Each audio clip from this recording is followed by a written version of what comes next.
Prologue, The Christmas Song. Tiny lights winked on the Douglas fir standing tall and full in front of the picture window. Swags of Christmas greenery and dozens of cards decked the well-appointed living room, and apple logs crackled in the fireplace, scenting the air as they burned. A digitized Bing Crosby crooned a Christmas song featuring roasting chestnuts and Jack Frost. Henry Jablonski could hardly see the boys. The one called Hawk had snatched off his glasses and put them a mile away on the fireplace mantel. A good thing, Jablonski had reasoned at the time. It meant that the boys didn't want to be identified, that they were planning to let them go. Please, God, please let us live, and I'll serve you all the days of my life. Jablonski watched the two shapes moving around the tree, knew that the gun was in Hawk's waistband. He heard wrapping paper tear, saw the one called Pidge dangling a bow for the new kitten. They said they weren't going to hurt them. They said this was only a robbery. Jablonski memorized their faces well enough to describe to a police sketch artist, which he would be doing as soon as they got the hell out of his home. Both boys looked as though they'd stepped from the pages of a Ralph Lauren ad. Hawk, clean-cut, well-spoken, blonde, with side-parted hair. Pidge, bigger, probably 6'2", long brown hair, strong as a horse, meaty hands, Ivy League types, both of them. Maybe there really was some goodness in them. As Jablonski watched, the blonde one, Hawk, walked over to the bookshelf, dragged his long fingers across the spines of the books, calling out titles, his voice warm, as though he were a friend of the family. He said to Henry Jablonski, "Wow, Mr. J, you've got Fahrenheit 451. This is a classic." Hawk pulled the book from the shelf, opened it to the first page. Then he stooped down to where Jablonski was hog-tied on the floor with a sock in his mouth. "You can't beat Bradbury for an opening," Hawk said, and then he read aloud with a clear, dramatic voice. It was a pleasure to burn. It was a special pleasure to see things eaten, to see things blackened and changed. As Hawk read, Pidge hauled a large package out from under the tree.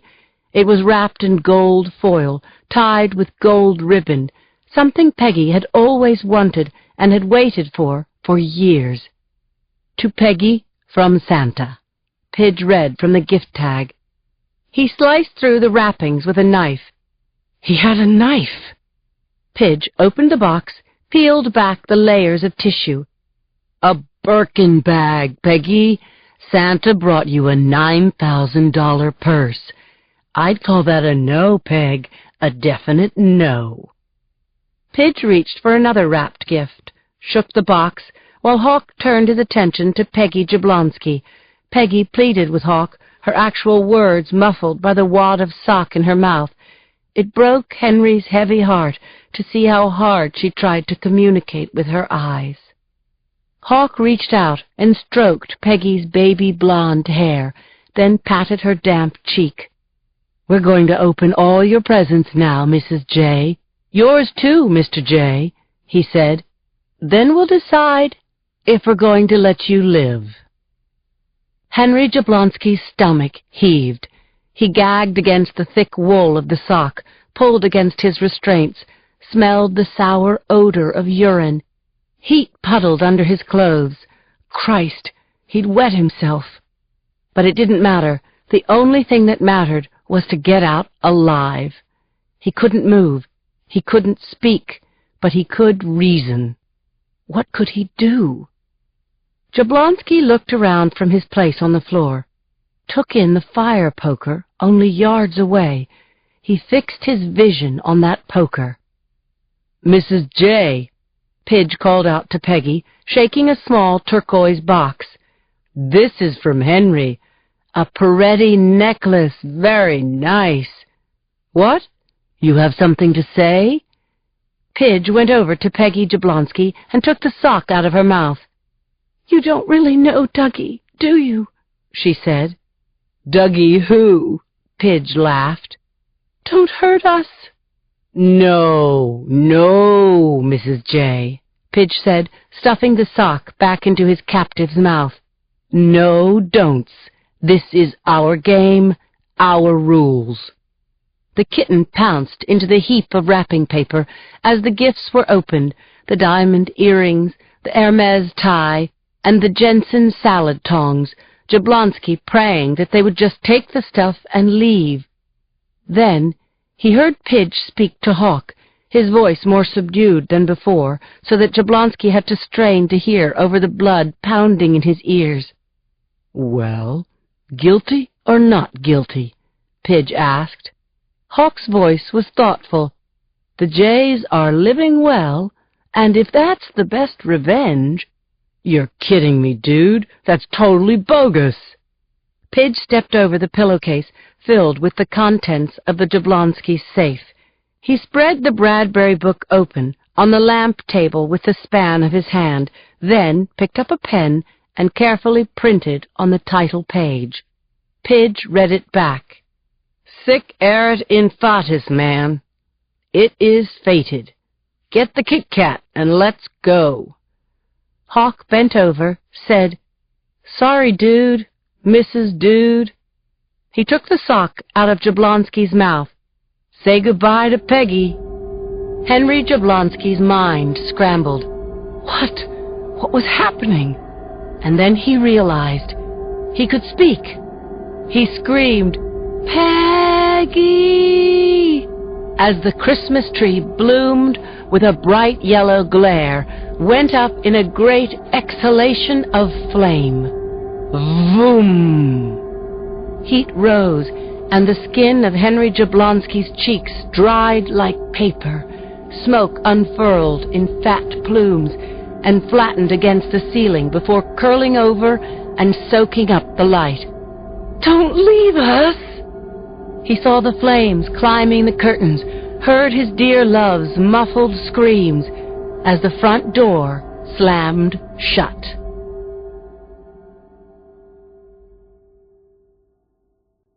Part 1. Blue Moon. We sat in a circle around the fire pit behind our rental cottage near the spectacular Point Reyes National Seashore, an hour north of San Francisco. "Lindsay, hold out your glass," Cindy said. I tasted the margarita, and it was good. Yuki stirred the oysters on the grill. My border collie, Martha, sighed, crossed her paws in front of her, and firelight made flickering patterns on our faces as the sun set over the Pacific. "It was one of my first cases in the ME's office," Claire was saying, "and so I was it. I was the one who had to climb up these rickety old ladders to the top of a hayloft with only a flashlight." Yuki coughed as the tequila went down her windpipe, gasped for breath as Cindy and I yelled at her in unison. "Sip it!" Claire thumped Yuki's back and continued. "It was horrible enough hauling my size 16 butt up those ladders in the pitch black with whispery things scurrying and flapping all around me, and then my beam hit the dead man. His feet were hovering above the hay, and when I lit him up, I swear to God, he looked like he was levitating, eyes and tongue bugged out like a freaking ghoul." "No way!" Yuki laughed. "I yelled down into the dark well of that barn," Claire said, "got two big old boys to come up and cut the body down from the rafters and put Mr. Levitation into a body bag." Claire paused for dramatic effect, and right then my cell phone rang. "Lindsay, no!" Cindy begged me. "Don't take that call." I glanced at the caller ID, expecting it to be my boyfriend Joe, thinking he'd just gotten home and was checking in, but it was Lieutenant Warren Jacoby, my former partner and current boss. "Jacoby?" Yuki shouted. "Don't stop, Claire. She could be on the phone all night." "Lindsay? Okay, fine," Claire said, and then she went on. "I unzipped the body bag, and a bat flew out of the dead man's clothes. I peed my pants. Claire squealed behind me. I really did. "Boxer, you there?" said Jacoby, gruff in my ear. "I'm on my own time," I hissed into my cell phone. "It's Saturday, don't you know that?" "You're going to want this. If not, tell me, and I'll give it to Cappy and Chi." "What is it?" "The biggest deal in the world, Boxer. It's about the Campion kid, Michael." My pulse shot up at the mention of Michael Campion's name. Michael Campion wasn't just a kid. He was to Californians what JFK Jr. had been to the nation, the only child of our former governor, Connor Hume Campion, and his wife, Valentina. Michael Campion had been born into incredible wealth. He'd also been born with an inoperable heart defect and had been living on borrowed time for the whole of his life. Through photos and newscasts, Michael's life had been part of ours. He'd been a darling baby, a precocious and gifted child, and a handsome teenager, both funny and smart. His father had become a spokesman for the American Heart Association. Michael was their adored poster boy. And while the public rarely saw Michael, they cared, always hoping that one day there would be a medical breakthrough and that California's boy with a broken heart would be given what most people took for granted, a full and vigorous life. Then, back in January of this year, Michael had said good night to his parents, and in the morning his bedroom was empty. There was no ransom note, no sign of foul play, but a back door was unlocked, and Michael was gone. His disappearance was treated as a kidnapping, and the FBI launched a nationwide search. The SFPD did its own investigation, interviewing family members and retainers, Michael's teachers, school friends, and his virtual online friends as well. The hotline was flooded with Michael Campion's sightings as photos of Michael from his birth to the present day were splashed over the front pages of the Chronicle and national magazines. TV networks and cable news ran documentary specials on Michael Campion's doom-shadowed life. The tips had led nowhere, and months later, when there'd been no calls from a kidnapper and no trace of Michael had surfaced, terror attacks, wildfires, politics, and new violent crimes pushed the Michael Campion story off the front page. The case was still open, but everyone assumed the worst, that a kidnapping had gone terribly wrong, that Michael had died during his abduction, and that the kidnappers had buried his body and gotten out of Dodge. Now Jacoby was giving me hope that the awful mystery would in some way be solved. "Michael's body has been found?" I asked him. "No, but we've got a credible lead, finally." I pressed the phone hard against my ear. Ghost stories and the first annual getaway of the Woman's Murder Club forgotten. Jacoby was saying, "If you want in on this, Boxer, meet me at the hall." "I can be there in an hour," I said. I made the 1-hour drive back to the Hall of Justice in 45 minutes, took the stairs from the lobby to the 4th floor, and strode into the squad room looking for Jacoby. The 40 by 40-foot open space was lit with flickering overhead fluorescent tubing, making the night crew hunched over their desks look like they'd just crawled out of their graves. A few old guys lifted their eyes, said, "How's it going, Sarge?" as I made my way to Jacoby's glassed-in corner office with its view of the on-ramp to the 280 freeway. My partner, Richard Conklin, was already there, 30 years old, 6 foot 2 inches of all-American hunk, one of his long legs resting on the edge of Jacoby's junkyard of a desk. I pulled out the other chair, bashed my knee, swore loudly and emphatically as Jacoby sniggered. "Nice talk, Boxer." I sat down, thinking how this had been a functional workspace when Jacoby's office had been mine. "What kind of lead?" I asked without preamble. "It's a tip kind of lead," Jacoby said. "Anonymous caller using a prepaid cell phone. Untraceable, naturally. Caller said he'd seen the Campion kid entering a house on Russian Hill the night he disappeared.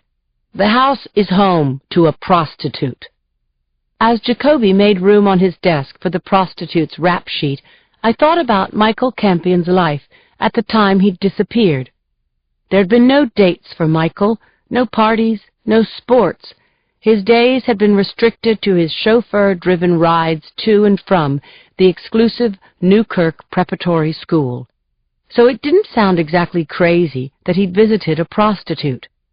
He'd probably paid off his driver and escaped the plush-lined prison of his parents' love for an hour or two. But what had happened to him afterwards? What had happened to Michael? "Why is this tip credible?" I asked Jacoby. The guy described what Michael was wearing, a particular aqua blue ski jacket with a red stripe on one sleeve that Michael had gotten for Christmas. That jacket was never mentioned in the press. "So why did this tipster wait 3 months before calling it in?" I asked Jacoby. "I can only tell you what he said. He said he was leaving the prostitute's house as Michael Campion was coming in, that he didn't drop the dime until now because he has a wife and kids, didn't want to get caught up in the hullabaloo, but that his conscience had been needling him. Finally got to him, I guess." "Russian Hill is a nice neighborhood for a pros," Conklin said. And it was, kind of like the French Quarter meets South Beach, and it was within walking distance of the Newkirk School. I took a notebook out of my handbag. "What's the prostitute's name?" "Her given name is Myrtle Bays," Jacoby said, handing me her sheet. The attached mugshot was of a young woman with a girlish look, short blonde hair, and huge eyes. Her date of birth made her 22 years old. "A few years ago, she legally changed her name," said Jacoby. "Now she calls herself Junie Moon." "So Michael Campion went to a hooker, Jacoby," I said, putting the rap sheet back down on his desk. "What's your theory?" "That the kid died in flagrante delicto, Boxer. In English, that means in the saddle. If this tip pans out, I'm thinking maybe Ms. Myrtle Bays, a.k.a. Junie Moon, killed Michael with his first roll in the hay, and then she made his body disappear." A young man in his 20s with spiky blonde hair and a black sports coat whistled through his teeth as he left Junie Moon's front door. Conklin and I watched from our squad car, saw the John lope across Leavenworth, heard the tootle as he disarmed his late-model BMW.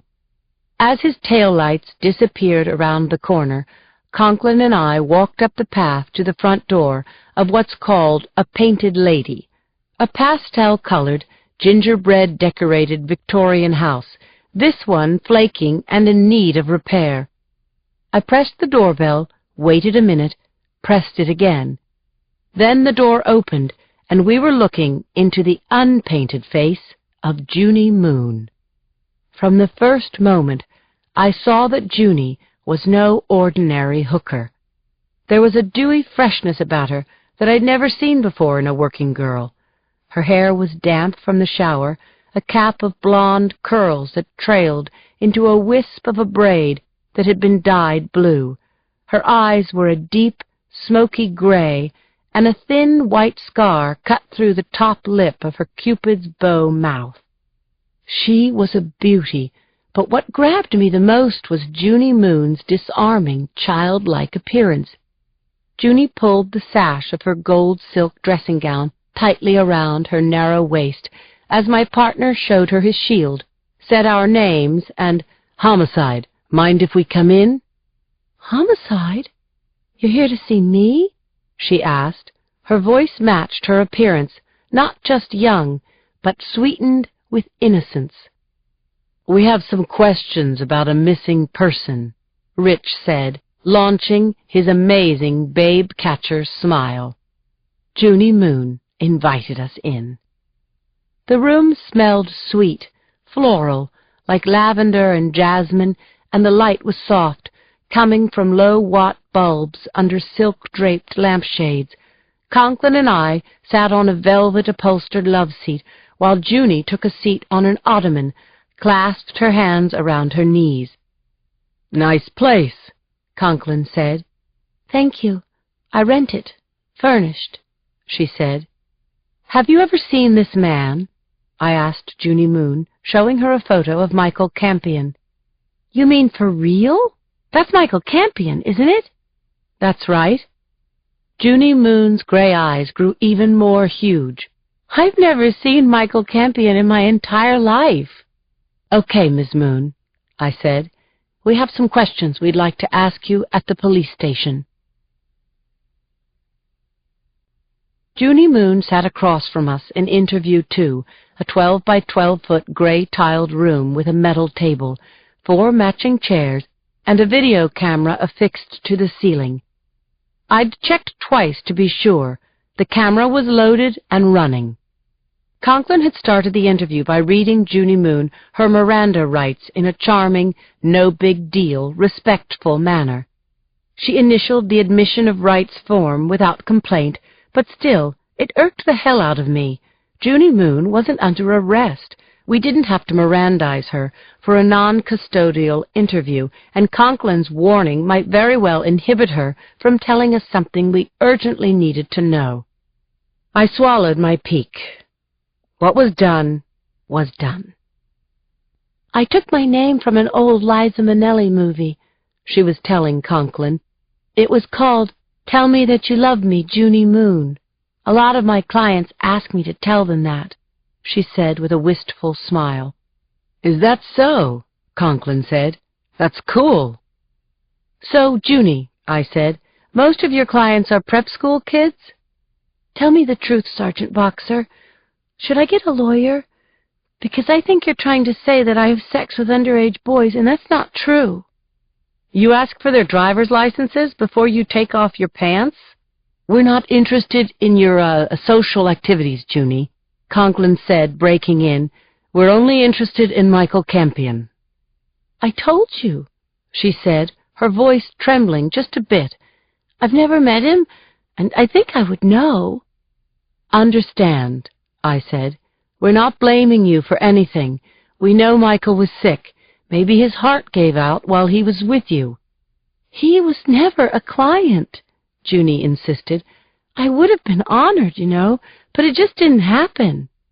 Conklin turned off the dazzling smile, said, "Junie, work with us, and we'll leave you and your business alone. Keep stonewalling us, and Vice is going to nail you to the wall." We played patty cake with Junie for about 2 hours, using every legal technique in the book. We made her feel safe. We leaned on her, lied to her, reassured her, and threatened her. And after all that, Junie still denied any knowledge of Michael Campion. In the end, I played our only card, slamming my hand down on the table for emphasis. "What if I told you that a witness is willing to testify that he saw Michael Campion enter your house on the night of January 21st, and that this witness waited for Michael because he was going to give him a ride home? But that never happened, Junie, because Michael never left your house." "A witness? But that's impossible," said the young woman. "It has to be a mistake." I was desperate to crack open this one miserable lead, but we were getting no traction at all. I was starting to believe that Jacoby's anonymous tipster was yet another crank caller, and I was seriously considering waking Jacoby and peppering him with a few choice words. When Junie looked down at the table, her eyes were moist and her face seemed pinched, actually transformed by grief. "You're right. You're right. And I can't take this any more. If you turn that thing off, I'll tell you what happened." I exchanged startled looks with Conklin. Then I snapped out of it. I reached up to the video camera and switched it off. "You can't go wrong if you tell us the truth," I said, my heart going galump, galump. I leaned forward, folded my hands on the table, and Junie began to tell us everything.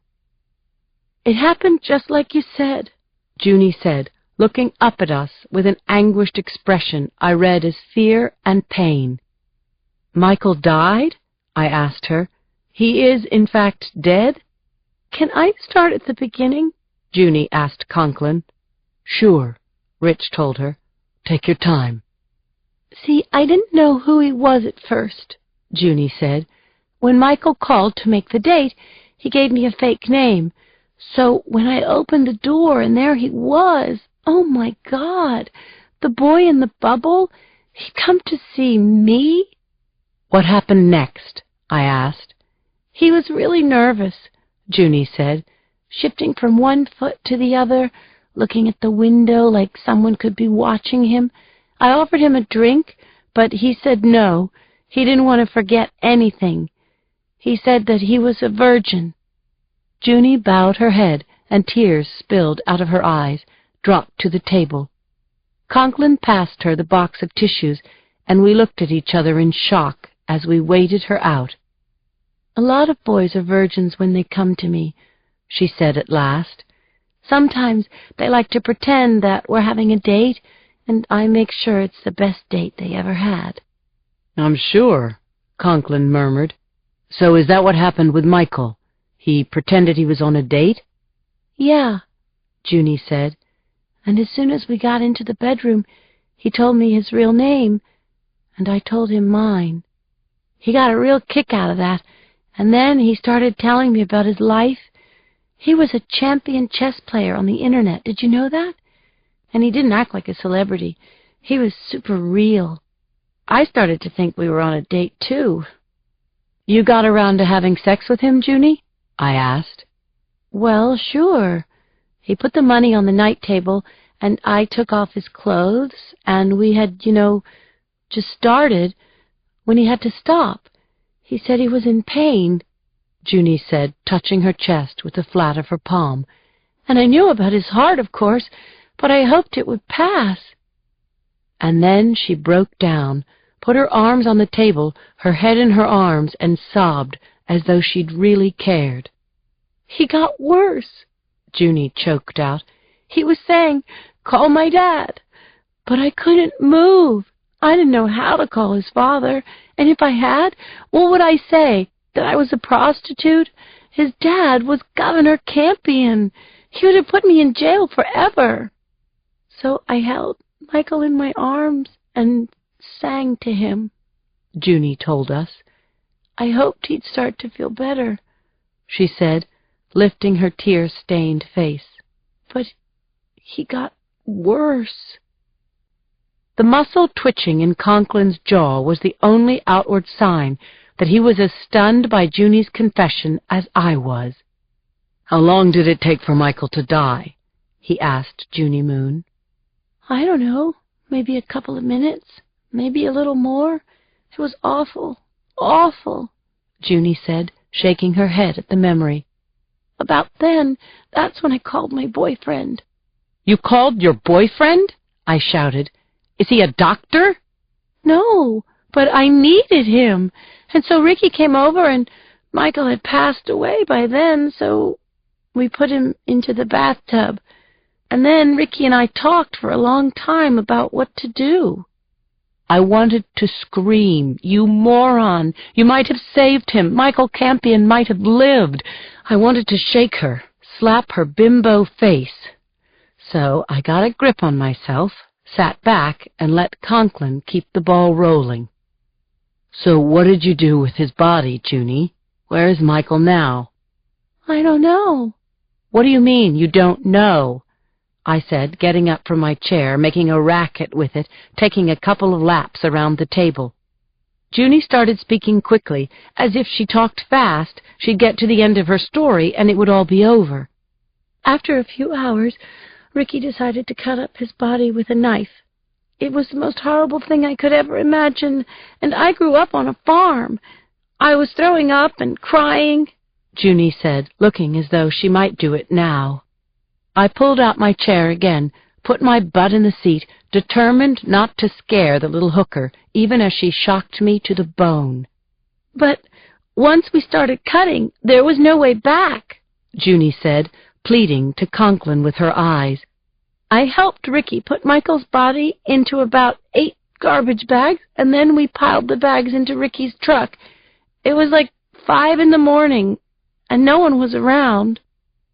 I stared at her as I imagined the unimaginable, this childlike creature with gore on her hands, the body of Michael Campion in bloody chunks. I heard Conklin say, "Go on, Junie, we're with you. Get it all off your chest." "We drove up the coast a few hours," Junie said, now telling the story as if she were recalling a dream. "I fell asleep, and when I woke up, Ricky was saying, 'This is the end of the line.' We were parked in the back of a McDonald's, and there were some dumpsters back there. That's where we left the garbage bags." "What town? Do you know?" I asked. "Not really." "Think," I snapped. "I'll try." Junie gave us her boyfriend's name and address, and I wrote it all down. Rich passed her a pad of paper and asked her if she'd like to make her statement official. "Not really," she said, seeming empty and exhausted. "So, will you drive me home now?" "Not really," I repeated back at her. "Stand up and put your hands behind your back." "You're arresting me?" "Yes, we are." Even on the tightest notch, the cuffs were loose around her wrists. "But I told you the truth." "And we appreciate it," I said. "Thank you very much. You're under arrest for tampering with evidence and interfering with a police investigation. That should hold you for now." Junie was crying again, telling Conklin how sorry she was and that it wasn't her fault. I was scanning the map in my mind, imagining the towns along the coast, the 600 McDonald's restaurants in Northern California, and I was wondering if there was a chance in the world that we'd ever recover Michael Campion's remains.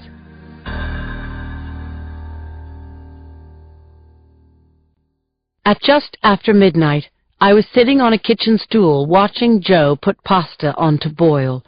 Joe is a big, gorgeous guy, over 6 feet, dark hair, bright blue eyes, now standing at the stove in his blue boxers, his hair rumpled and his dear face creased with sleep. He looked husbandy, and he loved me. I loved him, too. That's why Joe had just moved to San Francisco from D.C., ending our tumultuous, long-distance relationship in favor of starting something new and maybe permanent.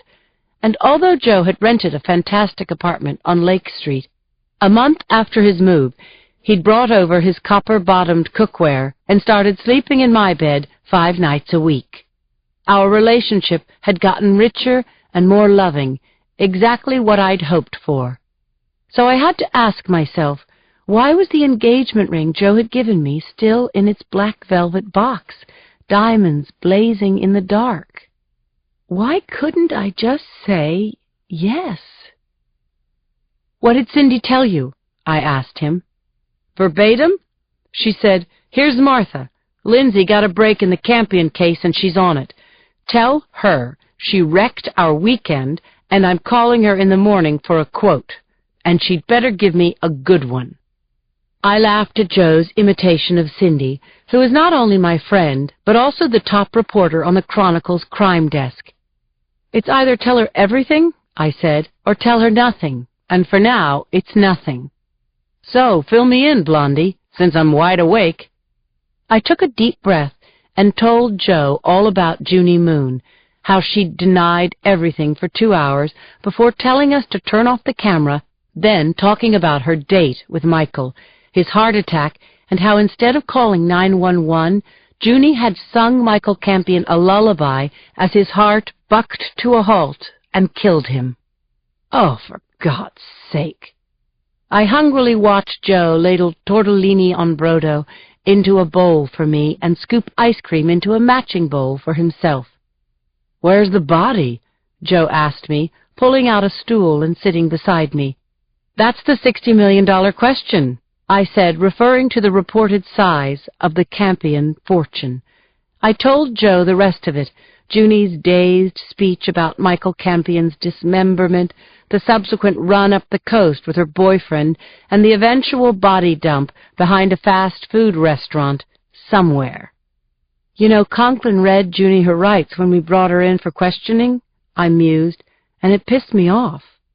Junie wasn't in custody, and I was sure if she was Mirandized, she wouldn't talk, And frankly, I believed what she said at first, that everything she knew about Michael Campion she'd read in People magazine. I was ready to give her a pass. Then Conklin pushed the right button, and she spilled her guts. It was a good thing that he'd read her rights. I shook my head, thinking about it. Rich has such confidence for a young cop, not to mention an astonishing way with women, I said, warming to the subject. And it's not just that he's great-looking, it's that he's very respectful, and he's very smart, and women just want to tell him everything. Joe reached for an empty bowl and stood up abruptly. "Honey? It's getting so I feel like I know this guy," Joe said over the sound of water running in the sink. "I'd like to meet him sometime." "Sure. What do you say we go to bed, Lindsay?" he said, cutting me off. "It's been a long night." At around 8 a.m. the next morning, we found Ricky Malcolm jiggling his key into the front door of a shabby apartment house on Mission Street. He made us as cops and tried to take off, so we scuffled with him on the sidewalk and convinced him to come to the hall. "You're not under arrest," I said, escorting him to our car. "We just want to hear your side of the story." Ricky was in the box now, glaring at me with his weird, wide-spaced green eyes, tattooed arms crossed over his chest, his face blanched with the nocturnal pallor of a man who hadn't seen broad daylight in years. Within the forest of tattoos on Malcolm's right arm was a red heart with the initials R.M. The heart was impaled on the hook of a crescent moon. Malcolm looked predatory and violent, and now I was wondering if Junie's story of Michael Campion's death was true. Malcolm's sheet showed 3 arrests, 1 conviction, all for possession. I slapped the folder closed. "What can you tell us about Michael Campion?" I asked him. "What I read in the papers," he said. The interview went on in this vein for a couple of hours, and since Conklin's charms had no effect on Ricky Malcolm, I took the lead. I was trying to get him to say anything, even lies that we could use to trip him up later, but Ricky was stubborn or cagey or both. He denied any knowledge of Michael Campion, alive or dead. I blinked first. "I think I understand what happened, Ricky," I said. "Your girlfriend was in big trouble, and so you had to help her out. Pretty understandable, I guess." "What are you talking about?" "The body, Ricky. You remember when Michael Campion died in Junie's bed?" Malcolm snorted. "Is she saying that actually happened, and that I had something to do with it?" "Junie confessed. You understand?" Conklin said. "We know what happened. The kid was dead when you got there. That wasn't your fault, and we're not putting that on you." "This is a joke, right?" Malcolm said, "because I don't know what the hell you're talking about." "If you're innocent, help us," I said. "Where were you on January 21st, from midnight until 8 that morning?" "Where were you?" he shot back. "You think I remember where I was 3 months ago? I can tell you this, I wasn't helping Junie out of a jam with a dead John. You guys really crack me up," Malcolm sneered. "Don't you know that Junie's playing you?" "Is that right?" I said. "Yeah, she's romantic, you know? Like a girl in the I Can't Believe It's Not Butter commercial. Junie wants to believe that she did Michael Campion before he croaked." I heard the tap on the glass I'd been waiting for. Malcolm was saying to Conklin, "I don't care what she told you. I didn't cut anyone. I never dumped any freaking body parts anywhere. Junie just likes the attention, man. You should know by now when a whore is lying to you. Charge me, dude, or I'm out of here." I opened the door, took the papers from Yuki's hand. We exchanged grins before I closed the door and said, "Mr. Malcolm, you're under arrest for tampering with evidence and interfering with a police investigation." I fanned the search warrants out on the table. "By this time tomorrow, dude, you won't have a secret in the world." While Ricky Malcolm slept in a holding cell on the 7th floor at 850 Bryant, I opened the door to his second-floor, one-bedroom apartment over the Shanghai China restaurant on Mission. Then Conklin, McNeil, Chi, and I stepped inside.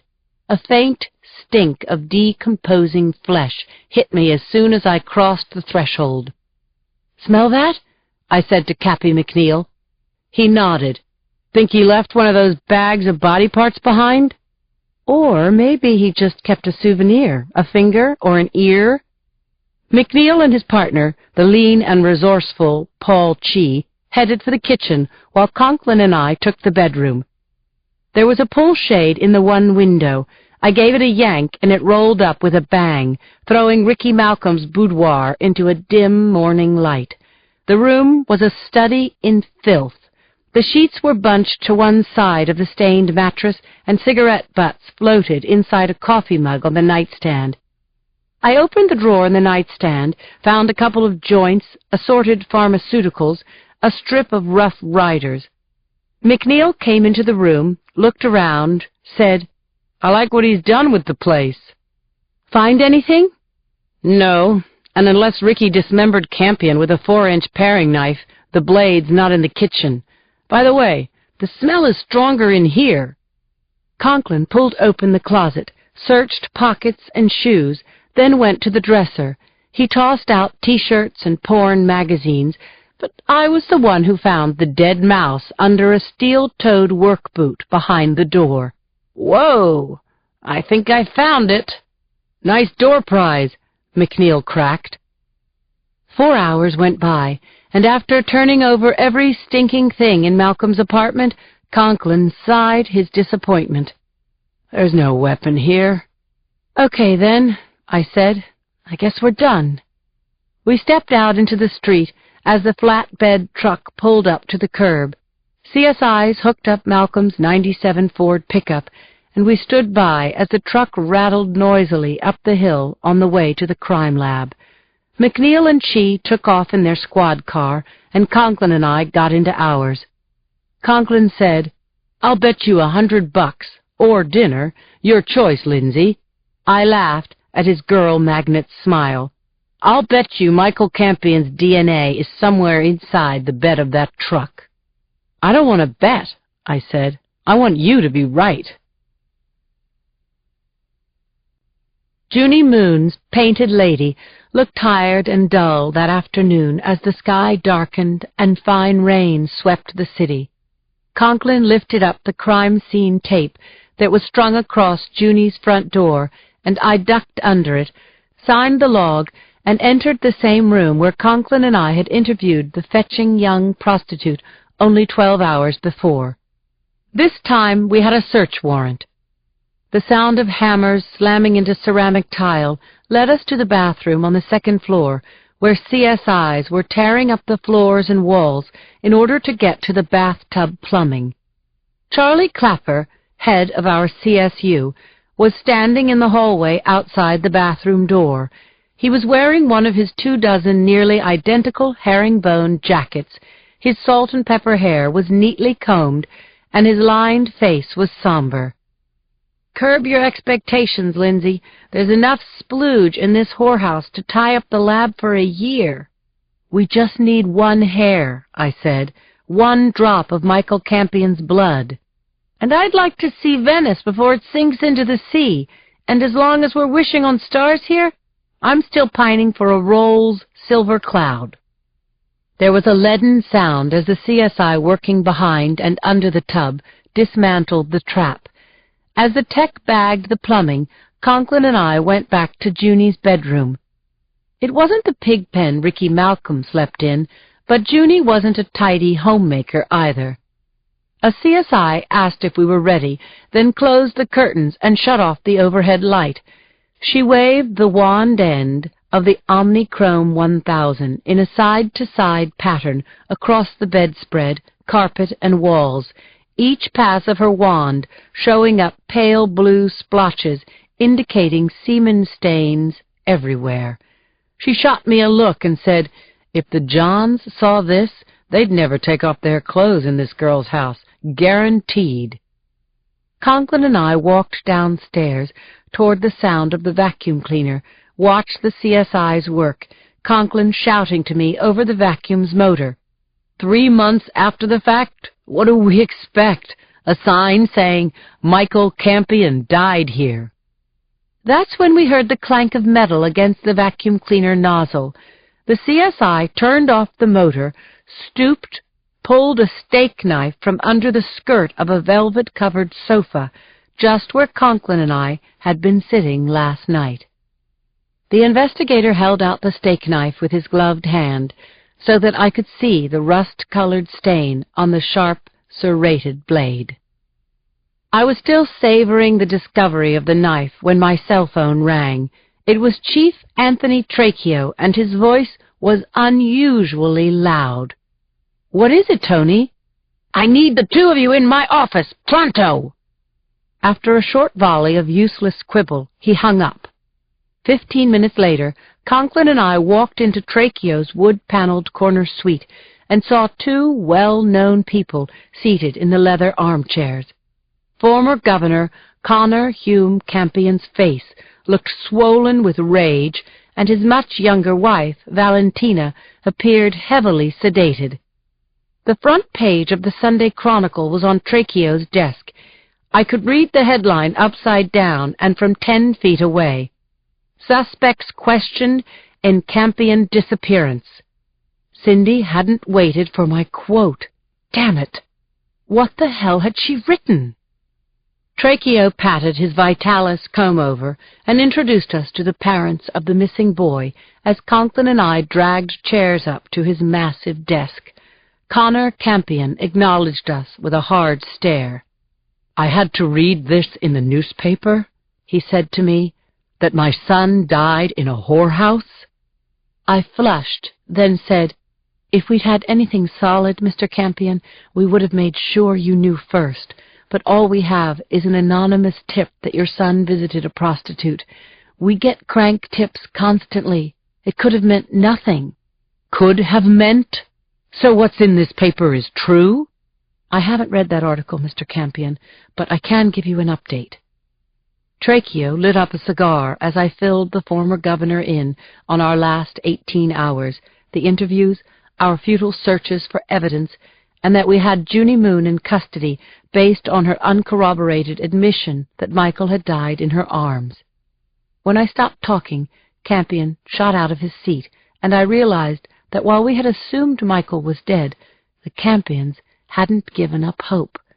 My sketchy report had given the Campions more of a reality check than they'd expected. It wasn't what they wanted to hear. Campion turned his red-faced glare on Trachio, a man who'd become chief of police by way of an undistinguished career in administration. "I want my son's body returned to us if every dump in the state has to be picked through by hand." "Consider it done," Trachio said.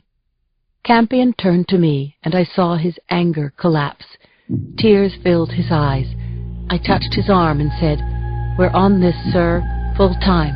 We won't sleep until we find Michael." Junie Moon slipped into the interview room at the woman's jail wearing an orange jumpsuit and new worry lines in her youthful face. She was followed by her attorney, Melody Chado, a public defender who would make a reputation for herself with this case, no matter how the jury decided. Chado wore black, tunic, pants, jet-black beads, and was all business. She settled her client in a chair, opened her black leather briefcase, and looked at her watch several times as we waited. There were only 4 chairs in the small room, so when my good friend and assistant district attorney Yuki Castellano entered a moment later, there was standing room only. Yuki put down her briefcase and leaned against the wall. "I've advised my client not to make any statements," Miss Chado said, setting her young face with a hard-ass expression that I found hard to take seriously. "This is your meeting, Miss Castellano." "I've talked with the DA," Yuki said. "We're charging your client with murder, too." "What happened to illegal disposal of a body?" Chado asked. "That's just not good enough," Yuki snapped. "Your client was the last person to see Michael Campion alive. Miss Moon never called medical emergency or the police, and why not? because she didn't care about Campion's life or death. She only cared about herself. You'll never get an indictment for murder, Chado said. There's enough reasonable doubt in your theory to fill the ocean. Listen to me, Junie, Yuki said. Help us locate Michael's remains.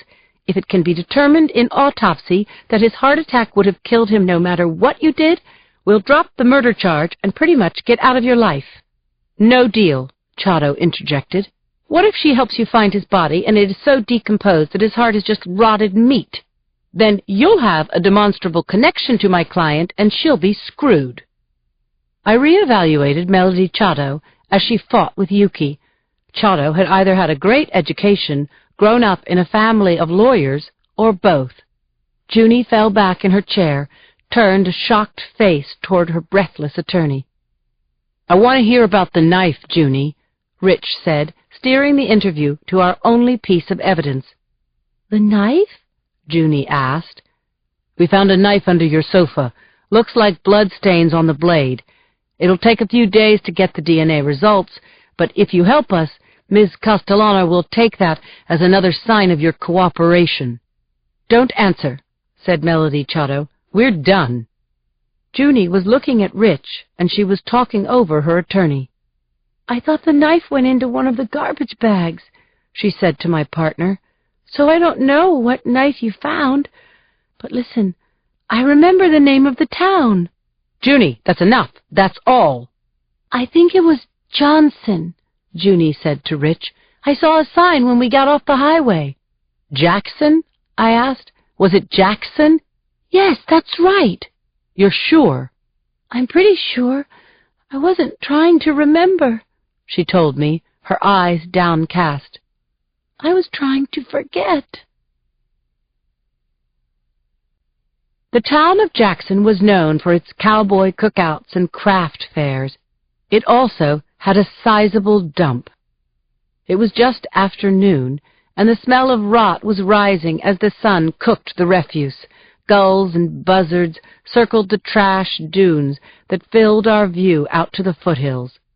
Sheriff Orrin Braun pointed out the square acre of landfill he'd had cordoned off, the approximate section where waste had been unloaded at the end of January. Soon as I got the call from the governor, I had my boys on it, Braun told me in Conklin. Pull out the stops, that's what he said. We were looking for 8 black plastic garbage bags in a sea of black plastic garbage bags. 100 yards uphill, a dozen members of the sheriff's department were picking very slowly through the 3,000 tons of refuse piled 20 feet high, and the dump foreman was assisting the dog handler who followed behind his 2 cadaver dogs as they trotted over the site. I was trying to maintain some optimism, but that was tough to do in this grim landscape. I mumbled to Rich, after 2 months out here, all that'll be left of Michael's corpse will be ligaments and bones. And then, as if I'd telepathically cued them, the dogs alerted. Conklin and I joined the sheriff in stepping cautiously toward the frenzied, singing hounds. There's something in this bag, their handler said. The hounds had located a plastic shopping bag, the thin supermarket kind. I stooped down, saw that the plastic had been ripped, that the contents were wrapped in newspaper. I parted the newspaper wrapper, saw the decomposing remains of a newborn child. The baby's skin was loose and greenish, the soft tissues eaten by rats, so that it was no longer possible to tell if it was a boy or a girl. The date on the newspaper was only a week old. Rich was crossing himself and saying a few words over the baby's remains when my Nextel rang. I walked downhill as I answered the call, glad to turn my eyes from the terrible sight of that dead child. Tell me something good, Yuki, I begged her. Please. Sorry, Lindsay. Junie Moon has recanted her confession. No! Come on! Michael didn't die in her arms? My roiling innards sank. Right now, all we had was Junie's confession. How could she take that back? Yeah, Now she says that she had nothing to do with Michael Campion's death and disappearance. She's saying that her confession was coerced. Coerced? By whom? I asked, still not getting it. By you and Conklin. The mean old cops made her confess to something that never, ever happened. Susie's Cafe is kind of a cross between Cheers and a tiki hut bar on a beach in St. Lucia. The food is spicy, the steel drums are live, the margaritas are world-class, and not only do the waitresses know our names, they know enough to leave us alone when we're into something, as Cindy and I were now. We were in our booth in the back room, and I was glaring at Cindy over my beer. You understand? Talking to you off the record is leaking. Just saying to you that I was working a new lead on the Campion case could jam me up. I swear, Lindsay, I didn't use what you said. I didn't need a quote from you because I got the story from upstairs. How is that possible? Management has a source, and I did an interview, and I'm not telling you with whom, she said, setting down her beer mug hard on the table. But the point is, you can hold your head up, Linz, because you told me nothing, okay? That's the truth. Okay, I said through clenched teeth. Okay, and I'm sorry? Okay, I'm sorry. Good, you're forgiven. So, can you tell me what's happening on this case? You're a funny girl, Cindy, I said, laughing and waving my hand so that Yuki and Claire could see us from the doorway. Claire is so far along in her pregnancy that she can't fit in the booth anymore. I got up, moved a chair to the head of the table for Claire as Yuki slipped in beside Cindy. Loretta took our orders, and as soon as she'd left us, Yuki said to Cindy, "Whatever I say, even if it's in the public domain, it's off the record." Claire and I cracked up. What a pain. See, people think it's actually an advantage that I know you guys, Cindy said, sighing dramatically. The hearing to suppress Junie Moon's confession? It went great, Yuki told us. Since Junie had been Mirandized when she confessed, the judge says it's admissible. Excellent, I said, letting out my breath. A break for the good guys. Yuki, you're trying her for a murder and you don't have a body? Claire asked. It's a circumstantial case, but circumstantial cases have been won with less, Yuki said. I was at my desk in the squad room the next day when Rich came in after lunch, smelling of garbage. Tough morning in Jackson? Yeah, but I think the sheriff's digging for his 15 minutes of fame before the feds take over the search. He's got it under control. I pinched my nose as Rich pulled out his chair, folded his long legs under his side of the desk, and opened his container of coffee.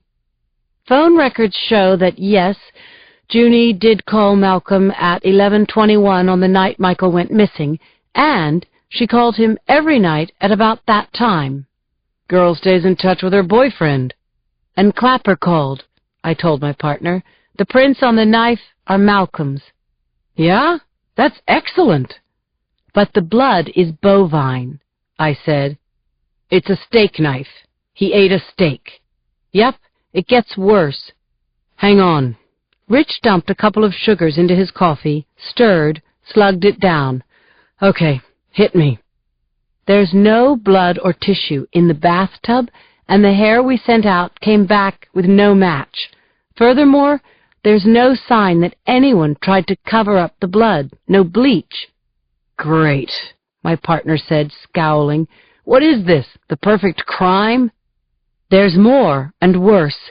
There's no trace of blood in or on Malcolm's vehicle, no hairs consistent with Michael's. So, I was wrong about the truck. You should have bet me, Lindsay. We'd be having dinner tonight, on me. I grinned and said, You would have showered first, I suppose? But my mood could hardly be lower. I was going to have to call the Campions and tell them that we still had no physical evidence and that Junie Moon had recanted her confession and we'd had to kick Ricky Malcolm. You want to call Malcolm and tell him he can have his truck back? Rich picked up his phone, called Malcolm, got no answer. We took a drive out to the crime lab at Hunter's Point Naval Yard, opened all the car windows on the way, and let the wind air out my partner's clothes. At the lab, I signed a release for the truck, and after 3 more unanswered calls to Ricky Malcolm, we drove to his apartment. Rich yelled police and knocked loudly on Malcolm's door until a small Chinese man came out from the restaurant downstairs. He shouted up to us, "Mr. Malcolm gone. He paid his rent and leave on motorcycle. You want to see mess upstairs?" "We've seen it. Thanks." I was ripped out of a dream and my lover's arms by Jacoby's voice on the phone saying, "Get dressed, Boxer. Conklin is 5 blocks away. He's picking you up at your door." Jacoby clicked off before giving me details, but this much I knew. Someone had died. It was just after midnight when Conklin nosed our squad car onto the lawn of a smoldering house in the 3800 block of Clay Street in Presidio Heights. 4 fire rigs and an equal number of patrol cars were already parked in front of the Greek Revival, the wind whipping smoke into a vortex at an inside corner of the house. I pulled my canvas jacket closed, ducked under the water spouting from a fire hose just as the generators on the front lawn fired up. Conklin was ahead of me as we mounted the front steps. He badged the cop at the door, and we entered the scorched carcass of the house. "2 victims, Sarge," said Officer Pat Noonan. "First doorway on your right. DRT. Dead right there." I asked, "Has the ME been called?" "She's on her way." It was darker inside the house than out. The room Noonan indicated had been a large den or family room. I flicked my flashlight beam over piles of furniture, bookshelves, a large TV. Then my light caught a pair of legs on the floor. They weren't attached to a body. I screamed, "Noonan! Noonan, what the hell is this?" I waved my torchlight around, catching a second body a few feet from the torso of the first, just inside the doorway. Noonan came into the den with a firefighter behind him, a young guy, the name Mackey stenciled on his turnouts. "Sarge," Mackey said, "it was me. I was trying to reel in my line, but it caught. That's how I discovered the DB." "So you dragged the body?" I didn't know that if I picked up the body by the legs, it would fall apart," Mackey said, his voice cracking from smoke inhalation and probably fear. "Did you move the entire victim, Mackey, or just the legs? Where was the body lying?" She, or it was in the doorway, Sarge. Sorry." Mackey backed out of the room, and he was right to get away from me. What the fire hadn't destroyed, the water and the firefighters had. I doubted we'd ever know what had happened here. I heard someone call my name, and I recognized his voice as the glare of a hand-held lantern came toward me. Chuck Hannay was an arson investigator, one of the best. I'd met him for the first time a few years ago when he'd come to a fire directly from a Rotary Club dinner. "Hey, Lindsay," Hannay said now. He was wearing a jacket and tie. There were comb marks in his fine black hair and burn scars running from his right thumb up into his sleeve. "I've got a working ID on this couple." My partner stood up from where he'd been crouched beside one of the victims. "Their names are Patty and Bert Malone," Conklin said, something in his voice I couldn't read. The corpses were so burned they were featureless. He saw the question in my eyes. "I've been in this house before," Conklin told us. "I used to know these people." I stared at my partner as embers fell from the ceiling of the den, and the crackle of water against smoking wood competed with the radio static and the shouts of the firefighters. "I was close to their daughter when I was in high school," Conklin said. "Kelly Malone. Her parents were great to me." "I'm so sorry, Rich." "I haven't seen them since Kelly went off to the University of Colorado," Conklin said. "This is going to kill her." I put my hand on his shoulder, knowing that we were going to treat the Malones' deaths as homicides unless it was proven otherwise. Upstairs, the fire crew was doing mop-up and overhaul, dismantling the second-story ceiling, putting out hot spots under the eaves. "The security system was off," Hanny said, joining us. "The fire department got the call from a neighbor. The fire started in this room," he said, pointing out the furniture that had been burnt low to the ground. He looked around the room at the mounds of plaster and debris. "After we sift through all this, I'll let you know if I find anything, but I think you can pretty much kiss off any notes or fingerprints." "But you'll try anyway, right?" Conklin said. "I said I would, Rich." A sweep of headlights drew my eyes toward the broken plate glass window. The coroner's van joined the fleet of law enforcement and fire department vehicles on the street. Noonan called out to me. "I checked out the bedroom on the second floor, Sarge. There's a safe in the closet. The lock and the safe are intact, but the door is open and the safe is empty." "Robbery was the motive for this?" Conklin shouted as Claire stepped into the den with her assistant in tow. Before Claire could say, "Who died?" I reached out to her for a hug, said into her ear, "Conklin knew the victims." "Gotcha," she said. As Claire unpacked her scene kit, I told her about the manhandled corpse. Then I stepped out of her way as she took pictures of both bodies with her old Minolta, 2 shots from every angle. "There are 2 doors to this room," she said as her camera flashed. "Chuck, you say that this room was the point of origin, but the victims stayed in here. Why was that?" "They could have been caught by surprise," Hanny said. He was cutting samples from the carpet, putting fibers into K-packs. "If they were drinking and fell asleep, maybe a cigarette dropped down into the couch cushions." Hanny explained what was still so hard to believe, that a fire could fill a room this size with smoke in less than a minute, that sleeping people wake up coughing, can't see, get disoriented. Chuck said, "Someone says, 'Let's go this way.' Other person says, 'No, it's this way.' Maybe someone falls.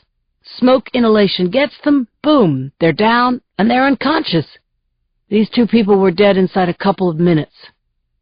Conklin came back into the room holding a book in his gloved hand. "I found this on the staircase." He handed the book to me. "Burning in Water, Drowning in Flame. Charles Bukowski. Is this poetry?" I opened the book to the title page, saw an inscription written there in ballpoint pen. "This is Latin," I said to my partner, sounding out the words. "Anno et coptis?" "That's pronounced Cheptus," Conklin said. "It's a motto inscribed on the dollar bill right under that symbol of the pyramid thing with the eye. Anno et Cheptus. Providence favors our undertaking." "You know Latin?" He shrugged. "I went to Catholic school." I said, "So what do you think, Rich? Is the firebug leaving us a message? That God's okay with this?" Conklin looked around at the destruction, said, "Not the God I believe in." At 3 that morning, Hanny, Conklin, and I watched the fire department board up the Malones' windows and put a lock on the front door. The onlookers were back in their beds, and as the sounds of hammering cracked through the otherwise silent neighborhood, Hanny said, "There was a fire 4 months ago in Palo Alto. Reminds me of this one." "How so?" "Big, expensive house. The alarm was turned off. 2 people died in the living room, and I had the same question in my mind. Why didn't they leave?" "Panic, disorientation, like you were saying." "Yeah, it happens. But since I wasn't called in until a couple of days after the fire, I couldn't know for sure. It drives me crazy when the fire department decides the fire's accidental without an arson investigator present. Anyway, the bodies were cremated at the funeral home by the time I was called." "You thought the fire was suspicious?" Conklin asked. Hanny nodded. "I still think so. The victims were good people, and they had money. But no one could come up with a motive for anyone to kill Henry and Peggy Jablonski. Not revenge, not insurance fraud, not even 'I hate your face.' So I was left with a bad feeling and no way to tell if the fire was arson or a spark flew out of the fireplace and lit up the Christmas tree. I guess you didn't find a book with Latin written inside, I said. By the time I got there, the evidence eradication unit had tossed a mountain of soaked household goods into the front yard. I guess I wasn't looking for a book. The ME's office is in a building connected to the Hall of Justice by a breezeway out the back door of the lobby. Claire was already working in the chilly gray heart of the autopsy suite when I got there at 9:30 that morning. She said, "Hey, darlin'," barely looking up as she drew her scalpel from Patty Malone's sternum to her pelvic bone. The dead woman's hands were clenched and her legless body was carbonized. "She hardly looks like a person," I said. "Bodies burn like candles, you know," Claire said. "They became part of the fuel." She clamped back the burnt tissue. "Did the blood test come back from the lab?" "About 10 minutes ago. Mrs. Malone had had a couple of drinks. Mr. Malone had antihistamine in his blood. That could have made him sleepy." "And what about carbon monoxide?" I was asking as Chuck Haney came through reception and back to where we stood over the table. "I picked up the Malone's dental records, Claire," he said. "I'll put them in your office."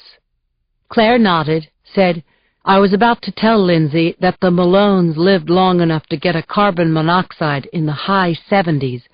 The total body X-rays are negative for projectiles or obvious broken bones, but I did find something you're going to want to see." Claire adjusted her plastic apron that just barely spanned her ever-thickening girth and turned to the table behind her. She pulled back the sheet, exposing Patricia Malone's legs, and touched a gloved finger to a thin, barely discernible pink line around one of the woman's ankles. "This unburned skin right here?" said Claire. "Same thing on Mr. Malone's wrists. The skin was protected during the blaze." "Like from a ligature?" I asked. "Yes, ma'am. If it was just the ankles, I'd say maybe Mrs. Malone was wearing socks. But on her husband's wrists, too? I'm saying these are from ligatures that burned away in the fire, and I'm calling the cause of death asphyxia from smoke inhalation," Claire said. "Manner of death, homicide." Jacoby and I would have cared about the Malones' deaths even if Conklin hadn't known them. The fact that he'd been close to them once made us feel as if we'd known them too. Jacoby was my partner today, standing in for Conklin, who was picking up Kelly Malone at the airport. We stood on the doorstep of a Cape Cod in Laurel Heights, only a dozen blocks from where the Malone house waited for the bulldozer. I rang the doorbell, and it was opened by a man in his early 40s, wearing a sweatshirt and jeans, looking at me like he already knew why we were there. Jacoby introduced us, said, "Is Ronald Grayson at home?" "I'll get him," said the man at the door. "Mind if we come in?" Grayson's father said, "Sure. It's about the fire, right?" He opened the door to a well-kept living room with comfy furniture and a large plasma screen TV over the fireplace. He called out, "Ronnie, the police are here!" I heard the back door slam hard, as if it were pulled closed by a strong spring. I said, "Shit! Call for backup!" I left Jacoby in the living room, ran through the kitchen and out the back door. I was on my own. Jacoby couldn't run any more, not with his bad lungs and the 20 pounds he'd put on since his promotion to lieutenant.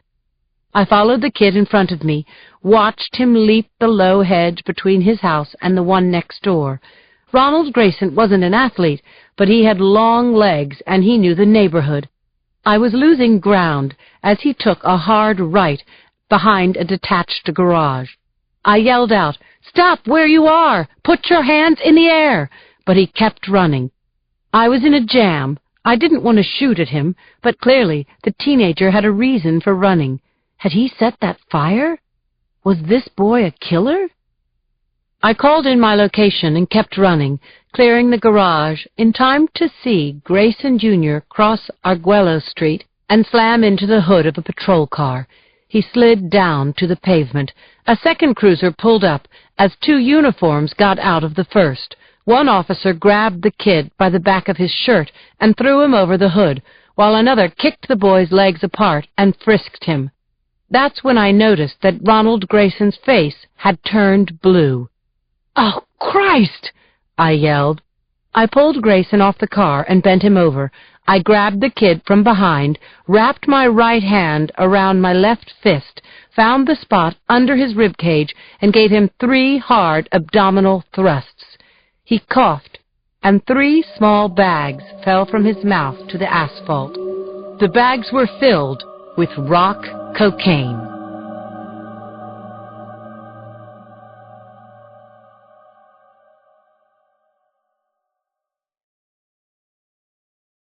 Jacoby and I already knew 2 things about Ronald Grayson: that he'd had crack in his possession when we arrested him, and that this kid had called in the Malone fire.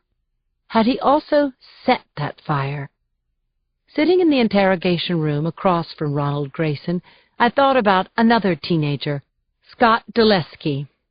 Dulesky was 16 when he'd broken into a woman's home in Lafayette, stabbed her dozens of times, and mutilated her body because in his twisted mind he imagined that she'd taken delivery of his drug paraphernalia and was keeping it from him.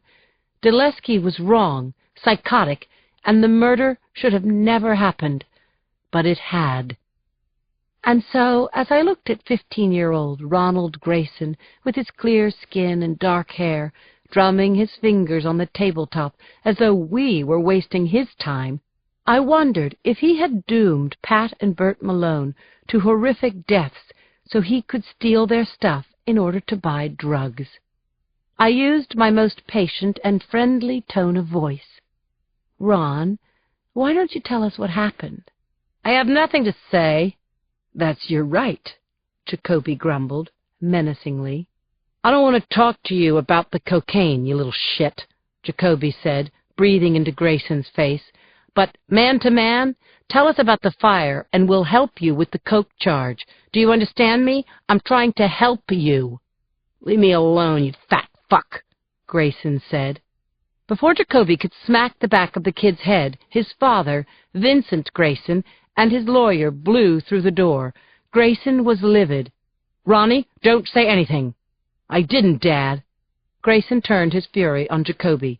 "You can't talk to my son unless I'm with him. I know the law." "Save it, Mr. Grayson," Jacoby growled. "Your imbecile son is under arrest for using and dealing, and I haven't talked to him about the drugs at all." The lawyer's name was Sam Farber, and from his business card I gathered that he had a one-man practice doing wills and real estate closings. "I'm telling you, and you, and you," Jacoby said, pointing his finger at the kid, his father, and the lawyer in turn. "I'll lobby the DA on Ronald's behalf if he helps us with the fire. That's our only interest in him right now." "My client is a good Samaritan," Farber said, dragging up a chair, squaring his leather briefcase with the edge of the table before opening it. "His father was with him when he made the call to 911. That's all he had to do with it. End of story." "Mr. Farber, we all know that the person who calls in the fire has to be cleared of setting it," I said, "but Ronald hasn't convinced us that he had nothing to do with it." "Go ahead, Ron," said Farber. Ron Grayson's eyes slid across mine and up to the camera in the corner of the room. He mumbled, "I was in the car with my dad. I smelled smoke. I told Dad which way to drive. Then I saw the fire coming out of that house. I dialed 911 on my cell and reported it. That's all." "What time was this?" "It was 10:30. Mr. Grayson, I asked your son." "Look, my son was sitting next to me in the car. The guy at the gas station can vouch for Ronnie. They cleaned the windshields together." "Ronnie, did you know the Malones?" I asked. "Who?" "The people who lived in the house." "Never heard of them." "Did you see anyone leaving the house?" "No."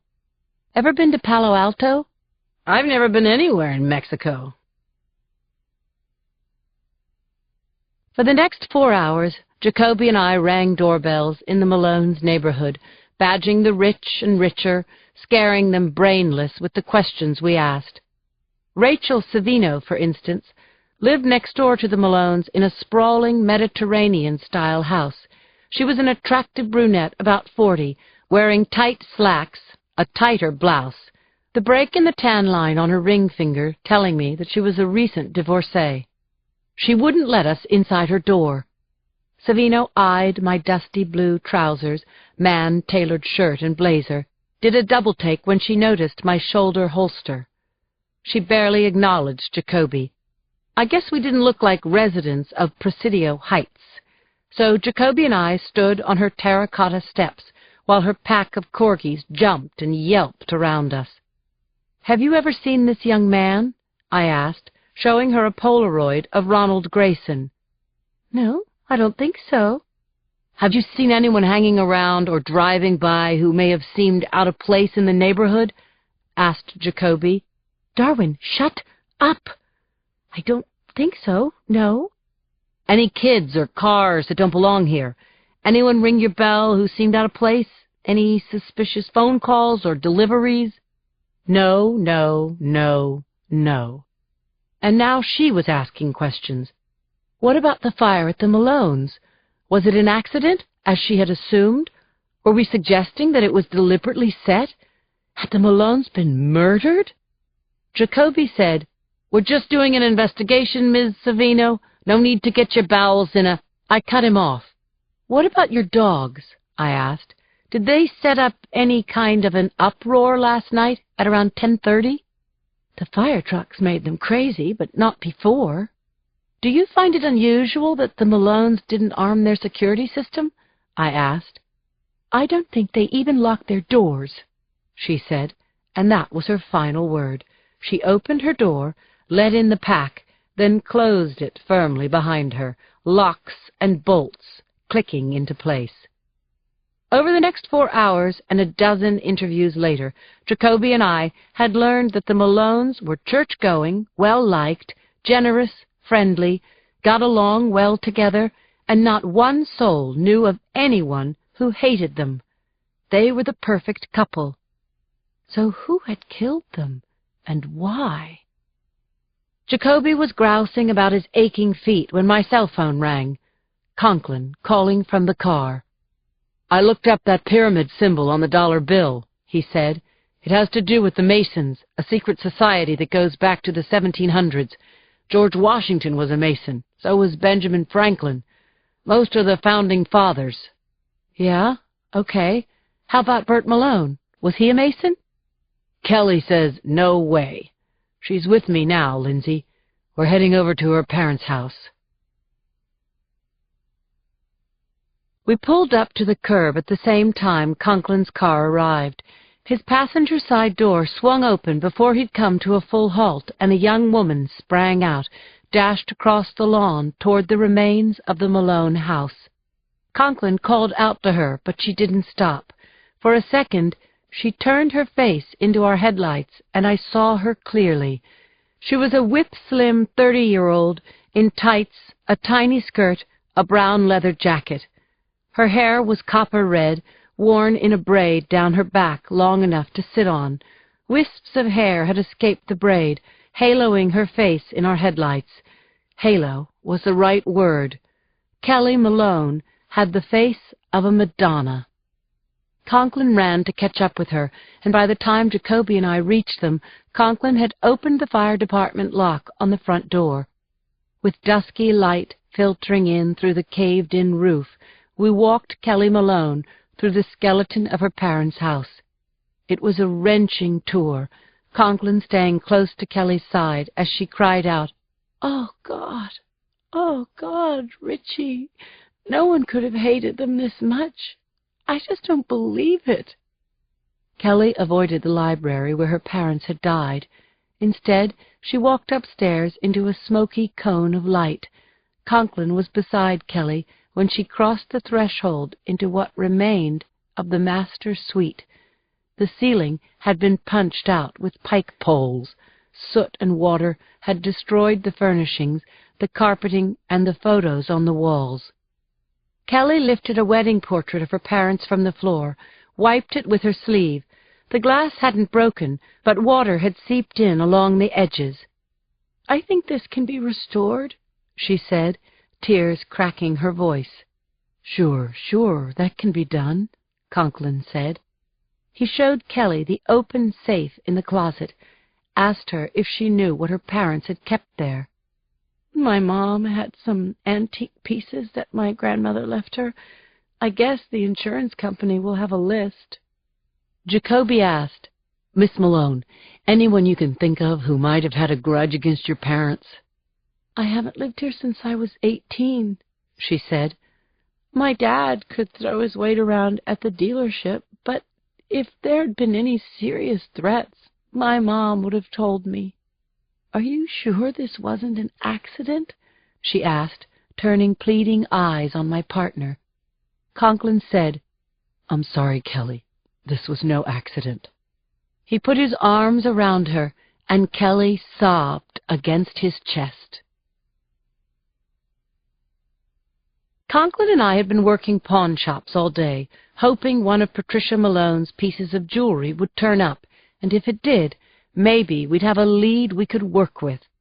The last pawn shop on our list was a hole between two bars on Mission, the Treasure Coop.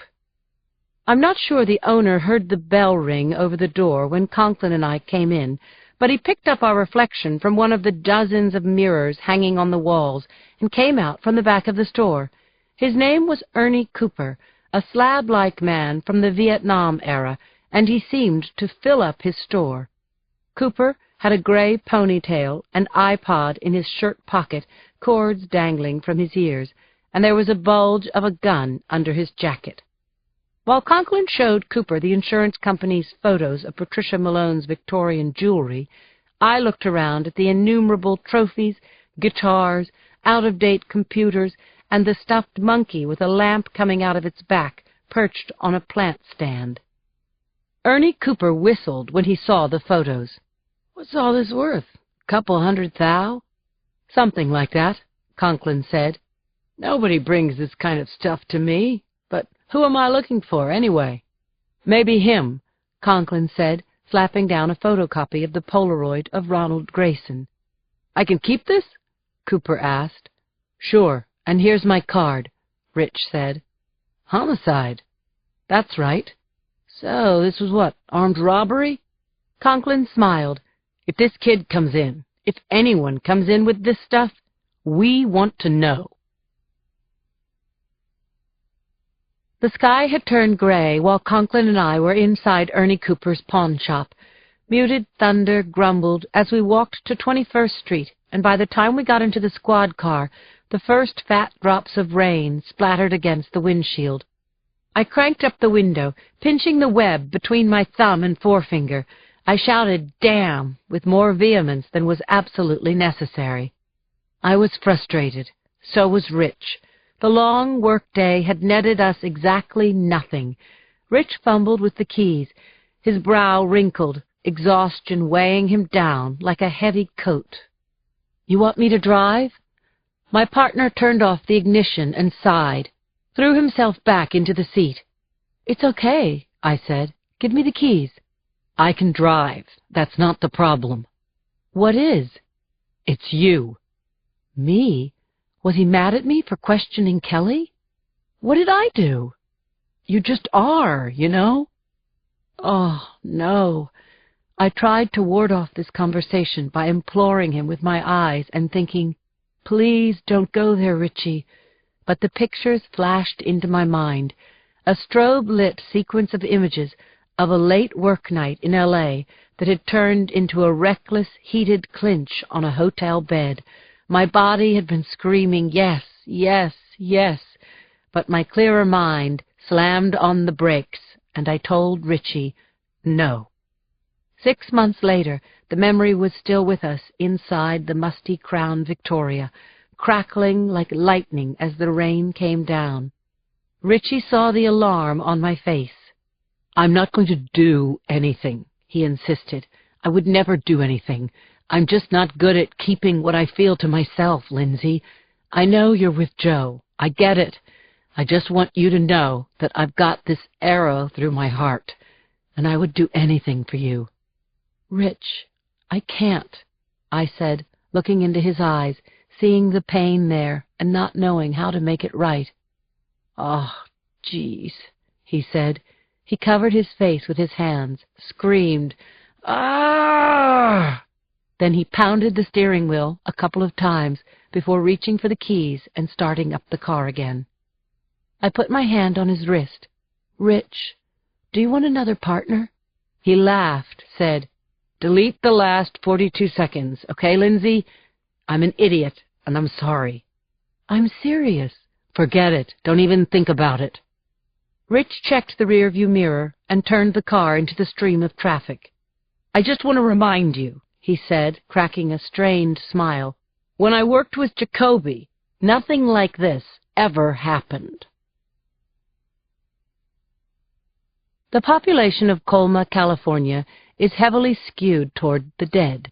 The ratio of those below the ground to those breathing air is about 12 to 1. My mom is buried at Cypress Lawn in Colma, and so is Yuki's mom, and now Kelly Malone and her brother Eric were burying their parents here too. It would appear to the casual observer that I was alone. I'd put flowers at the base of a pink granite stone engraved with Benjamin and Heidi Robson, 2 people I didn't know. Then I sat on a bench 100 feet from where the grass-scented breeze puffed out the tent flaps where the Malone's funeral was in progress. My Glock was holstered under my blue jacket, and the microphone inside my shirt connected me to the patrol cars at the entrance to the cemetery. I was watching for a gangly kid named Ronald Grayson, or someone else who looked out of place, a stranger with a penchant for torture and murder. As I watched, Kelly Malone stood in front of the group of 50, her back to the pair of coffins, and I saw Richie, his eyes on Kelly as she gave her eulogy. I couldn't hear any of the words, just the sound of a lawn-mower in the distance, and soon enough the squeal of the winch lowering the coffins into the ground. Kelly and her brother each tossed a handful of earth onto their parents' graves and turned away. Kelly went into Rich's arms, and he held her. There was something touching and familiar about the way they fit together, as if they were still a couple. I felt a painful pull in my gut and tried to shut it down.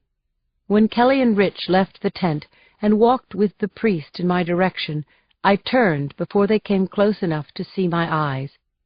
I spoke into the collar of my shirt, said, "This is Boxer. I'm coming in."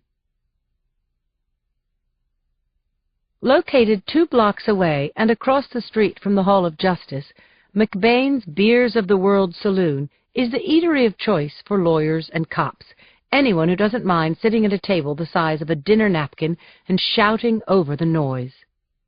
Cindy and Yuki had a table by the window. Yuki with her back against the door jamb, Cindy's chair rocking whenever the man sitting behind her moved his rump.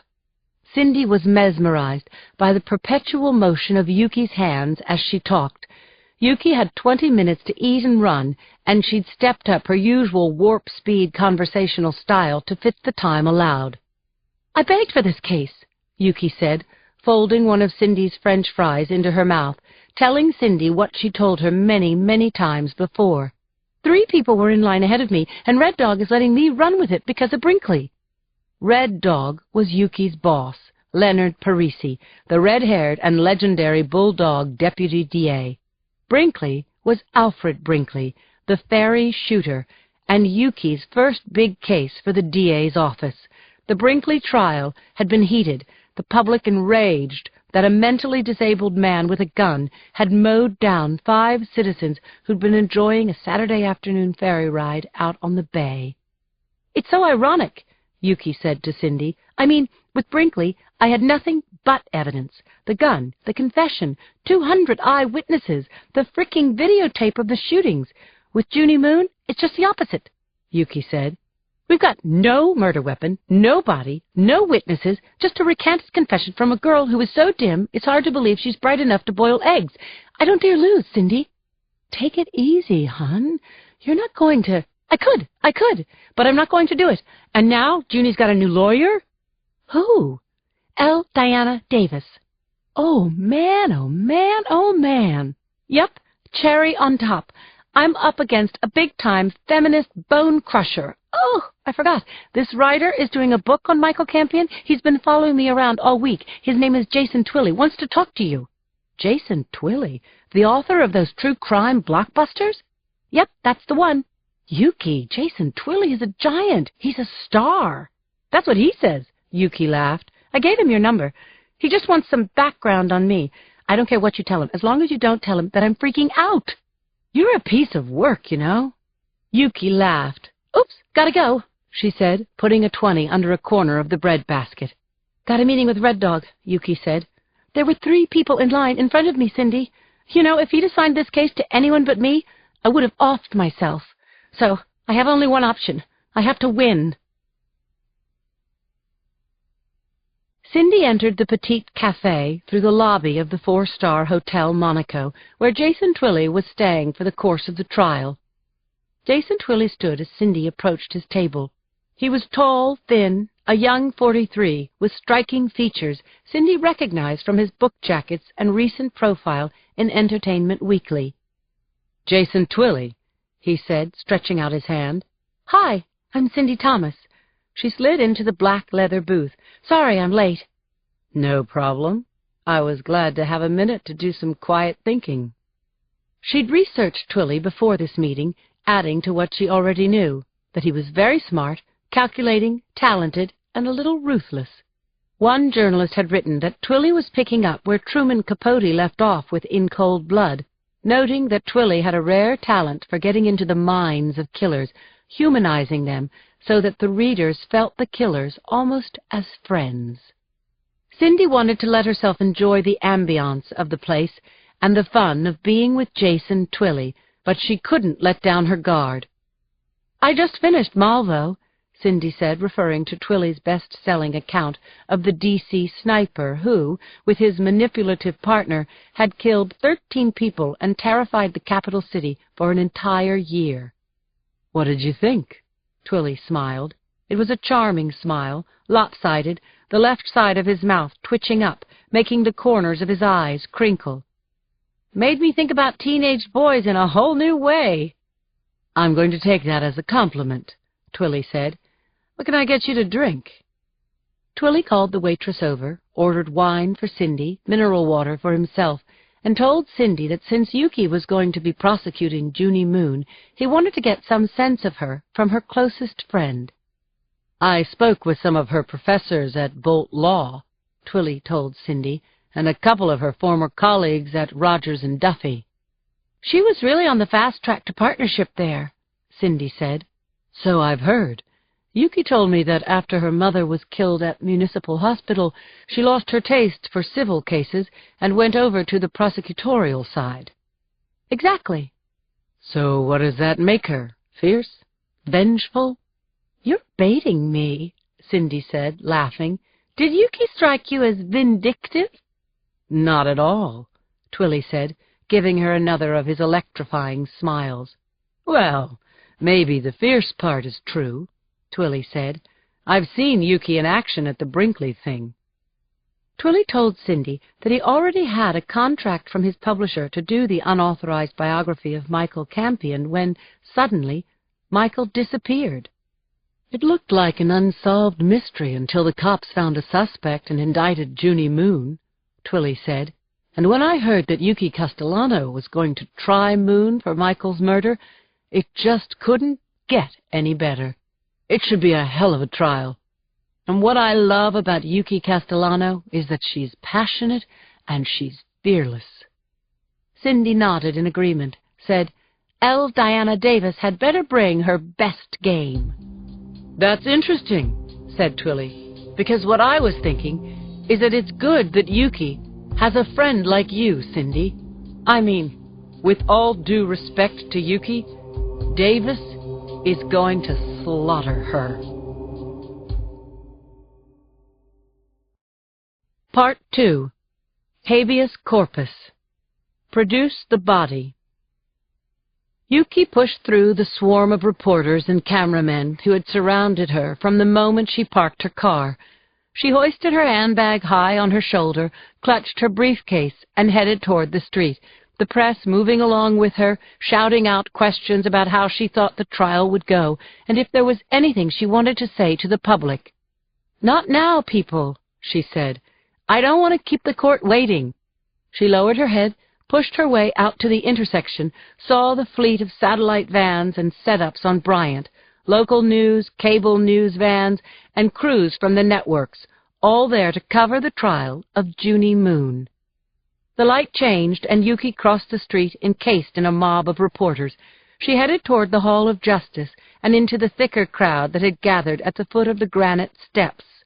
Len Parisi had told her he'd field the media, but right now he was locked in a pile-up on the freeway, an oil truck having tipped over, blocking all lanes, cars slamming into each other in the slick. Parisi didn't know when he'd get to court, and so Yuki had spent a half-hour going over her opening with him again on the phone, and that's why she'd cut the time too close.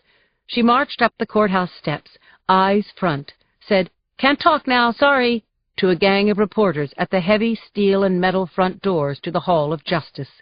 And then, to her chagrin, she couldn't open the doors. A reporter from KRON held the door for her, then winked and said, "See you later, Yuki." Yuki tossed her briefcase and handbag on the security desk, walked through the metal detectors without incident, accepted luck of the Irish wishes from the guard, and made for the stairs, taking them quickly to the second floor. The golden oak paneled courtroom was packed to the walls. Yuki took her seat at the defense table, exchanged looks with Nicky Gaines, her second chair. He was big-eyed and sweaty, looked as apprehensive as she was. "Where's Red Dog?" he asked. "He's in a traffic jam." The bailiff cut the murmur in the courtroom by calling out, "All rise," and Judge Bruce Bendinger entered the room through a panel behind the bench, took his seat between Old Glory and the California state flag. Bendinger was 60, gray-haired, recovering from knee replacement surgery. Yuki half-listened as Bendinger instructed the jury. She used the moment to sneak a look at Junie Moon's formidable take-no-prisoners attorney, L. Diana Davis. Davis was in her 50s, with 20 years' experience as a champion of abused and victimized women. This morning she appeared in one of her trademark red suits, bright lipstick, and chunky jewelry, wearing her short hair in crisp silver waves. Davis looked ready for prime time, and Yuki didn't doubt for a minute that she would get it. Full frontal TV cameras, bouquets of microphones at every recess. And that's when Yuki realized that it wasn't just the pressure of the trial and the scorching focus of the media that was freaking her out. It was Junie Moon, sitting now beside her attorney, looking so fawn-like and so vulnerable in her cream-colored suit and lace collar. She was almost transparent. "Are you ready, Miss Castellano?" Yuki heard the judge say. Yuki said, "Yes, Your Honor." She pushed back her chair and stepped to the lectern, checking that her one-button jacket was closed, feeling her spine prickle as 200 pairs of eyes focused on her. Yuki paused for a moment in the well of the courtroom. She smiled at the jurors and then began the most important opening statement of her career. "Ladies and gentlemen," Yuki said from the lectern, "a great deal is known about the life of Michael Campion. Sadly, this trial is about his death. On the night of January 21st, Michael Campion, an 18-year-old boy, went to the home of the defendant, Junie Moon, and he was never seen again. Miss Moon is a prostitute. I mention her profession because Miss Moon met Michael Campion because she's a prostitute. The people will introduce witnesses, classmates of the victim, who will tell you that Michael had long planned to visit with Miss Moon because he wanted to lose his virginity. On January 21st, he did visit with her. And Michael Campion not only lost his virginity, he lost his life. It shouldn't have happened. Michael shouldn't have died. And if the defendant had behaved responsibly, if she'd acted humanely, Michael might be here with us today. Everything we know about what happened to Michael Campion after he entered Miss Moon's house was told to us by the defendant herself, Yuki said, pointing to Junie Moon. She told us, she admitted to the police that she let Michael Campion die and that she treated his remains like garbage. Yuki walked the jury through Junie Moon's admission of guilt, her description of Michael Campion's death, grisly dismemberment, and disposal in a dumpster. Then she turned her back on the defendant, left her notes on the lectern, and took thoughtful, measured steps to the jury box. "Ladies and gentlemen," she said, "the police developed information leading to the defendant 3 full months after Michael Campion disappeared. His remains were not recovered because it was just too late. The defense will tell you, no body, no crime," Yuki said. "The defense will say that the police must have bullied Ms. Moon because she has since recanted her confession. The defense will say that the people have no case, but that's not true. We don't have to have physical evidence. We have circumstantial evidence and lots of it. Ms. Moon is charged with tampering with evidence and with murder in the 2nd degree, Yuki told the jurors. In order to prove murder, we have to prove malice. This is how the law is worded. Malice can be inferred in that the person acted in such a way that you could construe them to have had an abandoned and malignant heart." Think about that. An abandoned and malignant heart. The defendant told us that Michael Campion asked her to call for help, and that she didn't do it, because it was more important to protect herself. She let him die when she might have saved him. That's the clearest possible example of an abandoned and malignant heart. That's why the people are charging Junie Moon with murder. And in the course of this trial, we will prove Junie Moon guilty beyond reasonable doubt. L. Diana Davis put her hands on both sides of the lectern and wiggled it until it was centered on the jury box. Then she looked up at the jurors, said, "Good morning. I want to thank the prosecution for giving my opening statement for me. Saved us all a lot of time." Davis warmed to the laughter in the gallery and was glad to see that a few of the jurors had joined in. She put one hand on her hip, smiled, and went on. "Remember the advertising slogan, 'Where's the beef?' That's what I want to know, and you're going to want to know it too. As the people just told you, ladies and gentlemen, this is a non-case. If the young man in question weren't a celebrity, I doubt the DA would have the nerve to bring this case to trial. Ms. Castellano is right when she says, no body, no crime. Not only is there no body, there's no weapon, and in this day of advanced forensic science, there isn't even a microscopic trace of evidence in the so-called crime scene." "Oh, yes," Davis said, as if it were an aside. "After an intense, and I would say mind-blowing interrogation by the police, my client confessed to a crime she didn't commit." An expert witness will talk about this syndrome of false confessions, a sign of emotional battery, which is what happened to Ms. Moon. And Miss Moon will tell you about the night of January 21st herself. All the prosecution has to present to you is the retracted confession of a terrified young woman who was intimidated by the interrogation of an aggressive, motivated team of homicide inspectors who had an agenda to hang the disappearance of the governor's son on someone. They picked Junie Moon. Over the next few days, you will hear the preposterous case against her, There will be no DNA evidence, and Henry Lee won't be coming here with photos of blood spatter to tell you how this so-called crime went down. Even Ricardo Malcolm, Ms. Moon's former boyfriend, won't be called to testify for the prosecution because he told the police that Junie never met Michael Campion. He said nothing happened. So what did happen to Michael Campion? We know. Everyone in the free world knew. Michael Campion had a serious congenital and potentially fatal heart condition, and that he was living on borrowed time. After he left his house on the night of January 21st, something happened. We don't know what that something was, but it's not our job or yours to speculate.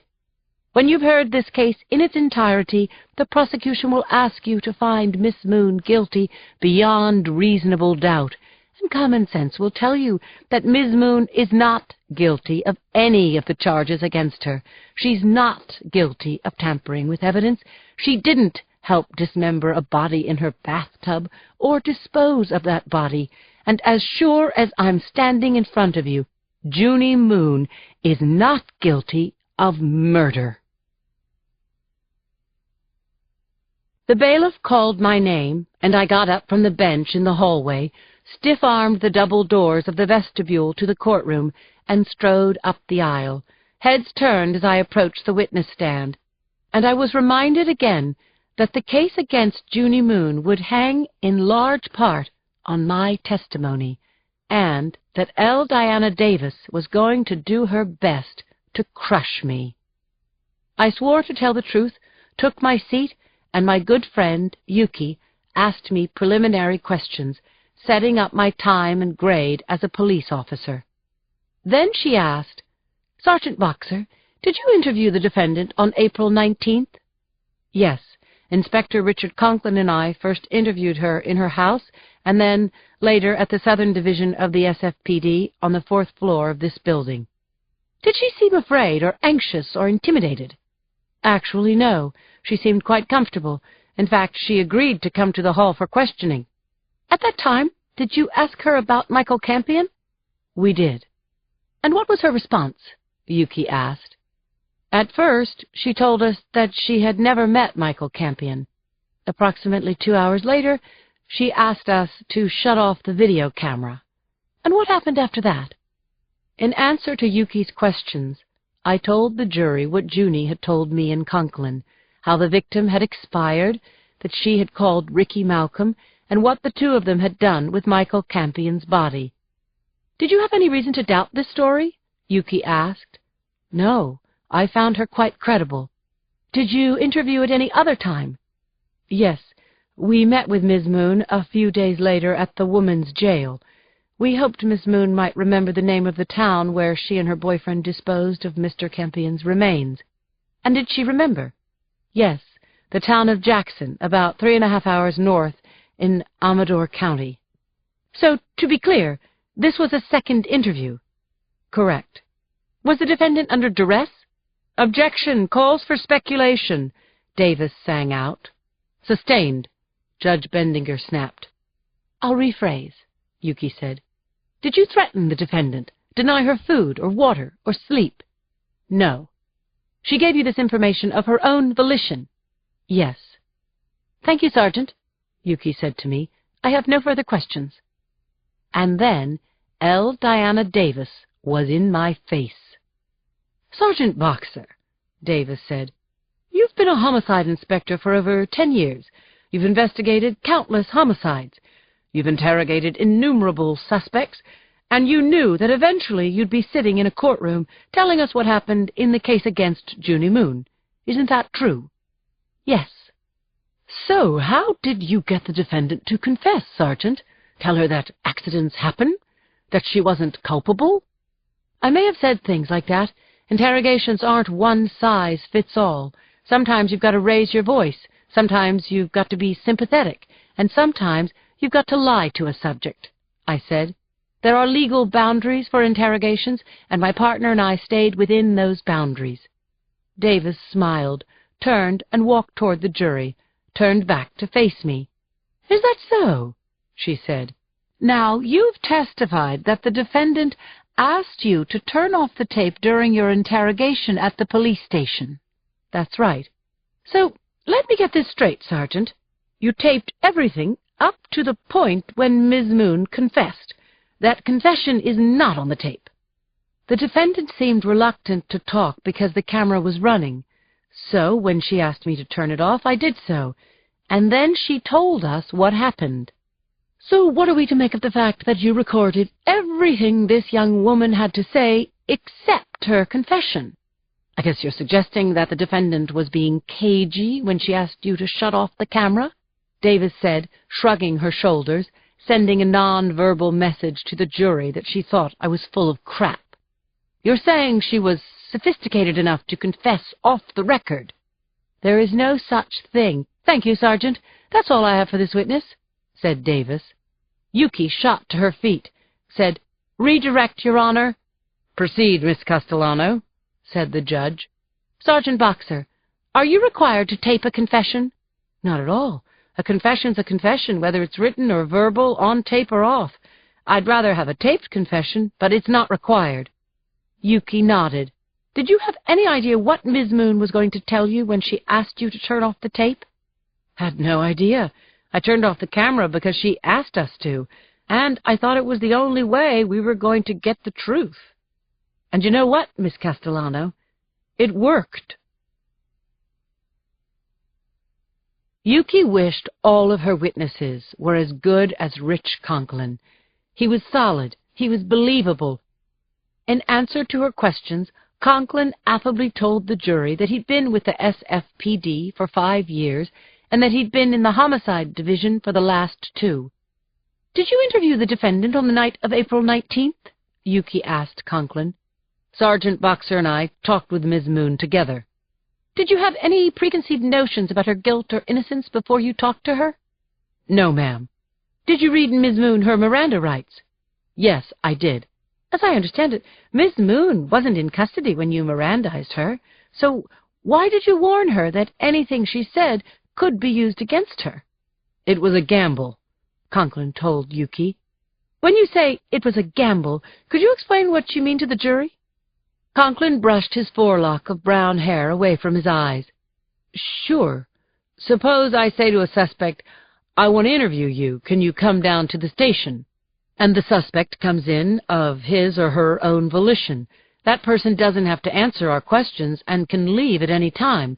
I don't have to Mirandize that person because they're not in custody, and still I can use anything they say." Conklin sat back comfortably in his seat and continued.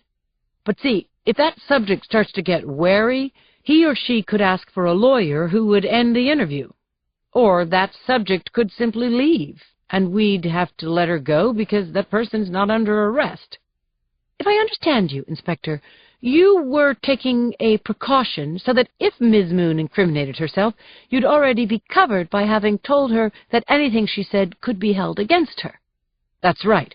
I was thinking how Ms. Moon was our only witness, maybe a suspect in a serious crime, and I didn't want to take a chance that if she had something to do with Michael Campion's disappearance, we'd have to stop the interview and Mirandize her. That might have ended the interview. And we not only wanted the truth, we wanted to find Michael Campion." "And did Miss Moon ask for a lawyer?" "No." "Did she give you the details of Michael Campion's death and the disposal of his body?" "Yes, she did." "Inspector Conklin, what was her demeanor as she confessed to you and Sergeant Boxer?" "She seemed sad and remorseful," Conklin said. "And how did you determine that?" "She cried," said Conklin. "She said she was sorry and that she wished she could change everything that happened." "Inspector Conklin," Davis said, smiling, "you sound like a very smart police officer." Yuki tensed. She could almost see Davis setting the trap, baiting it, tying the trap to a tree. Conklin just looked at Davis until she spoke again. "Isn't it true that from the beginning the defendant denied that she'd ever met Michael Campion?" "Yes, but 99 times out of 100 a suspect is going to say they didn't do it." "You've interviewed 100 homicide suspects?" "Figure of speech," Conklin said. "I don't know how many homicide suspects I've interviewed, quite a few." "I see," Davis said. "Is it a figure of speech to say that you and Sergeant Boxer tricked and bullied my client until she confessed?" "Objection!" Yuki called out from her seat. "Sustained." "I'll rephrase. As we all know, Ms. Moon's confession," Davis said, making the universal symbol for quote marks with the first two fingers of each hand, "wasn't on tape. Isn't that right?" "That's right." "So we don't know the tenor of that interview, do we?" "I guess you just have to trust me," Conklin said. Davis smiled, wound up for the pitch. "Inspector, did you take notes of Ms. Moon's statement?" "Yes." "I asked to see those notes during discovery," Davis said, "but I was told you no longer had them." Conklin's cheeks colored. "That's right." "I want to make sure I understand what you're telling us, Inspector," Davis said in a snotty tone she'd perfected over decades and was using now in an attempt to undermine and humiliate Conklin. "You were investigating a probable murder. As you told us, Ms. Moon was your primary witness, or maybe a suspect. You had no taped record, so you made a written record. That was so you could tell the court and the jury what the defendant said, right? And then you threw the notes away. Can you tell us why?" "I used my notes as the basis for my report. Once my report was typed, I didn't need them anymore." "No?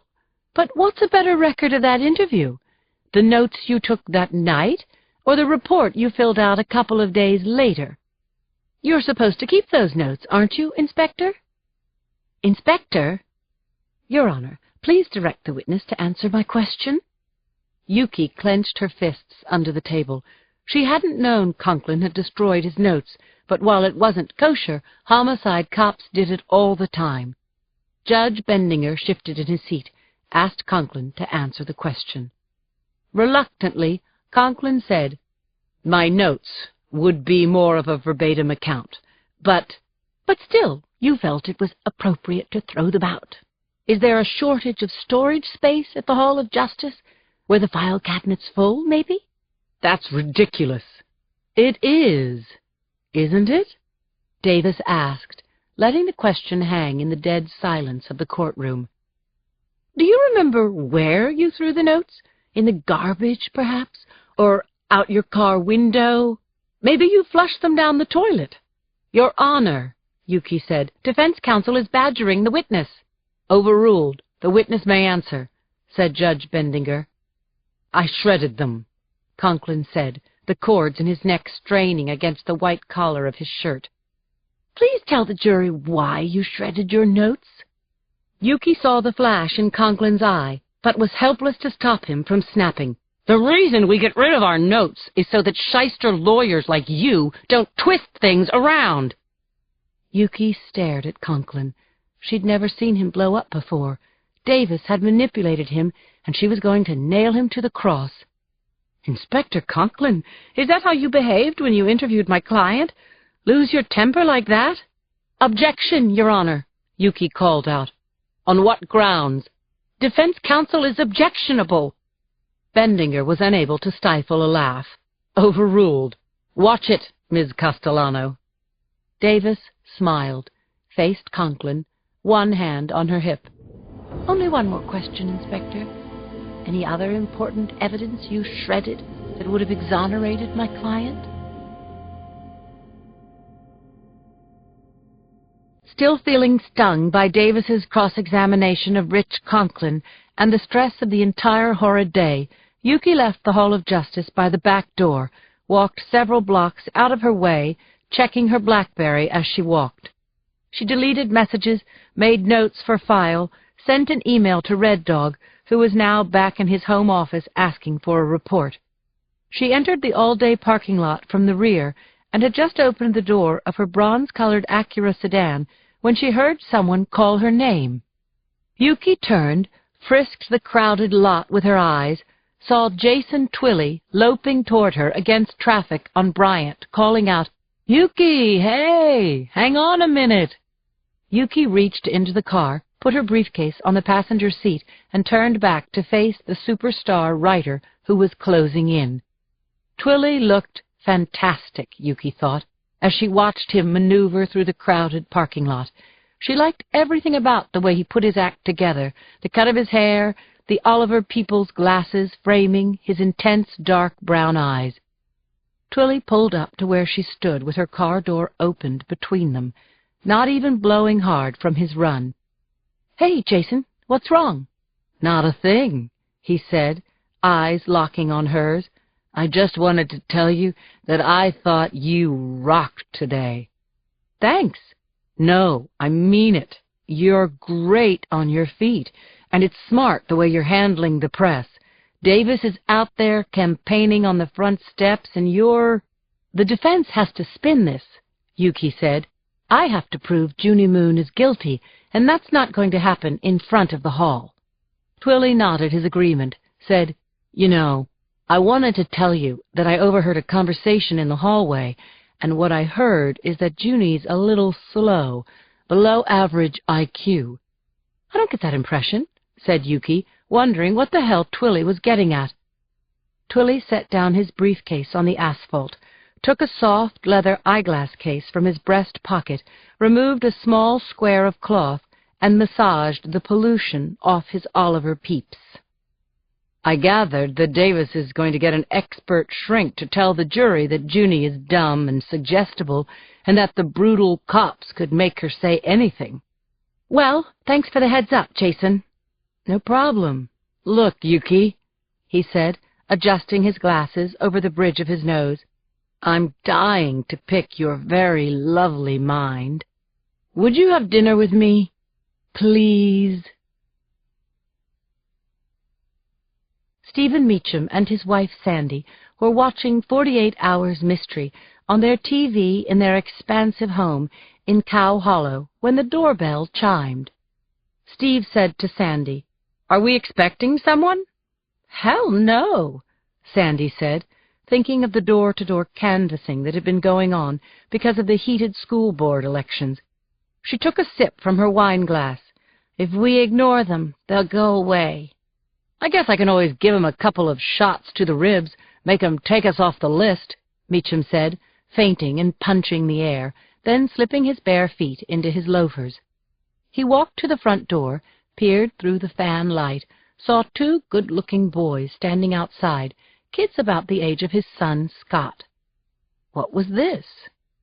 The heavier of the two wore a peachy-colored T-shirt under a camouflage vest, his hair covering his shirt collar, more Banana Republic than Republican, and definitely not a Jehovah's Witness. The other boy was dressed traditionally in a Glen plaid jacket over a lavender polo shirt, hair long in front like a kid from an English boarding school. Both boys had liquor bottles in hand. Meacham turned off the security alarm, opened the door a crack, said, "May I help you fellows with something?" "My name is Hawk, Mr. Meacham," said the one in the sports jacket. "This is Pidge. Ah, those are our pledge names," he said apologetically. "We're friends of Scotty's, you know, and we're pledging Alpha Sigma Mu." "No kidding. Scotty didn't call." "No, sir. He doesn't know we're here. We have to do this on the sneak." "Pledges, huh?" Meacham fondly remembered his own fraternity days. "So, when's the initiation?" he asked. "Next week, sir," said Pidge. "If we make it. We have to ask you about Scotty, things people don't know about him, and we need to score a baby picture, preferably a naked one." Meacham laughed, said, Okay, come on in," and he threw open the door to his spacious home with its heart-stopping view of the bay.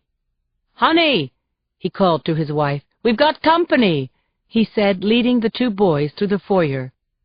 Meacham accepted the bottles from the boys with thanks. Then he opened the inlaid wooden liquor cabinet in the living room.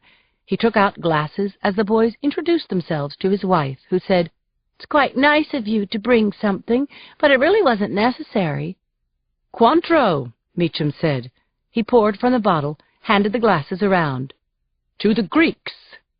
Actually, Meacham was trying to cut down on the booze, but Sandy was already half sloshed. She swished her drink in her glass, took a sip, said, "Honey Bear, why don't you show the boys Scotty's room? I'll get out the photo albums."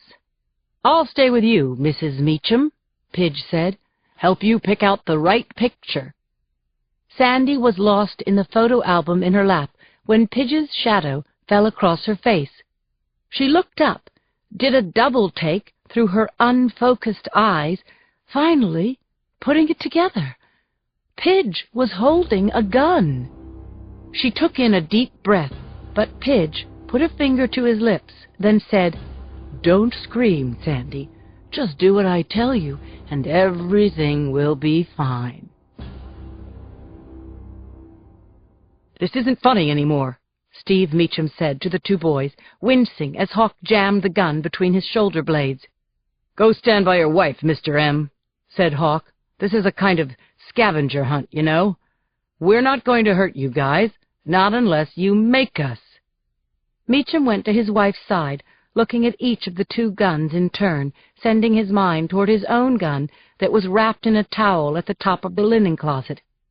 He turned back to Pidge, said, "This is just a fraternity prank, right, fellas?" "Yes, sir," Hawk said at his back. "I need you both to lie on the floor, face down."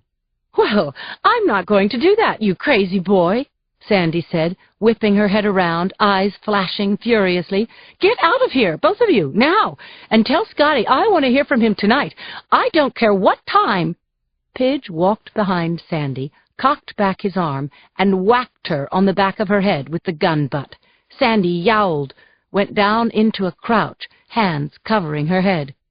"I don't want to shoot you, lady," Pidge said. "Drop slowly to the floor. You too, buddy. Hurry up now." Stephen got to his knees, pleaded. "We'll do what you say. Take it all," he said. "Take everything we have. Just don't, please, don't hurt us." "Good attitude," Pidge said, shoving Sandy Meacham to the floor with his foot, standing behind her as her husband lay face down on the Persian carpet. "Hands behind your backs, if you'll be so kind," Pidge said.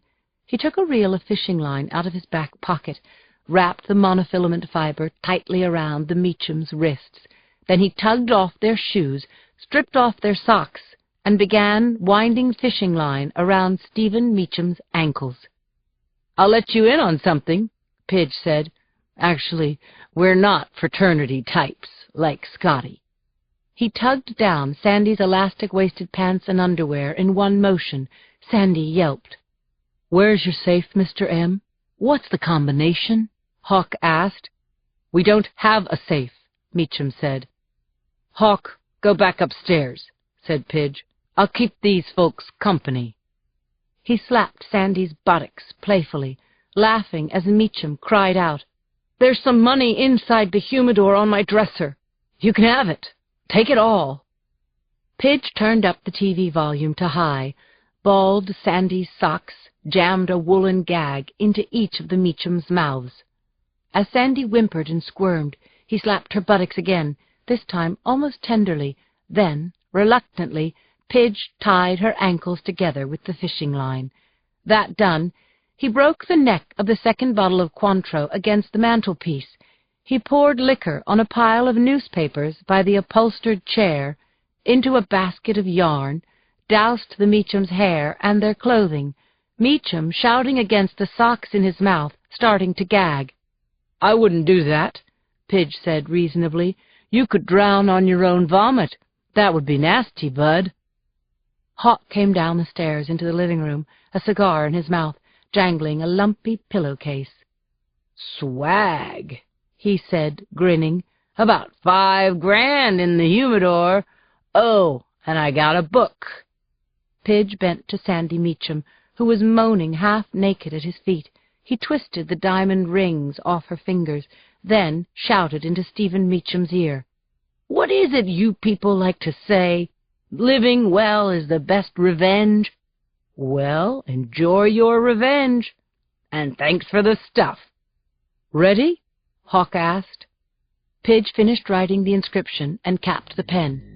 "Veni vidi vici, bro," Pidge said, lighting matches and dropping them where he'd poured the Cointreau. Vroom! Flames flared up around the room. Smoke billowed, darkening the air. The Meachams couldn't see the two young men wave goodbye as they left by the front door. The smell of burnt flesh hit us before we crossed the threshold into the smoking ruins of the Meacham house in Cow Hollow. It had once been an architectural masterpiece. Now it was a crypt. Arson investigator Chuck Haney stepped out of the shadows to greet us. He looked uncharacteristically tired and grim. "My second job tonight," he explained. "The first one was like this?" Conklin asked. "Nope. Meth lab explosion," Haney said. "Victim was blown out of the house and into the back of her pickup truck." He shook his head. "Now, this is exactly like the Malone fire." We followed Haney into what was once the Meachams' living room. The bodies were lying close together in 3 inches of black water, flat on their stomachs, hands curled in a pugilistic attitude, the result of tendons tightening as their bodies burned. "If there were ligatures on the victims, they've burnt up," Haney said, hunching down beside the bodies. "No point in dusting for prints. Maybe tomorrow, in the light of day. Anyway," Haney said, "I found this on the kitchen counter." He handed a book to Conklin. I read the title, A History of Yachting. "Got a signature in there for you, Rich. It's in Latin." Conklin cracked open the book to the title page and read out loud, Radix omnium malorum est cupiditas. "What's it mean?" Haney asked him. Conklin tried to hunch it out, saying, Something bad is love? I don't know. What the hell? My 10th grade Latin is exhausted." "Aren't we all?" Claire said, stepping into the room, a crew of 2 assistants trailing behind her. "What have we got here?" She walked to the bodies, rolled the smaller of the 2, and a rush of air came from the victim's mouth. "Look here," Claire said to Chuck, showing him a liquor bottle that had been partially hidden by the victim's body.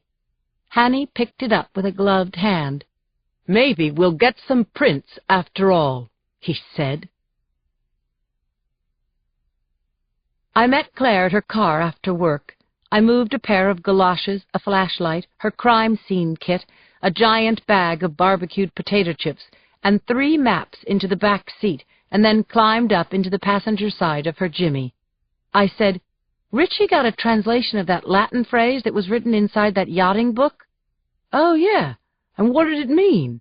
she said, pulling her seatbelt across her belly, stretching it to the limit before locking it in place. I cinched my seatbelt, too, said, "It roughly translates as, 'Money is the root of all evil.' I'd like to get my hands on the sucker who wrote that and show him the victims all crispy and curled up on your table. Show him what real evil is." Claire grunted, "You got that right," and pulled the car out onto Bryant, heading us north toward Susie's, apparently deciding to take the 1.8 miles to Susie's like she was racing the Daytona 500. She jerked the wheel around a slow cruising sightseer, stepping on the gas. I told Claire about how the canvass of the Meacham neighborhood had netted us no leads whatsoever. She told me the results of the blood screen, that Sandy Meacham had been drinking, and that the Meachams had both died of smoke inhalation. It was all interesting, but none of it added up to a damned thing. I told that to Claire as she pulled into the handicap zone right in front of Susie's cafe. She looked at me and said, "I am handicapped, Linz. I'm carrying 50 pounds of baby fat, and I can't walk a block without huffing. I'm not going to write you up for this, Butterfly, but as for the land speed record you just set in a business district..." My best friend kissed my cheek as I helped her down out of the Jimmy. "I love that you worry about me." "Lot of good it does," I said, hugging her, cracking open the door to Susie's. As we plowed through the gang at the bar toward the back room, the plinking steel band version of a Bob Marley classic surrounded us, as well as the divine aromas of roasting chicken, garlic, and curry. Cindy and Yuki were already at our booth, and Loretta dragged up a chair for Claire. She dropped laminated menus on the table that we knew by heart, and took our order for a pitcher of tap and mineral water for Claire. And then, with Cindy urging her on, "Yuki, tell them, tell them!" Yuki volunteered her news. "It's nothing," she said. "Okay, I had a date with Jason Twilley." "And you were careful what you said to him," Cindy said sternly. "You remembered that he's a reporter." "We didn't talk about the case at all," Yuki said, laughing. "It was dinner. A very nice dinner. No kissing or anything, so all you guys calm down, okay?" "Was it fun? Are you going to see him again?" Yeah, if he asks me, I suppose I will." "Geez, first date in what, a year?" I said. "Think you'd be more excited."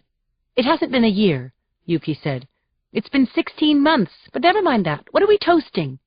"We're toasting Ruby Rose," said Claire, lifting her water glass. "Who?" we all asked in unison. "Ruby Rose. She's right here," Claire said, patting her belly. "That's the name Edgar and I picked out for our little baby girl." When I returned home from Susie's, the sun was still hanging above the horizon, splashing orange light on the hood of a squad car parked right outside my apartment. I bent to the open car window, said, "Hey there, something wrong? You got a couple of minutes?" I said, "Sure," and my partner opened the car door, unfolded his long legs, and walked over to my front steps, where he sat down, and I joined him. "Kelly Malone is calling me every day, so I can tell her that we've got nothing. Had to tell her about the Meachams." I murmured sympathetically. "She says she can't sleep thinking how her parents died. She's crying all the time." I said, "He's going to screw up, Richie. They almost always do. And we're not in this alone. Claire, Hanny."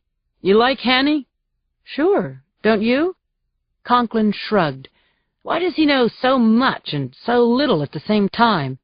"He's doing what we're doing, wading through the sludge, trying to make sense of the senseless." "Good word for it. Sludging.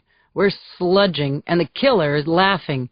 But hell, I'm a bright guy. I can translate Latin platitudes into English. That's worth something, isn't it?"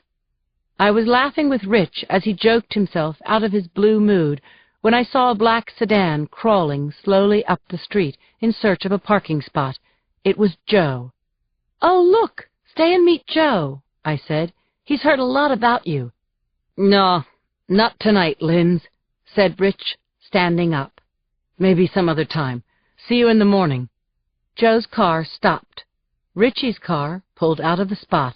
Then Joe's car pulled in. "You ever use this thing?" Joe was asking me about the stove. "Sure I do." "Uh-huh. So what's this?" He pulled out a user's manual and some styrofoam packing from the inside of the oven. "I use the stove top," I said. He shook his head, laughed at me, asked me if I could open the wine and start the salad. I said I thought I could handle that. I uncorked the Chardonnay, tore a head of romaine into a pretty blown glass bowl Joe had given me, and sliced up a tomato. I reached around Joe for the olive oil and spices, patted his cute behind. Then I settled onto a stool near the counter, kicked off my shoes. I sipped my wine, and with a Phil Collins CD playing in the background, listened to Joe talk about 3 accounts he'd landed for his new disaster preparedness consultancy and his upcoming meeting with the governor. Joe was happy, and I was glad that he was using his modern, larger, fancier apartment as his office and making himself at home right here. I topped up Joe's wine glass, watched him stuff a couple of tilapias with crab meat, and slide the pan into the oven. He washed his hands and turned his handsome self to me. "The fish will be ready in about 45 minutes. Want to go outside and catch the last rays?" "Not really," I said. I put down my glass, hooked my leg around Joe's waist, and pulled him to me, grinned, when I saw my better idea flash into Joe's blue eyes. He pulled me closer, slid me off the stool, and gathered me up, cupping my butt and grunting theatrically as he carried me down the hallway, saying, "You're a load, Blondie." I laughed, bit his earlobe, said, "You didn't think 130 was a load when you were younger." "Like I said, light as a feather." He dropped me softly onto the bed, crawled in next to me, took my face in his big hands, and gave me a kiss that made me groan. I wrapped my arms around his neck, and Joe did the almost impossible, pulled off his shirt and kissed me at the same time, tugged off my pants, and also somehow managed to kick the door shut to keep Martha out of our private moments. "You're amazing," I said, laughing. "You haven't seen anything yet, baby doll," my lover growled. Soon we were both naked, our skin hot and slick, limbs completely wrapped around one another. But as we grappled together, making the delicious climb to ecstasy together, an image of another man came winging into my mind. I fought it hard, because I didn't want him there. That man was Richie. Part 3. Home Cooking. Jason Twilley sat in the front row of the gallery in courtroom 2C, right behind the elfin Junie Moon, taking notes as Connor Hume Campion answered Yuki Castellano's softball questions. Twilley thought Campion had aged tremendously since his son disappeared. He looked haggard, stooped, as though Michael's death was literally killing him. Mike was born with a conductive defect in his heart, Campion told the court. It was being managed medically, but of course he could die at any time. Yuki asked quietly, "And what did Michael know about his life expectancy?" "Mikey wanted to live. He used to say, 'I want to live, Dad. I have plans.' He knew he had to be careful. He knew that the longer he lived, the more chance." Campion stopped speaking as his throat tightened and his eyes watered. "Mr. Campion, did Michael talk to you about his plans?" "Oh, yes," Campion said, smiling now. "He was training for an upcoming world chess tournament on the computer, you know, and he started writing a book about living with a potentially fatal illness. It would have made a difference to people. He wanted to get married someday." Campion shook his head, looked at the jury, and addressed them directly. "He was such a wonderful boy," he said. "Everyone has seen his pictures, the interviews. Everyone knows how his smile could light up the darkness, how brave he was. But not everyone knows what a good soul he had, how compassionate he was." Twilley noted that Diana Davis's face was pinched, but she didn't dare object to Campion's meandering testimony about the pain of losing his son. Campion turned and looked squarely at the defendant, spoke directly to her, sadly, but not unkindly. "If only I could have been there when Michael died," Connor Campion said to Junie Moon. "If only I could have held him in my arms and comforted him. If only he'd been with me instead of with you." "The people call Mr. Travis Cook," Yuki said. Heads swung toward the double doors at the back of the courtroom, and a young man, about 18 years old, wearing a gray prep school blazer with a crest over the breast pocket, walked up the aisle, came through the gate. Cook's bushy hair looked patted down rather than combed, and his shoes needed a polish. He looked uneasy as he swore to tell the whole truth and nothing but. Then he stepped up to the witness stand. Yuki said good morning to her witness, and then asked, "How did you know Michael Campion?" "We went to Newkirk Prep together." "And when did you meet Michael?" "I knew him in our freshman year, but, we became better friends last year." "In your opinion, what caused this friendship to grow?" Michael didn't have many friends, really," Travis Cook said, meeting Yuki's eyes briefly, then looking down again at his hands. "People liked him, but they didn't get too close to him. 'cause he couldn't play any sports or hang out or anything because of his heart condition. Now, did there come a time when you told Michael about the defendant, Ms. Moon?" "Yeah." "Travis, I realize this may be a little uncomfortable, but you've sworn to tell the truth." "I know." "Good. And what did you tell Michael about Ms. Moon?" "That I'd been with her," he mumbled. "Please speak up so the jury can hear you," Yuki said. The boy started again. "I told Michael that I'd been with her. A lot of us had. She's a nice girl for someone who... Anyway, she's not crude or anything, and so..." Travis sighed. "And so she's a good person to break you in." "Break you in?"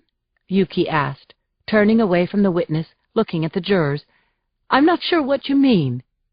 "Do it for the first time. You're not worried about what the girl's gonna think of you or anything. I mean, you get to be yourself, have fun, pay her, and leave." "I see. And what did Michael Campion say when you told him about Ms. Moon?" "He said he didn't want to die a virgin." "Travis, did you see Michael the day before he disappeared?" "I saw him on the lunch line." "And how did he appear to you?" "Happy. He said he had a date that night with Junie." "Thank you, Travis. Your witness," Yuki said to L. Diana Davis. Davis was wearing a blue double-breasted suit with 2 rows of 4 large white pearl buttons and a triple strand of pearls at her throat. Her silver hair was crisp, almost sharp. She stood up and spoke from the defense table, saying, "I only have one question, Mr. Cook." The boy looked at her earnestly. "Did you see Michael Campion go into Junie Moon's house?" "No, ma'am." "That's all we have, Your Honor," Davis said, sitting down.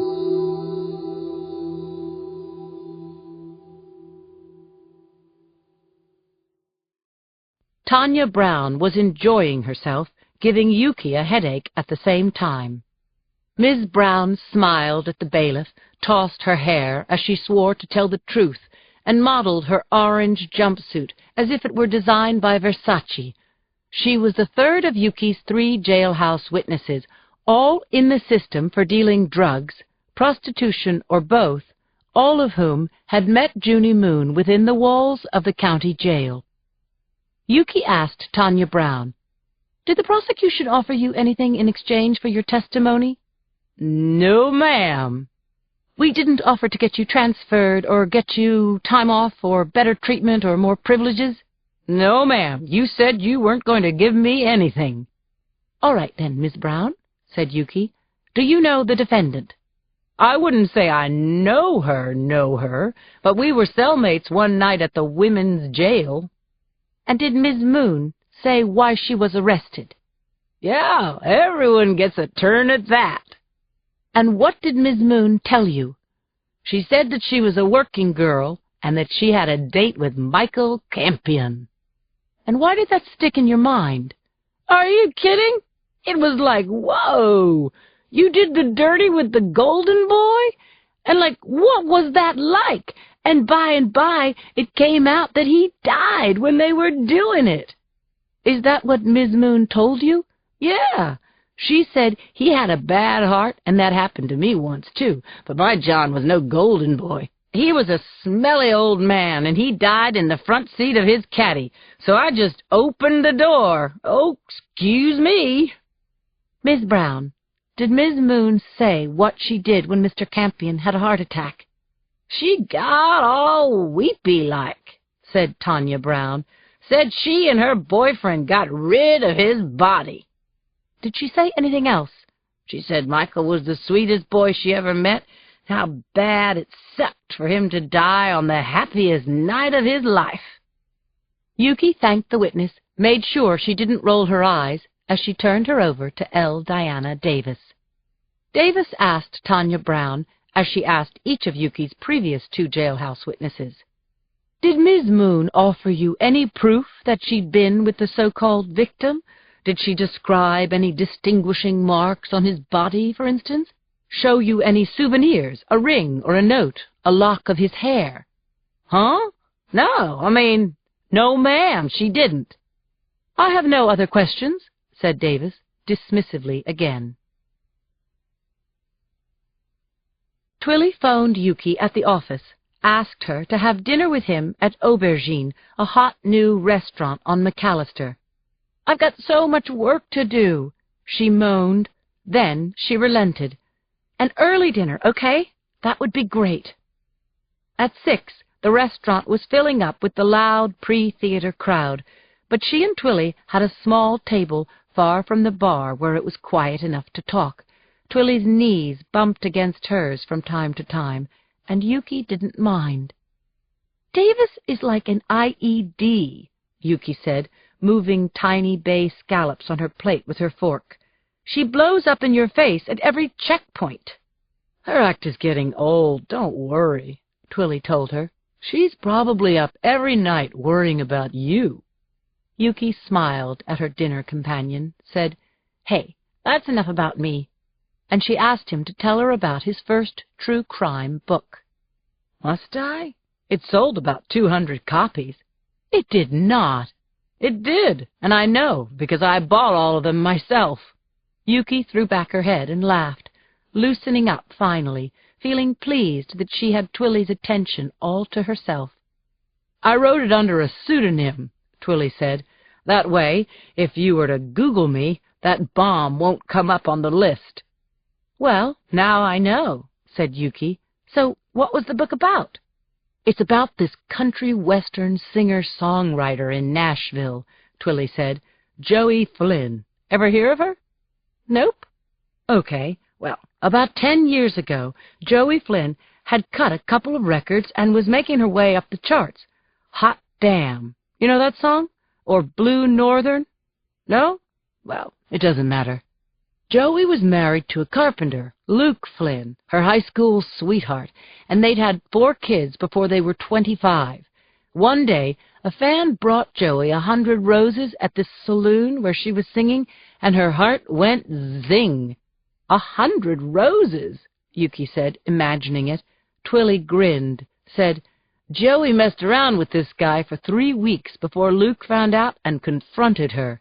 "Confronted her how?" "Rapped on the door at the Motel 6. "Ouch," said Yuki.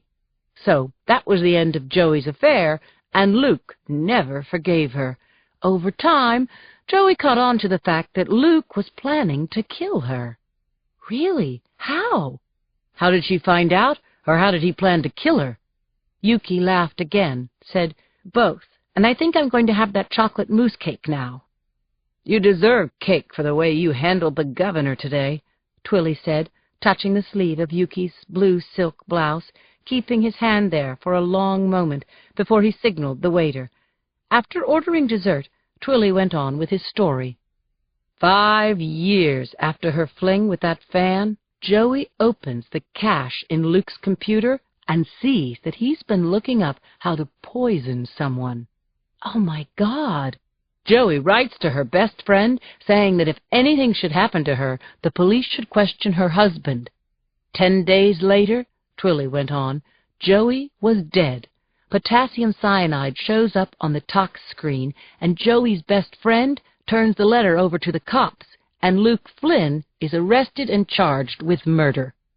This story reminds me of Nicole Simpson putting those Polaroids of her bruises in a lockbox for her sister in case O.J. hurt her. Exactly. So I write a book proposal, get a big advance on a 6-figure contract, and I start spending time with Luke Flynn, who's cooling his jets in jail while he awaits trial. And let me tell you, there's no food like this near the prison in Nashville. "Have the rest," Yuki said, pushing 2/3 of her cake across the table. "You sure you're done?"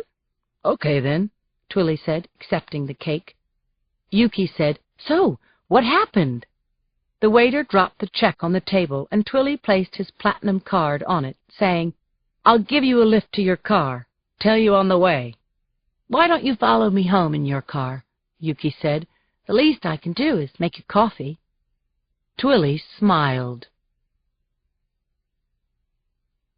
Jason Twilly sat in a love seat in Yuki's living room, an Irish coffee resting on the low glass table between him and where Yuki was sitting in an upholstered chair 6 feet away. Twilly was excited, hitting the climax of his story. So, now the DA has the letter Joey Flynn gave to her best friend, and turns out she also told her hairdresser that she was afraid that Luke would kill her. "I'm dying," Yuki said. "You better tell me what happened, Jason, because I've got to get to bed in 10 minutes and you have to leave." "Come sit with me for those 10 minutes, he said. Yuki felt her heart banging in her chest, and she felt something else. Her deceased mother's clucking presence all around her, in the furniture, in the portrait on the wall, and she knew that her mom would want her to say good night and show the stranger out. Yuki got up and sat down next to Jason Twilly. Twilly put his arm around her, leaned forward, and kissed her. Yuki moved into the kiss, put her hands in Jason's hair, and was jolted by the hot shock of desire that shot through her body. It was incredible. But somewhere into the second kiss, when Jason ran his hand over her breast, she pulled away, gasping and flustered, her confusion burning off into certainty. She wasn't ready for this. It was too soon. Yuki dipped her head, avoided Twilly's eyes as he reached out and tucked a glossy fall of her hair behind her ear. Then, as if nothing had happened, he said, "The judge ruled the letter Joey wrote to her best friend inadmissible as hearsay because a defendant, in this case Luke Flynn, had a right to confront his accuser." "Who was, unfortunately, dead," Yuki said. "Correct, but he allowed the testimony of Joey's hairdresser. Luke's lawyer put up a fight, said the hairdresser's testimony was also hearsay. The evidence went in anyway, and Luke was convicted." "That's kind of amazing." "Bingo," Jason said. "Luke's lawyer appealed to the Tennessee State Supreme Court, and 8 months later the conviction was overturned. As we speak, Luke Flynn is living in Louisville with his new wife and kids making custom kitchen cabinets," Twilly said, "as if Joey Flynn never happened." "So let me guess, the story fizzled out, and you had to either write the book or give back the advance," Yuki said, starting to breathe normally again. "Exactly. So I wrote Blue Northern after Joey's song, and it bombed. But Malvo was a hit, and so was Rings on Her Fingers, and this book, the shocking story of the life and death of Michael Campion as told through the voice of the bewitching, oh, God, Yuki." Jason pulled Yuki to him and kissed her again, and when she resisted, said, "No, I can't." He held her tighter until Yuki jumped up and pushed him away, putting the coffee table between them again. Twilly's face darkened. He was angry, and she understood. He'd read her libido, but not how much he was scaring her. "I'm sorry," she said. "I'm just not—" "Don't be a sorry mouse, be a happy jappy," Twilly said, interrupting her. His lopsided smile was forced, and he stood, followed her into the middle of the room, reached for her again as she backed away. Happy Jappy? What was wrong with him?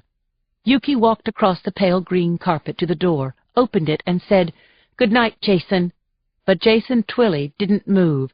"What the hell is wrong with you?" he shouted. "You flirt with me, invite me back to your place. Now, hey, listen to me," he said, advancing on Yuki, gripping her chin hard with his thumb and forefinger, wrenching her face toward him. "I said no," Yuki said, pulling out of his grip. "Now get out, or I'm calling the police." "Crazy bitch," he said, smiling coldly. He dropped his hands to his sides. Yuki's heart galloped as Twilly walked slowly out of her apartment. She slammed the door shut behind him, bolted the lock, and leaned against the inside of her door until she heard the elevator door open and close at the end of the hallway. She went to the window and watched as Twilly stalked out of the Crest Royal and got into his car. His tires squealed as his black Mercedes shot down Jones Street. After a genuine psycho killer had been arrested in her building, Cindy had thought of adopting a dog for protection. Pit bulls were outlawed in San Francisco, and Cindy didn't want an attack dog or a lap dog, and so her pursuit of the perfect watchdog had ended at Seth on 6th, the pet store around the corner. Seth had said, "Take him! His name is Horn Dog." Horn Dog was a peach and white Moluccan cockatoo, the kind of bird Robert Blake used to have in his TV series Beretta. But Horn Dog was no movie star. He sulked in his cage, plucking feathers from his breast, lifting his head to squawk whenever the door to the pet shop opened. "He's depressed," Seth said. "He needs a home. Anybody comes into your house, Horn Dog will let you know." So Horn Dog had been renamed Peaches, and now he was living with Cindy, and no longer depressed. Visibly happier, he now perched on Cindy's shoulder, chewing a pencil into wood chips and softly chuffing to himself. Took a week or two for Cindy to finally translate that muffled mutter. Peaches was saying repeatedly, "Kill the bitch, kill the bitch." "Pretty bird, pretty bird," Cindy answered distractedly, sure that if she said it enough times, she could reprogram her bird. Tonight, Peaches and Cindy were at her computer at her home office. Cindy typed a series of key words into a search engine. Home fires, fatalities. Home fires, fatalities, Bay Area. Home fires, cause unknown. But each time she pressed the Enter key, too much information flooded her screen. Cindy scratched the bird under its chin, refreshed her tea with hot water from the kettle, and went back to her desk. The clock icon in the bottom corner of her screen read 11:32, and she was still nowhere. She refined her search, typed home fire, wealthy couple. Nearly all of the links led to the same fire, a house outside San Francisco that had been torched 4 years before. As Cindy scanned the articles, she remembered the story of the victims, Emil and Roseanne Christensen, who had died before she was assigned to the crime desk. Emil Christensen had been the CFO of an office machine company that had been bought out by a computer company. The Christensens had become instant multi-millionaires. They'd moved out of the city to a woodsy setting up the coast. According to the articles, the house had burned down before the firefighters could reach it, and the Christensens had died. The fire had been classified accidental by the firefighters at the scene, but when the couple's son did an inventory of the remaining property, he reported that his father's coin collection was missing, and that his mother's large emerald ring and a sapphire and diamond bracelet that was alone worth $50,000 were gone. At the bottom of the last article was a quote from the arson investigator who had told the reporter, "A candle tipped over, papers caught fire, the curtains went up, and so went the house. I haven't found any trace of fire accelerant, so right now I can't say if the fire was accidental or intentional." Cindy typed, clicked, followed the links, found the medical examiner's report of the Christensens. The ME had given the cause of death as smoke inhalation, and the manner of death undetermined based upon the fire marshal's report. "Hey, Peaches, what about the missing jewels? Kill the bitch, kill the bitch." Cindy's mind churned with questions. Why, she wondered, had the arson investigator said he didn't know if the fire was accidental or intentional when the Christensens had been robbed? And here was a thought. Was it a coincidence that the arson investigator who worked the Christensen fire was also working on both the Malone and Meacham homicides? Cindy knew the arson investigator's name because Lindsay had talked about him. His name was Chuck Haney. She put Peaches back into her cage and covered it. Then she got busy on the phone. First, she called her editor. Then she called Lindsay. Conklin parked our car on the narrow, tree-lined road in Monterey, a small coastal town 2 hours south of San Francisco. On my right, one wing of the 3-story wood-frame house remained untouched, while the center of the house had burned out to the framing timbers, the roof open to the blue sky like a silent scream. Conklin and I pushed through the clumps of sidewalk gawkers, ducked under the barricade tape and loped up the walk. The arson investigator was waiting for us outside the front door. He was in his early 30s, over 6 feet tall, jangling the keys and change in his pocket.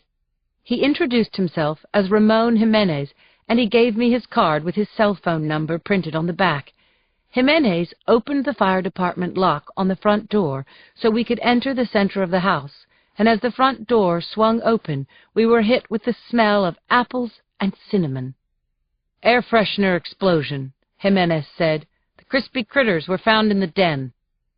As we followed Jimenez into the fire-ravaged shell, I thought about how some cops and firefighters use jargon to show that they're tough, when in fact they're horrified. Others do it because they get off on it. What kind of guy was Jimenez? "Was the front door locked?" I asked him. "No, and a neighbor called the fire in. Lots of people don't bother to set their alarms around here." Broken glass crunched under my shoes, and water lapped over the tops of them as I slogged through the open space, trying to get a sense of the victims' lives from the remains and residue of their home. But my knack for fitting puzzle pieces together was blunted by the extent of the destruction. First the fire, then the water and the mop-up left the worst kind of crime scene. If there had been fingerprints, they were gone. Hair, fiber, blood spatter, footprints, receipts, notes, forget all of that. Unless a bomb trigger or trace of an accelerant was found, we couldn't even be sure that this fire and the others we were investigating had been set by the same person. The most conclusive evidence we had was the similarity of the circumstances surrounding this fire and those at Malone's and Meacham's homes. "The Vicks were a married couple, George and Nancy Chu," Jimenez told us. "She was a middle school teacher. He was some kind of financial planner. They paid their taxes, were law-abiding, good neighbors, and so forth. No known connections with any bad guys. I can fax you the detective's notes from the canvass of the neighborhood." "What about the ME's report?" I asked. Conklin was splashing through the ruins behind me. He started up the skeletal staircase that still clung to the rear wall. "The ME wasn't called. The chief ruled the fire accidental. Nancy Chu's sister had the funeral home pick up the bodies ASAP. "The chief didn't see cause to call the ME?" I shouted. "We're looking at a string of fire-related probable homicides in San Francisco." "Like I told you," Jimenez said, staring me down with his dark eyes. "I wasn't called either. By the time I got here, the bodies were gone and the house was boarded up. Now everyone's yelling at me." "Who else is yelling?" "You know him, Chuck Haney." "Chuck was here?" "This morning we called him in to consult. He said you were working a couple of similar cases, and before you say I didn't tell you, we might have a witness." Had I heard Jimenez right? There was a witness? I stared up at Jimenez and pinned some hope on the thought of a break in the case. "Firefighters found the Chu's daughter unconscious out on the lawn. She's at St. Anne's Children's Hospital with an admitting carbon monoxide of 17%. "She's going to make it?" Jimenez nodded, said, "She's conscious now, but pretty traumatized. So far, she hasn't said a word." A telephone rang repeatedly in some corner of the second floor of George and Nancy Chu's house. I waited out the sad, echoing bell tones before asking Jimenez the name and age of Chu's daughter. "Molly Chu. She's 10. I scribbled in my notebook, stepped around a mound of water-soaked rubble, and headed for the stairs. I called out to Rich, who was already starting down. Before I could tell him about Molly Chu, he showed me a paperback book that he held by the charred edges. Enough of the book cover remained so that I could read the title, Fire Lover by Joseph Wambaugh. I knew the book. This was a non-fiction account of a serial arsonist who terrorized the state of California in the 1980s and 90s. The blurb on the back cover recounted a scene of horror, a fire that had demolished a huge home improvement center, killing 4 people, including a little boy of 2. While the fire burned, a man sat in his car, videotaping the images in his rear-view mirror, the rigs pulling up, the firefighters boiling out, trying to do the dangerous and impossible, knock down the inferno even as two other fires burned only blocks away. The man in the car was an arson investigator, John Leonard Orr, a captain of the Glendale Fire Department. Orr was well known and respected. He toured the state giving lectures to firefighters, helping law enforcement read the clues and understand the pathology of arsonists. And while he was traveling, John Orr set fires. He set the fire that had killed those 4 people, and because of his pattern of setting fires in towns where he was attending fire conferences, he was caught. Then he was tried, convicted, and stashed in a small cell at Lompoc for the rest of his life without possibility of parole. "Did you see this book?" Conklin asked Jimenez. Jimenez shook his head no. Said, "What? We're looking for books?" "I found it in the master bathroom between the sink and the toilet," Conklin said to me. The pages of the book were damp and warped, but it was intact. Incredibly, books rarely burn because of their density, and because the oxygen the fire needs for combustion can't get between the pages. Still holding the book by the edges, Rich opened the cover and showed me the block letters printed with a ballpoint pen on the title page. I sucked in my breath. This was the link that tied the homicides together. The Latin phrase was the killer's signature, but why did he leave it? What was he trying to tell us? "Hanny was here," Conklin said quietly. "Why didn't he find this book?" I muttered, "Got me," and focused on the handwritten words on the flyleaf. Sobria inebriatas. Even I could translate this one. Sober intoxication.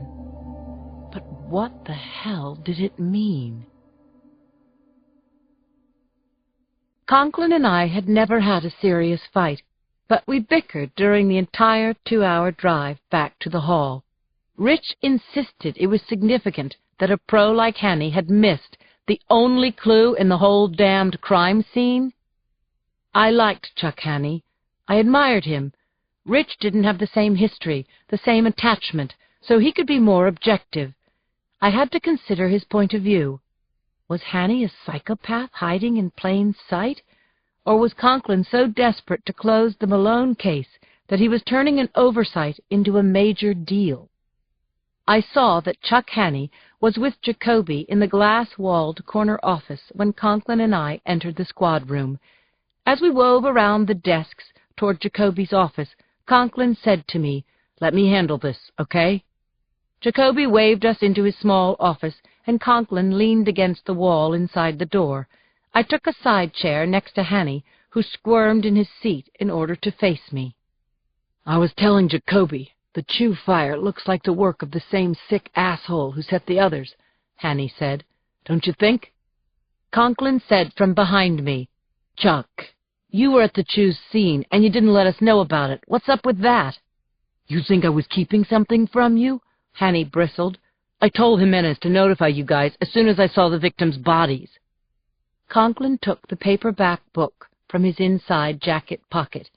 He reached over me, placed the book, now enclosed in a plastic evidence bag, on top of the pile of junk on Jacoby's desktop. "This was inside the Chew house," Conklin said, his voice matter-of-fact, but there was nothing innocent about it. "There's block lettering on the first page in Latin." Hanny looked at the book in silence for a moment, then muttered, "How did I miss this?" Jacoby said, "Where'd you find it, Rich?" "In a bathroom, Lieutenant, in plain sight." Jacoby looked at Hanny with the hard-boiled stare he'd perfected in 25 years of interrogating the worst persons in the world. He said, "What about it, Chuck?" Chuck Hanny's chair scraped the floor as he pushed back from Jacoby's desk. He'd been caught off guard and was now indignant. "What? You think I'm like that Orr prick, setting fire so I can be a hero? Oh, and I planted that book to point suspicion at myself? Look, I gave the ATF a standing ovation when they brought John Orr down." Conklin smiled, shrugged. "Why didn't you tell us about the Christensen fire?" Conklin said calmly. "2 wealthy people died. Their stuff was stolen." "Christ!" Hanny interrupted. "I don't sit around reminiscing about old cases, do you? Bad enough. I see them in my dreams." "But the M.O. was the same," Conklin insisted. "And so I'm wondering, the killer can't kick the habit. Maybe he's still at it, and now he's leaving clues at the crime scene, like a book inscribed with a few words of Latin." I watched Chuck's expression, expecting him to bolt, or punch out at Rich, or break down. Instead he frowned, said, "What do you mean, the killer can't kick the habit? Matt Waters confessed to the Christensen fire 2 years ago. He's doing time at the Q. Check it out, Conklin, before you start slinging accusations around." My face got hot. Had Cindy gotten this wrong? Jacoby's intercom had buzzed a few times during this meeting, but he hadn't picked up. Now, Brenda Fregosi, our squad assistant, barged into the office, ripped a pink square of paper from a pad, handed it to Jacoby, saying, "What's the matter, Lieutenant? You didn't hear me ring?" Brenda turned, and swinging her hips, walked back across the gray linoleum to her desk. Jacoby read the note. "Molly Chu is responding to the hospital shrink," he told us. "She might be ready to talk." Chuck got out of his chair, but Jacoby stopped him. "Let's talk, Chuck. Just you and me." My heart lurched when I saw the little girl. Her hair was singed to an inch of frizzed black fuzz sticking out from her scalp. Her eyebrows and lashes were gone, and her skin looked painfully pink. We approached her bed that seemed to float under a bower of shiny helium balloons.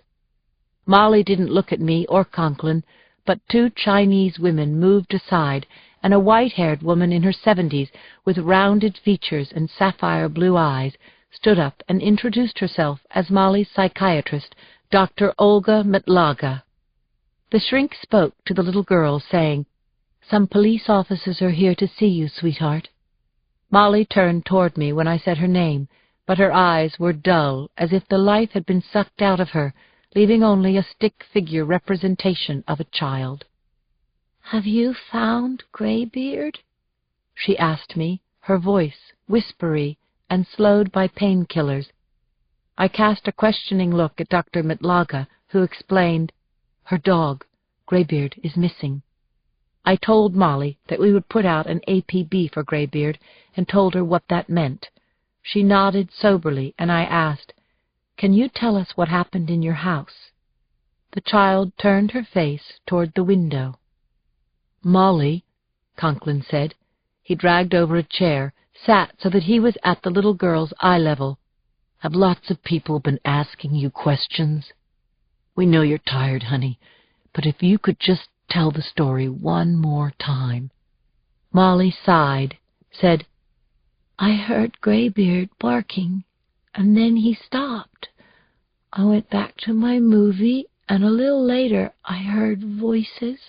My mom and dad always told me not to come downstairs when they had guests." "Guests?" Conklin asked patiently. "More than one?" Molly nodded. "And they were friends of your parents?" Molly shrugged, said, "I only know that one of them carried me out of the fire." "Can you tell us what he looked like?" "He had a nice face, and I think he had blonde hair.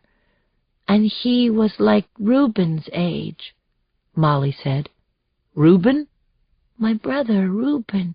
He's in the cafeteria right now, but he goes to Caltech. He's a sophomore." "Had you ever seen this boy before?" I asked. I felt Dr. Metlaga's hand at my elbow, signaling me that our time was over. "I didn't know him," Molly said. "I could have been dreaming," she said, finally fixing her eyes on me. "But in my dream, whoever he was, I know he was an angel." She closed her eyes, and tears spilled from under those lashless crescents and rolled silently down her cheeks. Hanny is in the clear. Jacoby said, standing over us, casting a shadow across our desk. "He was working the scene of a meth lab explosion the night of the Meacham fire. He said he told you." I remembered. He'd told us that the Meacham fire had been his second job that night. "I've spoken to 5 people who were at that meth scene who swear Chuck was there until he got the call about the Meachams," said Jacoby, "and I've confirmed that Matt Waters is doing life for the death of the Christensens." Conklin sighed. "Both of you," said Jacoby, "move on. Find out what the victims have in common. Boxer, McNeil and Chi are reporting to you, so make use of them. Concentrate on the Malones and the Meachams. Those are ours. Here's the name of the primary working the Choose case in Monterey. Conklin, you might want to smooth things over with Hanny. He's still working these cases." I was looking at Rich as Jacoby stumped back to his office. Conklin said, "What? I have to buy Hanny flowers?" "That'll confuse him," I said. My phone rang. I held Richie's glum gaze for a moment, knowing how bad he felt, feeling bad for him. Then I answered the phone. Claire said, "Sugar, you and Conklin got a minute to come down here? I've got a few things to show you." Claire looked up when Rich and I banged open the ambulance bay doors to the autopsy suite. She wore a flower-printed paper cap and an apron, the ties straining across her girth. She said, "Hey, you guys, check this out." Instead of a corpse, there was a bisected tube of what looked like muscle, about 7 inches long. The thing was clamped open on the autopsy table. "What is that?" I asked her. "This here's a trachea," Claire told us. "Belonged to a schnauzer Honey found in the bushes outside the Chew house. See how pink it is? No soot in the pooch's windpipe, and his carbon monoxide is negative, so I'm saying he wasn't in the house during the fire. Most likely he was in the yard, raised the alarm, and someone put him down with a blow to the head. See this fracture here? So much for the APB on Graybeard. Whose sad task would it be to tell Molly that her dog was dead? Claire went on to tell us that she'd spent the day getting George and Nancy Chew's bodies from the funeral home. "It's not our jurisdiction, not our case, but I finally got permission from the Chew's son, Reuben. Told him that if I have to testify against the killer and I hadn't examined all the victims' bodies, I'd get diced into pieces by the attorney for the defense." I murmured an encouraging uh-huh, and Claire went on. "Reuben Chew was a mess. Didn't want his parents to suffer any more indignities. But anyway, I got the release. Both bodies are at X-ray now," Claire added. "What was your take?" I asked. "They were burned pretty bad. A few extremities fell off during their travels, but one of Henry Chew's ankles still had several wraps of intact monofilament fibers on it. So that, my friends, is evidence that they were absolutely, positively tied up." "Great job, Claire. And I got enough blood for the tox screens." "You gonna keep us guessing, girlfriend? You're saying I live to frustrate you? I'm talking as fast as I can." Claire laughed. She squeezed my shoulder affectionately, then removed a sheet of paper from a manila envelope, put it down on the table next to the dog's trachea. She ran her finger down the column of data. "High alcohol content in their blood," she said. "Either the Chews had been drinking a lot, or else they'd been drinking high-octane stuff." "Same as Sandy Meacham."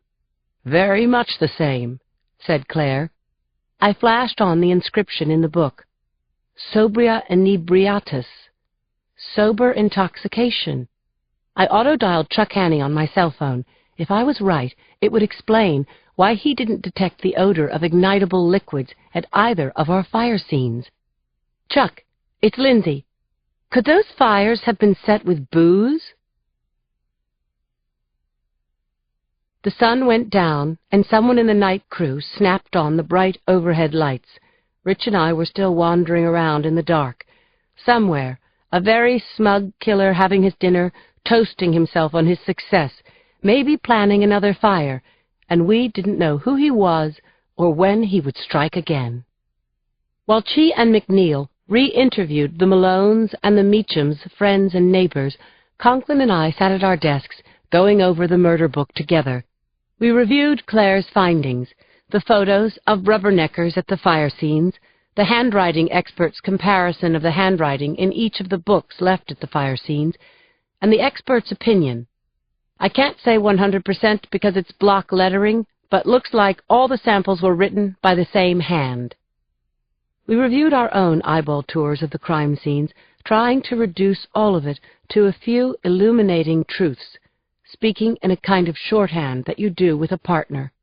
And I felt that other connection, too, the one I wouldn't let Rich mention, but sometimes just arced across our desks, like it was doing now. I got up, went to the bathroom, washed my face, got a cup of coffee for me and one for Conklin, black, no sugar, sat back down, said, "Now, where were we?" As the night tour walked and talked around us, Rich ticked off on his fingers what we had. The couples were all in their 40s and well-to-do. The doors to all the houses were unlocked and the alarms weren't set. No sign of gunfire. The couples all had a child of college age. They were all robbed, but the killer took only jewelry and cash. "Okay, and here are a few suppositions," I said. "The killer is smart enough and unthreatening enough to talk his way into the houses. And I'm going to also say that it seems probable that there were two assailants, one to tie up the victims, one to hold a gun." Rich nodded, said he or they used fishing line as ligatures because they'd burn off quickly into fire. And they used an untraceable accelerant. That's careful. They don't leave evidence, and that's smart. "But I don't think Molly Chu was in the plan," Rich added. "This is the first time another person was in the house with the victims. I'm thinking Molly had already passed out from smoke inhalation when her angel found her and subsequently carried her out. Kind of heroic, wouldn't you say?" "So maybe the killer thought she didn't see him," I said, "and so he felt safe carrying her out of the house. Yeah, I don't think he wanted the little girl to die, hun." Rich looked up, grinned at me. I didn't mean—" "Shit." "Forget it, babe," said Conklin. "Means nothing." He grinned wider. I said, "Shut up," and threw a paperclip at his head. He snatched it out of the air and went on. "So," he said, "let's say Molly saw one of the killers, okay? And let's say he's a college-aged kid, as Molly suggested. The Malones, the Meachams, the Chews, and that couple in Palo Alto, the Jablonskis, all had kids in college, but their kids all went to different schools." "True," I said, "but a kid, any kid, comes to the door and looks presentable. Mom and Dad might open it." Rich's phone rang, and he swiveled his chair toward the wall. He lowered his voice and said, "We're working on it, Kelly, right now. It's all we're doing. I promise, when we know something, I'll call you. We won't let you down." Yuki was at the Whole Foods market 6 blocks from her apartment, looking over the produce, thinking about a quick stir-fry for dinner, when she thought she glimpsed a familiar figure down the aisle. When she looked again, he was gone. She was hallucinating, she thought, so tired she could conjure up boogeymen anywhere. She dropped a head of broccoli into her cart and headed toward the meat section. There she selected a shrink-wrapped tray of tiger prawns and got the feeling, again, that Jason Twilley was only yards away.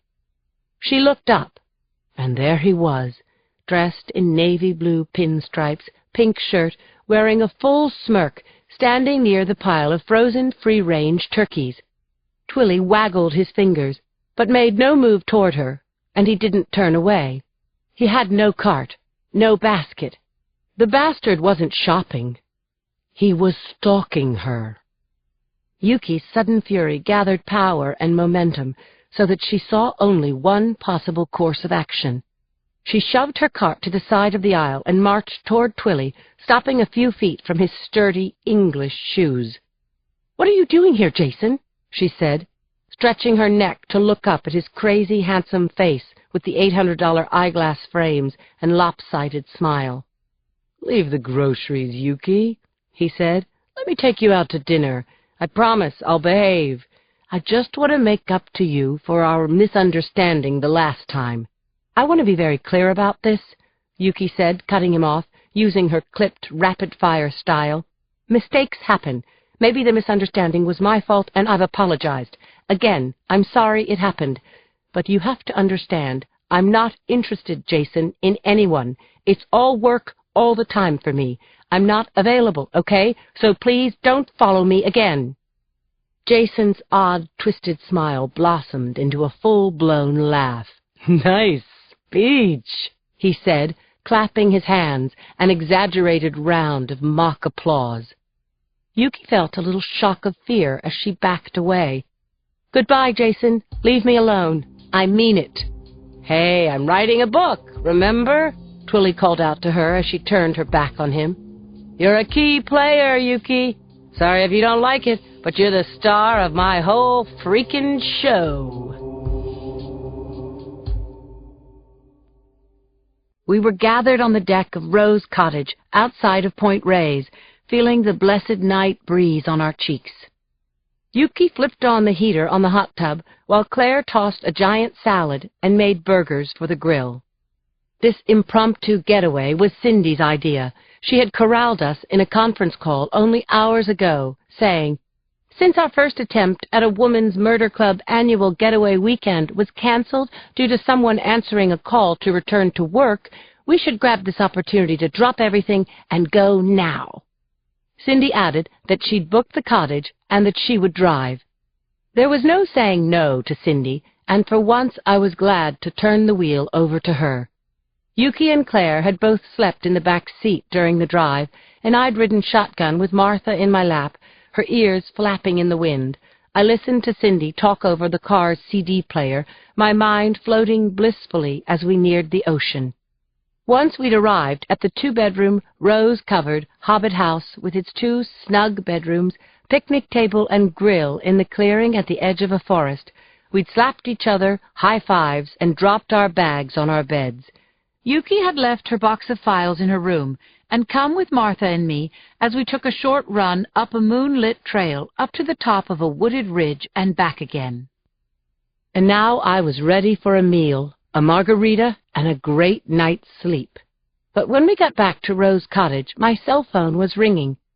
Claire groused, "That damn thing's been ringing its buttons off, girlfriend. Either turn it off or give it to me and I'll stomp it to death." I grinned at my best friend, pulled the phone from my handbag, saw the number on the caller ID. It was Jacoby. I stabbed the send button, said hello, and heard traffic noise mixed in with the wail of fire engine sirens. I shouted, "Jacoby! Jacoby, what's up? Didn't you get my messages?" "No, I just caught this ring on the fly." The sirens in the background, the fact that Jacoby was calling at all, caused me to imagine a new fire and another couple of charred bodies killed by a psycho looking for kicks. I pressed my ear hard to the earpiece of my phone, strained to hear Jacoby over the street noise. "I'm on Missouri Street," he told me. That was my street. What was he doing on my street? Had something happened to Joe? "There's been a fire, Boxer. Look, there's no good way to say this. You have to come home, right now." Jacoby disconnected the phone call, leaving a ringtone in my ear and a god-awful gap between what he'd said and what he'd left out. "There's been a fire on Missouri Street," I announced to the girls. "Jacoby told me to come home." Cindy gave me the keys, and we piled into her car. I floored the accelerator, and we bumped down the twisting back roads of Ulima and out to the highway.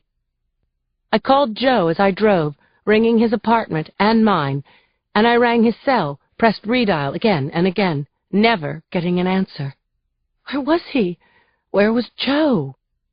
I don't ask God for much, but as we neared Potrero Hill, I was praying that Joe was safe.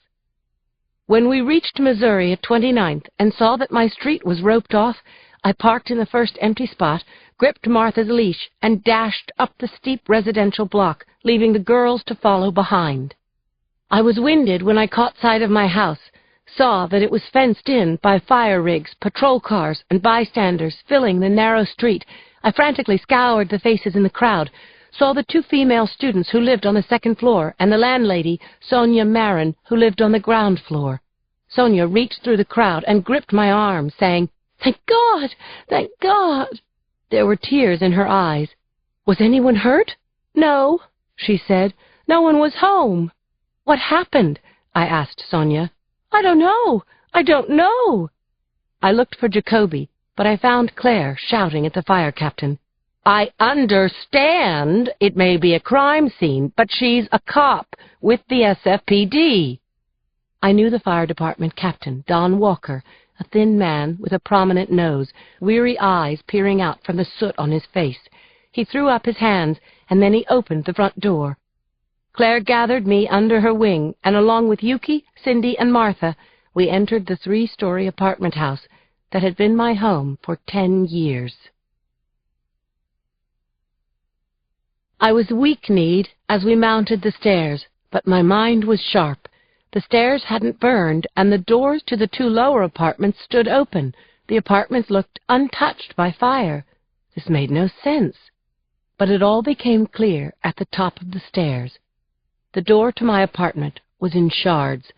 I stepped through the shattered door frame and saw the stars and the moon where my ceiling used to be.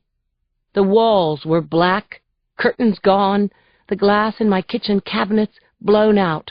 My crockery and the food in my pantry had exploded, making the place smell crazily like popcorn and Clorox. My cozy living room furniture had melted down into hunks of sodden foam and wire springs. And then I knew the fire had taken everything. Martha whined, and I bent to her, buried my face in her fur. "Lindsay!" I heard someone shout. "Are you okay?" I turned to see Chuck Hanny coming out of the bedroom. Did he have something to do with this? Had Rich been right all along? And then I saw Conklin right behind Hanny, and both of their faces were sagging with my pain. Hanny snapped on the portable lights inside what was left of my living room, and in that blinding moment, Joe burst through my splintered door frame. I flung myself at him, and he wrapped me in his arms, nearly squeezing the air out of me. I said, "I called and called." I turned off my damned cell at dinner. "From now on, you've got to put it on vibrate." "I'll wear an electric shock collar, Linz, whatever it takes. I'm sick that I didn't know you needed me." "You're here now." I broke down and cried all over his shirt, feeling safe and lucky that Joe was okay, that we both were. I only vaguely remember my friends and my partner saying goodbye, but I clearly recall Chuck Hanny telling me that as soon as it was daylight, he'd be all over the building looking for whatever caused the fire. Don Walker, the SFFD captain, took off his hat, wiped his forehead with his glove, saying that Joe and I had to leave so he could secure the building. "Just a minute, Don, okay?" I said, not really asking him. I went to the bedroom closet and opened the door, stood there in a daze, until I heard Joe say behind me, "You can't wear any of this, honey. It's all a loss. You've got to walk away from it." I turned and tried to take in the utter ruination of my 4-poster bed and photo albums and my treasured box of letters that my mother wrote to me when I was away at school and she was dying. And then I focused my mind and scanned every inch of floor looking for something specific, a book that might be out of place. I found nothing. I went to my dresser, pulled at the knobs of the top drawer, but the charred wooden drawer pulls crumbled in my hands. Joe strong-armed the dresser, and the wood cracked. He gripped the drawer and heaved it open. I pawed through my underwear, Joe saying patiently behind me, "Sweetie, forget this. You'll get new stuff." I found it. I palmed the velvet cube in my right hand, held it into the light, and opened the box. 5 diamonds in a platinum setting winked up at me, the ring that Joe had offered me when he asked me to marry him only a few months ago. I'd told Joe then that I loved him, but needed time. Now I closed the lid of the box and looked into his worry-creased face. "I'd sleep with this under my pillow. If only I had a pillow." Joe said, "Got lots of pillows at my place, Blondie. Even got one for Martha." Chief Walker stood at the door waiting for us. I took one last look around, and that's when I saw the book on the small telephone stand just inside my front door. I'd never seen that book before in my life. That book wasn't mine. I stared in shock and disbelief at the large paperback 8.5 by 11, tomato red with thin white stripes running crosswise beneath the title, National Guide for Fire and Explosion Investigation. I started screaming, "That's evidence! That's evidence!" Chief Walker was worn out, and he also was out of the loop. He said, "The arson investigator will be back in the morning, Sarge. I'm boarding up your place, so it'll be perfectly safe. You understand?" "No!" I shouted. "I want a cop. I want this thing locked up in the evidence room tonight." I ignored Walker's sigh and Joe's hand on the small of my back. I dialed Jacoby's number on my cell, already decided that if he didn't pick up, I would call Clapper, and then I would call Tracheo. And if I didn't get Jacoby or CSI or the chief, I would call the mayor. I was hysterical, and I knew it, but no one could stop me or tell me I was wrong. "Boxer, that you?" Jacoby said. His voice crackled from a poor connection. "I found a book in my apartment," I shouted into the phone. "It's clean. It didn't burn. There could be prints. I want it bagged and tagged, and I don't want to do it myself in case there's any question down the road." "I'm 5 minutes away," Jacoby said. I stood in the hallway with Joe and Martha, Joe telling me that Martha and I were moving in with him. I heard Jacoby's voice and that of the landlady downstairs, then Jacoby's ponderous footsteps as he huffed and wheezed up the stairs. I'd ridden thousands of miles in a squad car with Jacoby. I'd been shot with him, and our blood had pooled together in an alley in the Tenderloin. I knew him better than anyone in the world, and he knew me that way too. That's why when he arrived at the top landing, all I had to do was point to the book. Jacoby stretched latex gloves over his large hands, gingerly opened the red cover. I was panting with fear, sure that I'd see an inscription inside, another mocking Latin saying. But there was only a name printed inside the front page. The name was Chuck Haney. It was 1:03 a.m. and 68 degrees outside.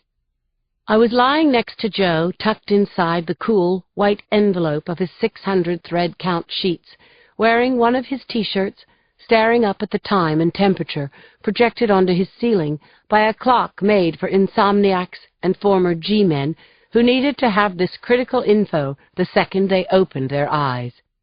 Joe's hand covered mine. He had listened to my fears and my ranting for hours, but as he drifted off, his grip loosened, and now he was snoring softly. I couldn't stop thinking how the fire skipped the first 2 floors, but it torched my apartment out to the walls. It was undeniable. I was the target of a vicious, premeditated killer who'd already deliberately burned 6 people to death. Had he thought I was home? Or had he watched me leave with Martha and sent me a warning? How could Chuck Haney be that person? I'd had meals with Chuck, worked crime scenes with him, confided in him. Now I was reconfiguring him in my mind as a killer who knew everything there was to know about setting fires, and everything there was to know about getting away with murder. But why would a man who was this smart leave his damned calling card in my apartment? The signature of a killer was actually his signature? It made no sense. The pounding in my temples was building up to a 5-alarm headache. If there'd been anything in my stomach, I would have heaved it up. When the phone rang at 1:14, I read the caller ID and grabbed the receiver on the first ring. Joe stirred beside me. I whispered, "It's Conklin," and Joe mumbled, "Okay," and dropped back down into sleep. "You got something?" I asked my partner. "Yeah, you're not going to like this." "Just tell me. Tell me what you've got." I half whispered, half shouted. I got out of bed, stepped over Martha, and walked out into Joe's living room with its night view of Presidio Park, its tall eucalyptus trees swaying eerily in the moonlight. Martha's nails clacked on hard wood as she followed me, slurped water from a bowl in the kitchen. "About the book," Rich said. "You found Latin written inside?" "No. It's Chuck's book, all right." "Man, oh, man." "Let me finish, Linz. He didn't leave it in your apartment. I did." My mind scrambled as I tried to understand what Conklin was telling me. "Say that again?" I demanded. When he answered, his voice was contrite. "I left the book at your place." "You're kidding me, right?" "What happened is, I got together with Chuck, like you said to do," Rich told me in measured tones. "We had a no-hard-feelings dinner, and I picked up the tab. And I told him I'd like to learn more about fire investigation from him. I mean, he's the pro." Rich paused for breath, and I shouted at him, "Go on!" "We went out to his car, Lindsay. He practically lives in that thing. Pop-Tart wrappers all over the seats, his computer, clothes hanging from the—" "Rich, for God's sake!"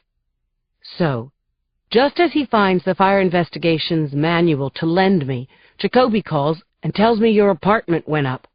I told Hanny, and he said, 'I'll drive,' and I was still holding that book when we entered your place." "You put it down on the telephone table." "Didn't think about it again until Jacoby called me," Rich said miserably.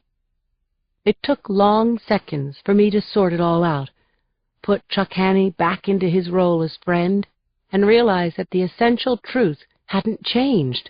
I was shivering, and I wasn't cold. "Linz," I heard Rich say, "we still don't know who set fire to my place, or to any of the others," I said. "We still don't know anything." There had been a whole blessed week's break while Judge Bendinger returned to physical rehab for his replaced knee. But the break was over.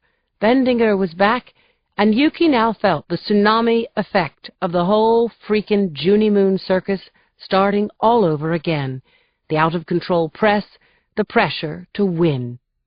At 9 o'clock sharp, court was called into session, and the defense began to put on their case. L. Diana Davis didn't look up as her first witness came through the gate, passing so close she must have felt a breeze as his herringbone jacket nearly grazed her arm. Yuki saw Davis lean in and speak behind her hand to her client, all the while panning the gallery with her eyes. The TV cameras were running, and the reporters were packed in the rows at the back of the room. Davis smiled. Yuki whispered to Len Parisi, "There's no place Davis would rather be, nobody she'd rather defend." Red Dog smiled. "That beast is inside you too, Yuki. Learn to love it." Yuki watched Davis pat her client's hand as Lieutenant Charles Clapper, head of CSU, was sworn in. Then Davis stood and greeted her witness. "Lieutenant Clapper, how long have you been head of the San Francisco Crime Scene Unit?" 15 years. "And what did you do before that?" "I started with the San Diego PD right out of school, worked vice for 5 years, homicide for 5, then I joined the Las Vegas CSU before moving to San Francisco and joining the CSU here." "In fact, you've written books on trace evidence, haven't you?" "Yes, I've done a couple of books." "You appear on TV a few times a week, don't you?" "Sometimes even more times than me," Davis said, smiling widely, getting the laugh she wanted from the gallery. "I don't know about that," Clapper said, smiling too. "Very good. And how many homicides have you investigated in the last 25 years, Lieutenant?" "I have no idea." "Take a wild guess." "A wild guess? Maybe a couple of hundred a year." "So it's reasonable to say that you may have investigated as many as 5,000 homicides, is that right?" "Roughly." "I think we can accept roughly," Davis said good-naturedly. "And as well as investigating fresh crime scenes, you investigate crimes that happened months or even years ago, is that correct?" I've investigated cold cases, yes. Now, in April of this year, were you called to the home of the defendant? I was. And did it have the appearance of a crime scene? No, the rooms were orderly. There was no evident disturbance, no blood or shell casings, etc. Davis said, Now, were you told that a man may have been dismembered in the bathtub of the defendant's house? I was. And you did all the normal tests for trace evidence, did you not? Yes, we did. Come up with anything evidentiary? No. Find any evidence that showed that the blood had been cleaned up? Nope. No bleach or anything like that? No. Lieutenant Clapper, let me just give you the whole laundry list at once and save a little time here. The walls hadn't been repainted, the rugs hadn't been cleaned. You didn't find an implement that could have been used to dismember a body? No. So it's fair to say that you and your team did everything you could do to ascertain the manner in which a crime was committed, or even if a crime was committed. We did. Based on your experience and your examination of the so-called crime scene, can you tell the jury whether or not you found any evidence, direct or indirect, that links Junie Moon to the alleged murder of Michael Campion? No. Thank you. That's all I have for this witness, Your Honor. Yuki was still steaming from Red Dog's rebuke. Or maybe she was hot under her collar, because he'd been right. Learn to love the beast. Yuki slapped her pen down on her notepad, straightened her jacket as she stood, and approached Charlie Clapper at the stand. Lieutenant, I won't keep you long. No problem, Miss Castellano. You're a member of law enforcement, right? Yes. And in the course of your 25-year-long career in vice, homicide, and crime scene investigation, have you been involved in matters concerning prostitutes? Certainly. Are you familiar, generally speaking, with the lives of prostitutes and their customs? I'd say so. Would you agree that in exchange for a fee, a prostitute engages in sexual relations with any number of men? I'd say that's the job description. Now, there are many subsets of that job description, wouldn't you say? From street walker to call girl. Sure. And some prostitutes work mostly out of their homes. Some do. And is it your understanding that Ms. Moon falls into that category? That's what I was told. Okay. And would you also agree that as a matter of hygiene and practicality, a prostitute working at home would do her best to shower after her sexual encounters? I would say that would be a common and hygienic practice. Do you happen to know how much water is typically used by a person taking a shower? 20 gallons, depending. Yuki nodded. Said to Charlie, Now, based on your general knowledge of prostitutes, and given that Ms. Moon worked at home, would you agree that she probably showered after having sex with each of her tricks, maybe 6 to 10 times a day, 7 days a week? Objection, Davis called out. Calls for speculation on the part of the witness, and furthermore, I strongly object to the way counsel is characterizing my client. Your Honor, Yuki protested, we all know that Miss Moon is a prostitute. I'm only asserting that she's probably a clean one.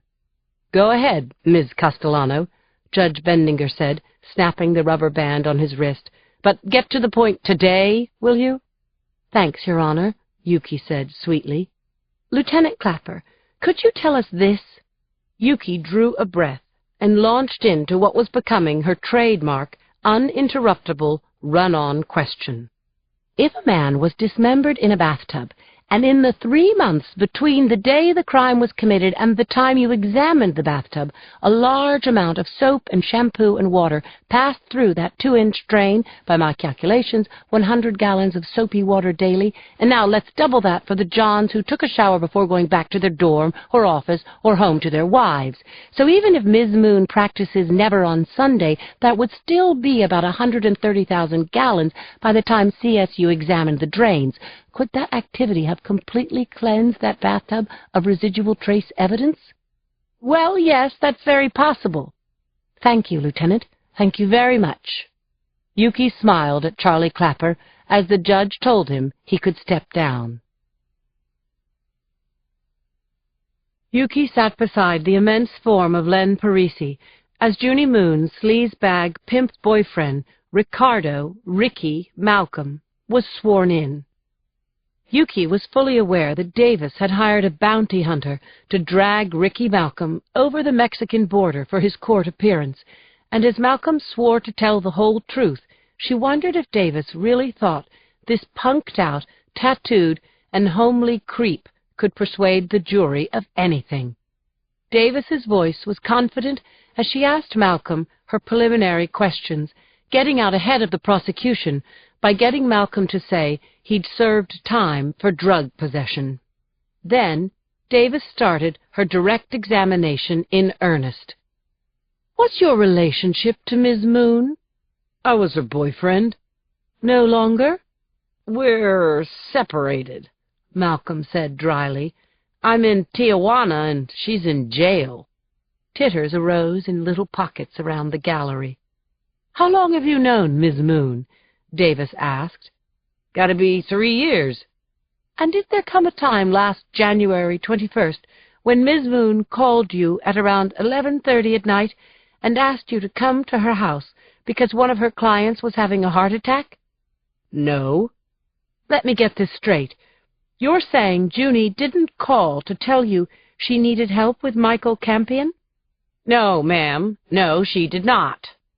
"Did the police question you about the dismemberment and disposal of Michael Campion's body?" "Yep. I told them I didn't do it." "Were you telling the truth?" Malcolm started to laugh. Yeah, I told them the truth.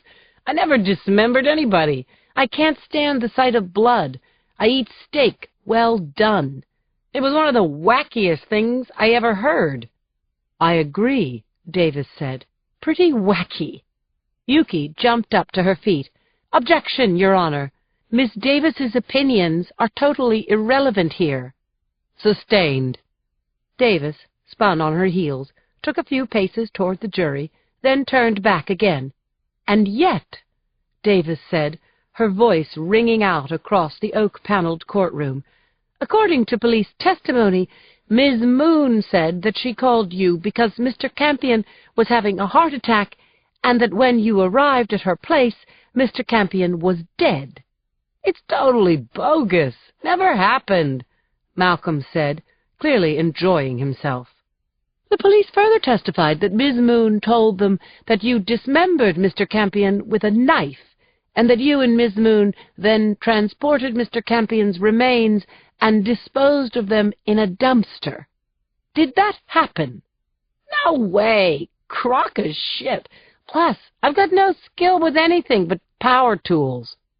"Okay, Mr. Malcolm, so in your opinion, why would Miss Moon say such a thing if it isn't true?"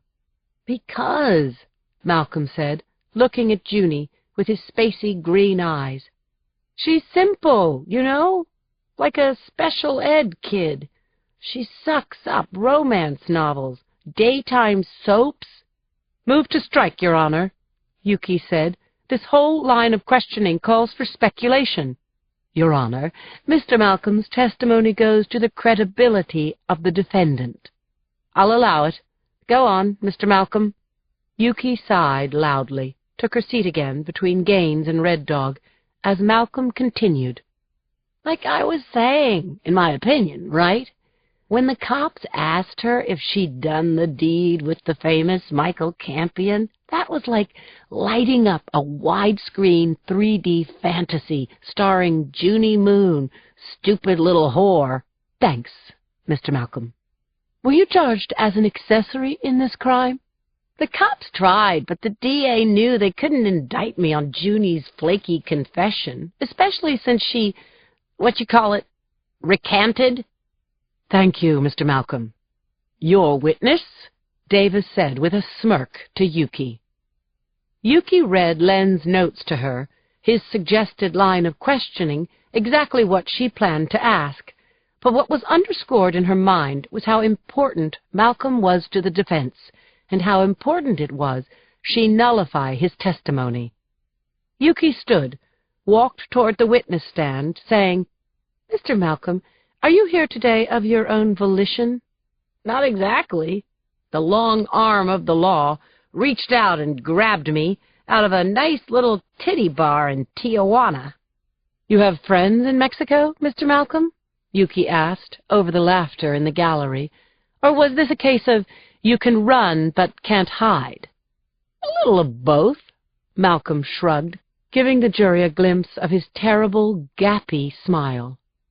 "A few minutes ago you swore to tell the truth, isn't that right?" "I got nothing against the truth," Malcolm said. Yuki put her hands on the railing in front of the witness, asked, "How do you feel about the defendant, Ms. Moon?" "Junie's a sweet girl." "Let's see if we can refine that answer, okay?" Malcolm shrugged, said, "Refine away." Yuki allowed a smile to show the jury she was a good sport, then said, "If you and Junie Moon were both free to walk out of here, Mr. Malcolm, would you spend the night with her?" "Yeah, sure." "And if she needed a kidney, would you give her one of yours?" "Sure, I'd give her a kidney." Ricky Malcolm grinned expansively, conveying what a generous guy he was. "During your 3-year-long relationship with the defendant, did you share things with her? Enjoy doing things with her?" "Yeah, sure." "And how do you feel about her now?" "That's a little personal, isn't it?" Davis called out, "Your Honor, is this the Dr. Phil show? There's no relevance." "If the court would give me a moment to show relevance," Yuki interrupted. "Overruled, Miss Davis. Proceed, Miss Castellano." "Thank you, Your Honor," Yuki said. "Mr. Malcolm, your feelings aren't a secret, are they? Would you please roll up your right sleeve and show your arm to the jury?" Malcolm hesitated until the judge asked him to do so. Then he exposed his arm to the jury. Called a full sleeve by tat aficionados, Ricky Malcolm's pale skin was covered with a dense collection of tattoos running up from his wrist to his shoulder. Among the snakes and skulls was a red heart branded with the initials R.M. hanging from the hook of a feminized crescent moon. "Mr. Malcolm, could you tell us what the letters underneath that heart tattoo mean?" "You mean TMTYLMJM?" "That's right, Mr. Malcolm." Malcolm sighed. "It stands for Tell Me That You Love Me, Junie Moon." "So, Mr. Malcolm, is it fair to say that you love the defendant?"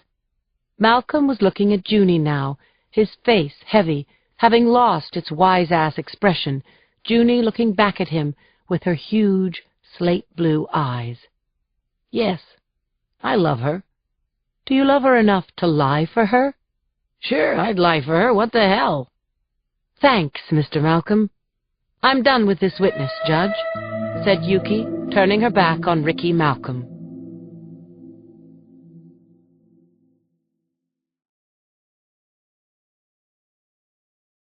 Jacoby called the meeting to order at the crack of 8 a.m.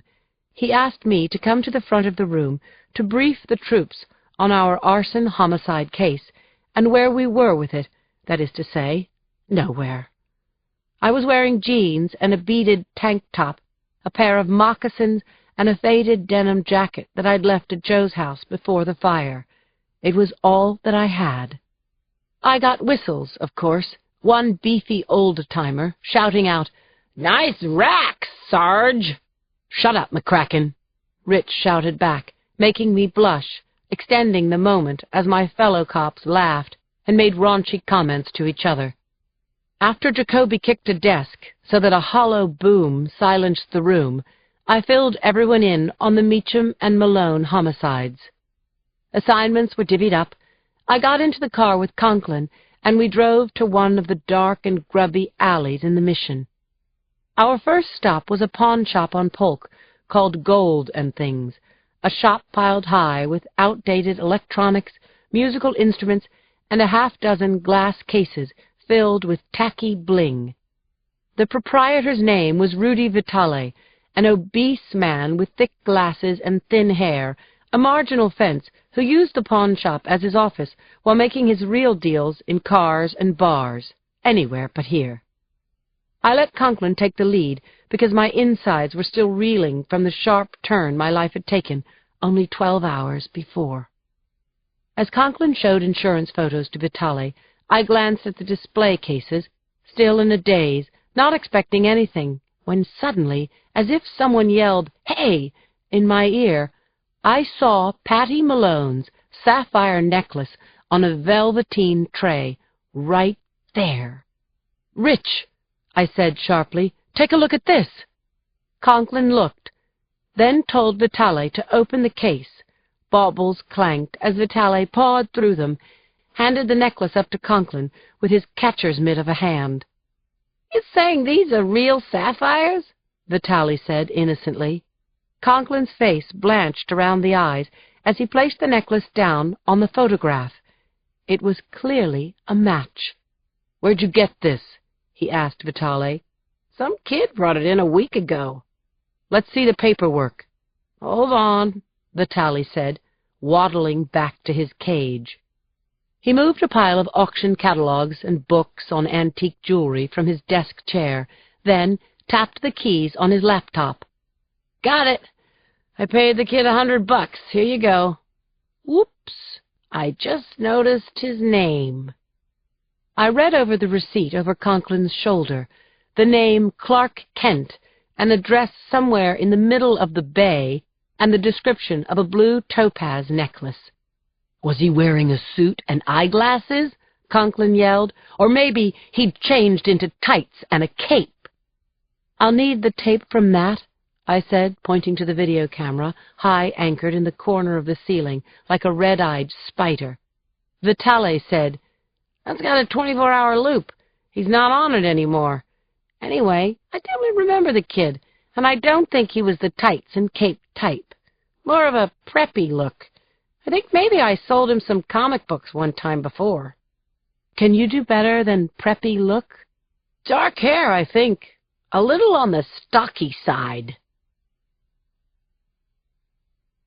Chuck Hanny stood with me and Joe in the dank basement of the building where I used to live, showing us the fine points of archaic knob and tube wiring as water dripped on our heads.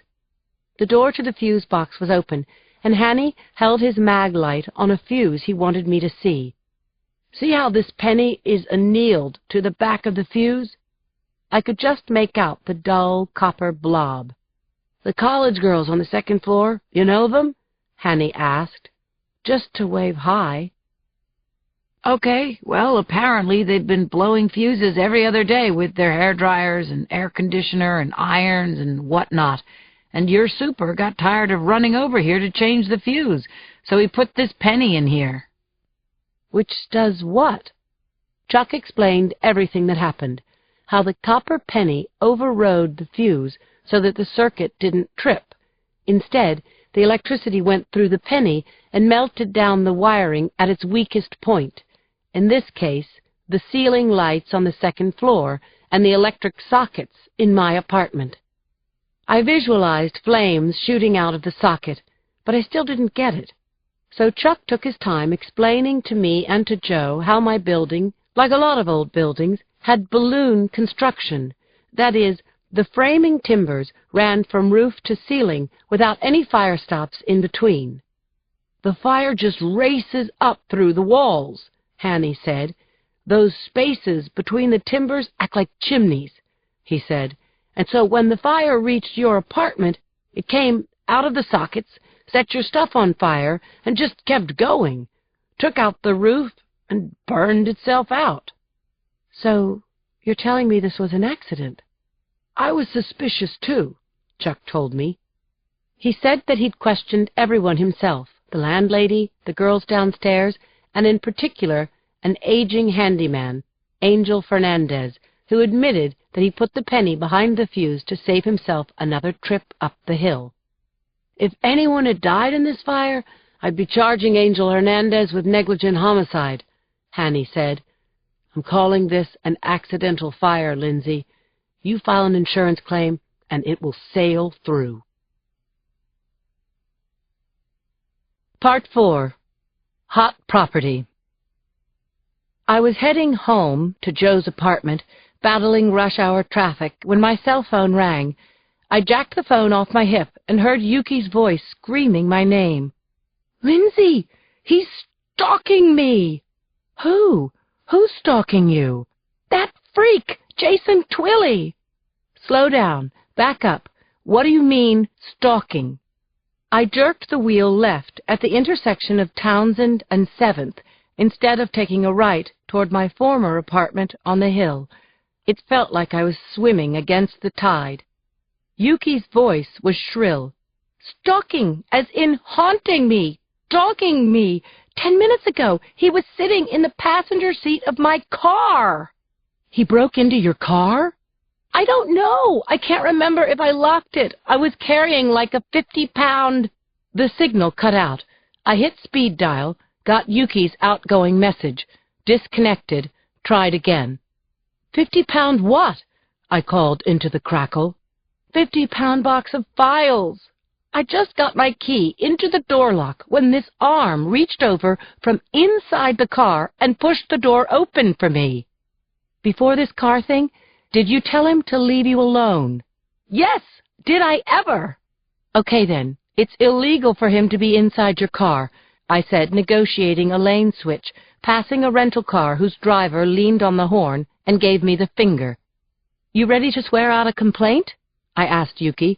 He's going to go public, so think about it. There was a moment of static-filled silence as Yuki considered the media ramifications. This guy is sick, Linz. He talks to me like I'm a character in his book. He's twisted and maybe dangerous. He got into my car. What's next? Okay, I said, pulling over to the curb. I took out my notepad and wrote down what Yuki had told me. You're going to have to go to civil court in the morning, get a restraining order, I said, but effective now, you've filed a police report. Tomorrow morning? Lindsay, Jason Twilley wants to scare the hell out of me, and he's doing it. When I reached Twilley's door on the top floor of the Hotel Monaco, he was waiting in the doorway, a cockeyed grin on his face, his hair disheveled and shirt untucked and unbuttoned. The fire exit door slammed at the end of the hallway. My guess, it was Twilley's paid-by-the-hour guest leaving in a hurry. I showed Twilley my badge, and he fastened his eyes on the V of my tank top, skimmed the cut of my jeans, then took a slow return trip back to my face. "Working undercover, Sergeant?" he leered. He'd scared Yuki with this act, but it enraged me. "I don't think we've met, Mr. Twilley. I'm Sergeant Lindsay Boxer," I said, putting out my hand. He grasped it in a handshake, and I pulled his arm forward, twisted it high up behind his back, and pushed his face against the wall. "Give me your other hand," I said. "Do it now." "You're joking." "Other hand." I cuffed him, frisked him fast and rough, saying, "You're under arrest for criminal trespass. Anything you say can be used against you in a court of law." When I finished informing Twilley of his rights, I answered his question. "What's this about?" "It's about your illegal entry into ADA Yuki Castellano's car. She's filed a police report, and by noon tomorrow, she'll have a restraining order against you." "Whoa, whoa! This is the biggest deal about nothing I've ever heard. Her arms were full. I opened her car door to help her." "Tell it to your lawyer," I snapped. I had one hand on Twilley's arm, my cell phone in my other, and was about to call for backup. "Wait a minute," he said. "Is Yuki claiming that I'm harassing her? Because that's crap. I admit I provoked her a little, applied a little pressure just to get her going. I'm a journalist. We do that. Look, if I made a mistake, I'm sorry. Can we talk? Please?" I'd checked Twilley out, and his record was clean. I had a moment of free fall as my anger evaporated. A stern warning would have been appropriate. Now that I'd cuffed him, that media flap Cindy had warned Yuki about, it was going to go down. I could already see Twilley spinning this bust to Larry King, Tucker Carlson, Access Hollywood. It would be bad news for Yuki, bad for me, but it would be stupendous publicity for Twilley. "Sergeant?" I had to hit rewind. I had to try. "You want to avoid a court appearance, Mr. Twilley? Leave Yuki Castellano alone. Don't sit behind her in court. Don't tail her in supermarkets. Don't enter her car or premises, and we'll put this incident aside. Yuki files another complaint, I'm taking you in. Are we clear?" "Totally," he said. "Crystal." "Good." I unlocked the cuffs and started to leave. "Wait," Twilly said. He stepped back into his suite with its aqua-striped wallpaper and canopied bed. He snatched a pen and pad from the bow-legged writing desk and said, "I want to make sure I got this right." He scribbled notes, then recited my speech back to me, verbatim. "That was really excellent stuff you just said, Sergeant. Who do you think should play you in the movie?" He was screwing with me. I left Twilly's suite, feeling as though I'd been smacked in the face with a shit pie, and I'd done it to myself. Damn it to hell. Maybe I'd jammed myself up, and maybe I was wrong to cuff him, but it didn't mean that Jason Twilly wasn't crazy, and it didn't mean that he wasn't dangerous. Joe and I had a take-out dinner from Le Soleil and were in bed by 10. My eyes flew open at exactly 3:04, the digits projected on the ceiling, keeping track of the time as my sickening night thoughts churned. An image of Twilly's sneer had awoken me, but his face dissolved, and in its place I saw the burnt and twisted corpses on Claire's table. I thought of the fire that had consumed my home, my possessions, my sense of security, and I thought about Joe, how much I loved Joe.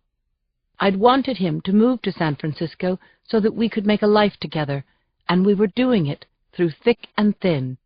Why couldn't I take him up on that big Italian wedding he'd proposed, and maybe start a family? I would be 40 in a few months. What was I waiting for? I listened to Joe's breathing, and in a while my rapid nightmare heart thuds slowed, and I started drifting off. I turned away from Joe, gripped a pillow in my arms, and the mattress shifted as Joe turned toward me. He enfolded me in his arms, tucked his knees up behind mine. "Bad dream?" he asked me. "Uh-huh," I said. "I forget the dream, but when I woke up, I thought about a lot of dead people." "Dead people in general, or real dead people?" "Real ones," I said. "Want to talk about it?" "I would, but they've slunk back to the pit they came from. Hey, I'm sorry, Joe. I didn't mean to wake you up." "It's okay. Try to sleep." It took a second to understand that that was a dare. Joe moved my hair away from the back of my neck and kissed me there. I gasped, shocked at the charge that his soft kiss sent through my body. I hadn't expected to feel this tonight. I rolled over, looked into Joe's face, saw the glint of his smile by the soft blue light of the clock. I put my hands on his face and kissed him hard, searching for an answer I couldn't find inside myself. He reached his arms around me, but I pushed them away. "No," I said. "Let me." I put all of my tormenting thoughts aside. I tugged off Joe's boxers, interlaced my fingers through his, pressed his hands against the pillows. He moaned as I lowered myself onto him, and then I eased off, kissed him until he went crazy. Then I rode him until he couldn't wait another second, and neither could I. There was the undeniable pull of the undertow before I was released by great cascading waves of pleasure. I collapsed onto Joe's chest, kept my knees folded up alongside his body, my cheek resting over his pounding heart. He stroked my back, and I told him I loved him. I remember him kissing my forehead, pulling the blanket up over my shoulders as I drifted off with him still inside me. Oh my God, it was just so good with Joe. Yuki studied Junie Moon as she was sworn in by the bailiff. Junie swore to tell the truth, stepped up to the witness stand, and sat with her hands in her lap, smiled trustingly as Davis approached. "How are you doing?" Davis asked. In jail, you mean? Yes. Are you doing okay? Yes, ma'am. I'm fine. Davis nodded, said, Good. And how old are you, Junie?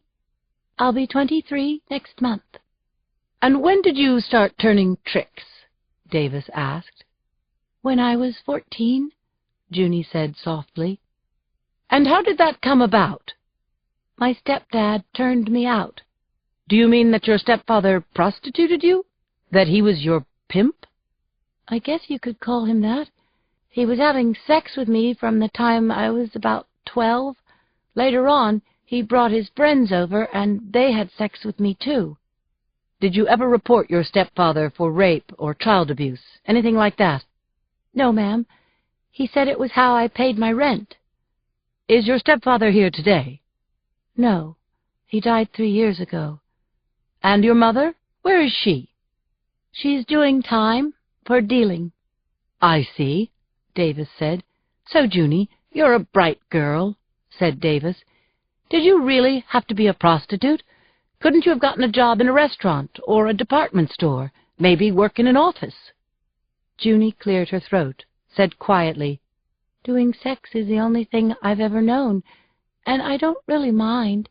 It's like, for a little time every day, I feel close to someone. Having sex with strangers makes you feel close? Junie smiled. I know it's not real, but it makes me feel good for a while. Davis paused to let the tragedy of the vulnerable young woman's story wash over the jury. Then she said, Junie, please tell the jury, did you ever have sex with Michael Campion? No, I did not. Absolutely never. So why did you tell the police that you did? I guess I wanted to please them, so I told them what they wanted to hear. That's the kind of person I am. Thank you, Junie. Your witness? Davis said. Yuki had a thought. It was stark, simple, irrefutable. When Junie took the stand in her own defense, she had come across so frail and so helpless, it would be best for Yuki to say, I have no questions, get the woman off the stand, then tear her apart in summation. Nikki Gaines passed Yuki a note from Red Dog. She read it as Judge Bendinger snapped the rubber band on his wrist impatiently, then said, Ms. Castellano, are you planning to cross? Parisi's note was short. 3 words, go get her. Yuki shook her head, no, whispered across Gaines to Parisi, we should take a pass. Parisi scowled, said, Want me to do it? So much for irrefutable. Red Dog had spoken. Yuki stood, picked up the photocopy of the admission of rights form, and walked toward the witness stand. Ms. Moon, Yuki said without preamble, this is an acknowledgment of rights form. Do you remember it? Yes, I think so. And you can read and write, can't you? Yes, I can. Okay, then. This form was presented to you by Sergeant Lindsay Boxer and Inspector Richard Conklin when you were interviewed at the police station on April 19th. It says here, before we ask you any questions, you must understand your rights. You have the right to remain silent. Anything you say can and will be used against you in a court of law. And here's a set of initials. Are they yours? Junie peered at the document, said, Yes. Yuki read the entire form, stopping at each point to fire the question at Junie. Did you understand this? Are these your initials? Bang, bang, bang.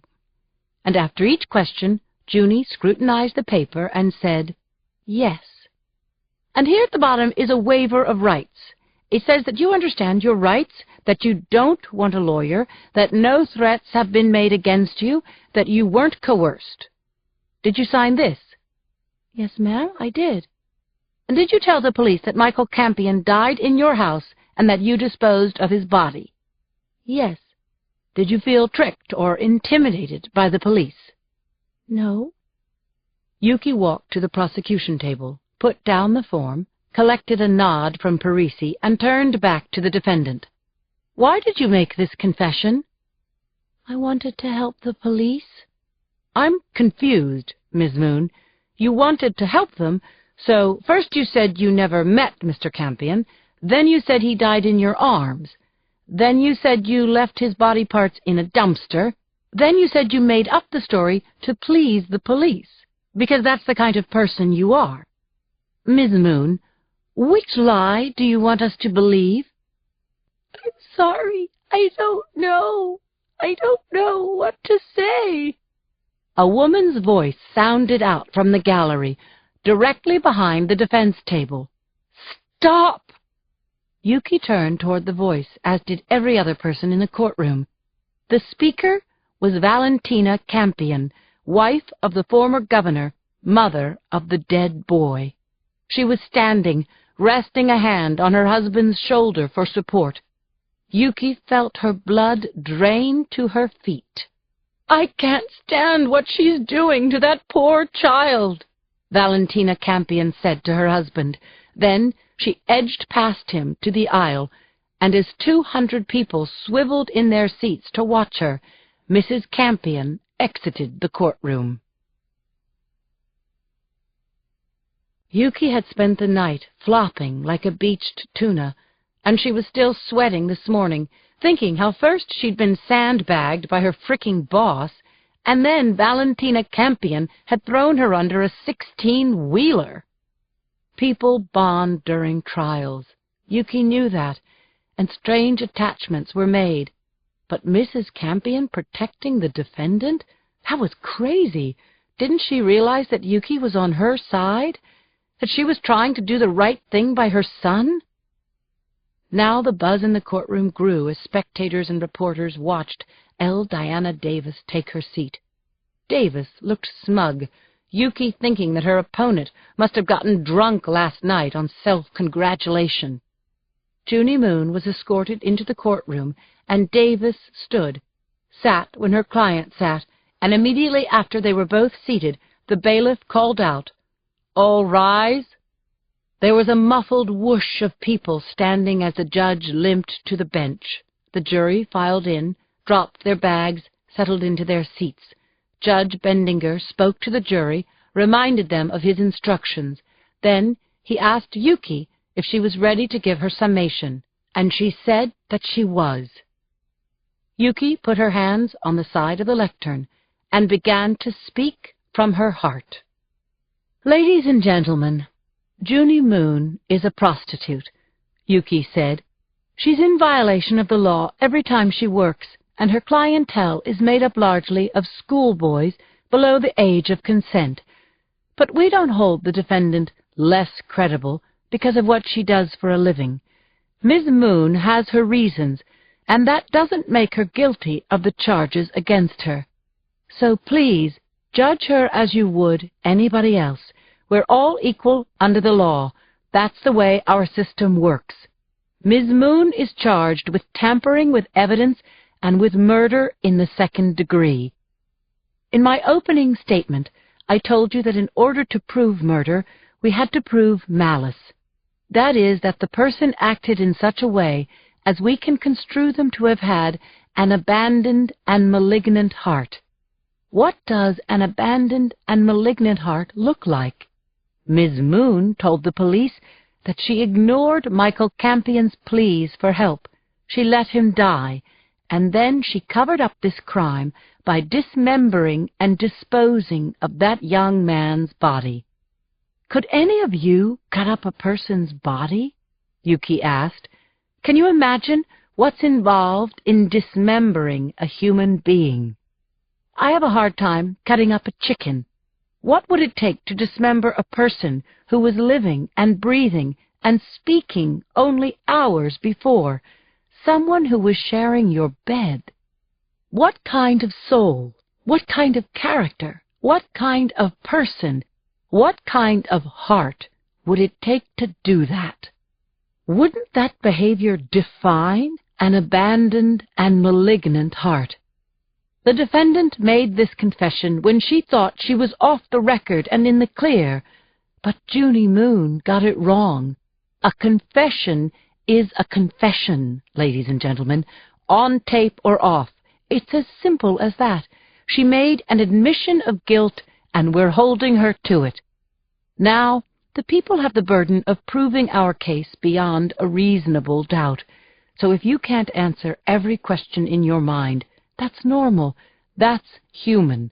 That's why your charge is to find the defendant guilty beyond reasonable doubt, but not beyond all doubt. Yuki's voice was throbbing in her throat when she said, "We don't know where Michael Campion's body is. All we know is the last person to see him is sitting in that chair." Junie Moon confessed again and again and again.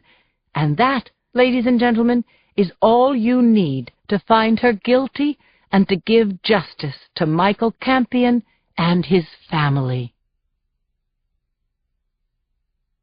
No one had yet discovered what the L stood for in L. Diana Davis. Some said it was something exotic, Lorelei or Letitia. Some said that Davis had stuck the initial in front of her name to add mystique. Yuki guessed the L stood for lethal. Davis was wearing Chanel for her closing argument, a pink suit with black trim, calling up memories of Jackie Kennedy, although there was nothing of the former president's wife in Davis's strident voice. "Ladies and gentlemen, you remember what I asked in my opening statement," she demanded rather than asked. "Where's the beef? And that's the bottom line here. Where's the body? Where's the DNA? Where's the confession? Where's the proof in this case? The prosecution is trying to convince us that a person confesses to a crime and the police have her in custody and they don't record her confession, and that doesn't mean anything. They say that there's no blood evidence and no body, and that doesn't mean anything either. I'm sorry, folks, but something is wrong here," Davis said, her hands on the railing of the jury box. "Something is very wrong." Dr. Page, a distinguished psychiatrist, got on the stand and said that in her opinion, Junie Moon falsely confessed because her self-esteem is so low, it's off the charts, and that Ms. Moon wanted to please the police. She also said that in her opinion, Ms. Moon feels guilty about being a prostitute, and so she confessed to discharge some of that guilt.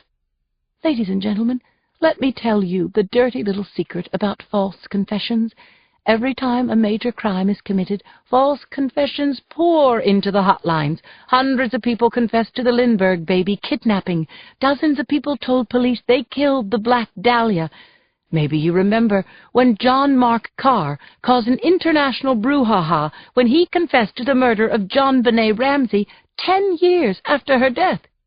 He didn't do it. People confess to crimes when they've been cleared by DNA evidence. Go figure. People confess for reasons you and I would find hard to understand, but it's the role of a good investigator to separate false confessions from real ones. Junie Moon's confession was false. The absence of evidence in this case is remarkable. If the name of the so-called victim was Joe Blow, there probably wouldn't have been an indictment, let alone a trial. But Michael Campion is a political celebrity, and Ms. Moon is at the bottom of the social totem pole. It's showtime!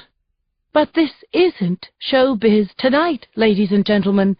This is a court of law, Davis trumpeted.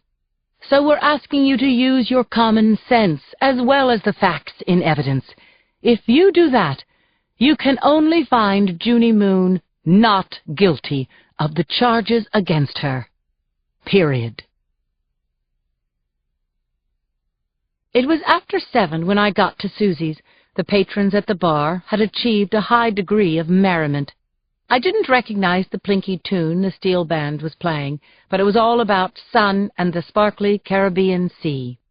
Made me want to move to Jamaica and open a dive shop with Joe, drink passion-fruit Mai Tais and grill fish on the beach.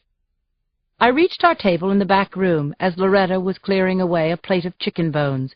She took my order for a Corona and dropped off the menu. Claire was taking up one side of our booth, what she called sitting for two, while Cindy and Yuki sat across from her. Yuki pressed up against the wall, as if she'd been smushed there like a bug. It looked like she'd lost a fight. I dragged up a chair, said, "What'd I miss?" "Yuki gave a great closing argument," Cindy said, and then Yuki broke in. "But Davis obliterated it." "You're nuts! You got the final damned word, Yuki," Cindy said. "You nailed it." I didn't have to beg. As soon as we ordered dinner, Yuki launched into her impeccable L. Diana Davis impression, screaming, "Where's the beef? Where's the beef?"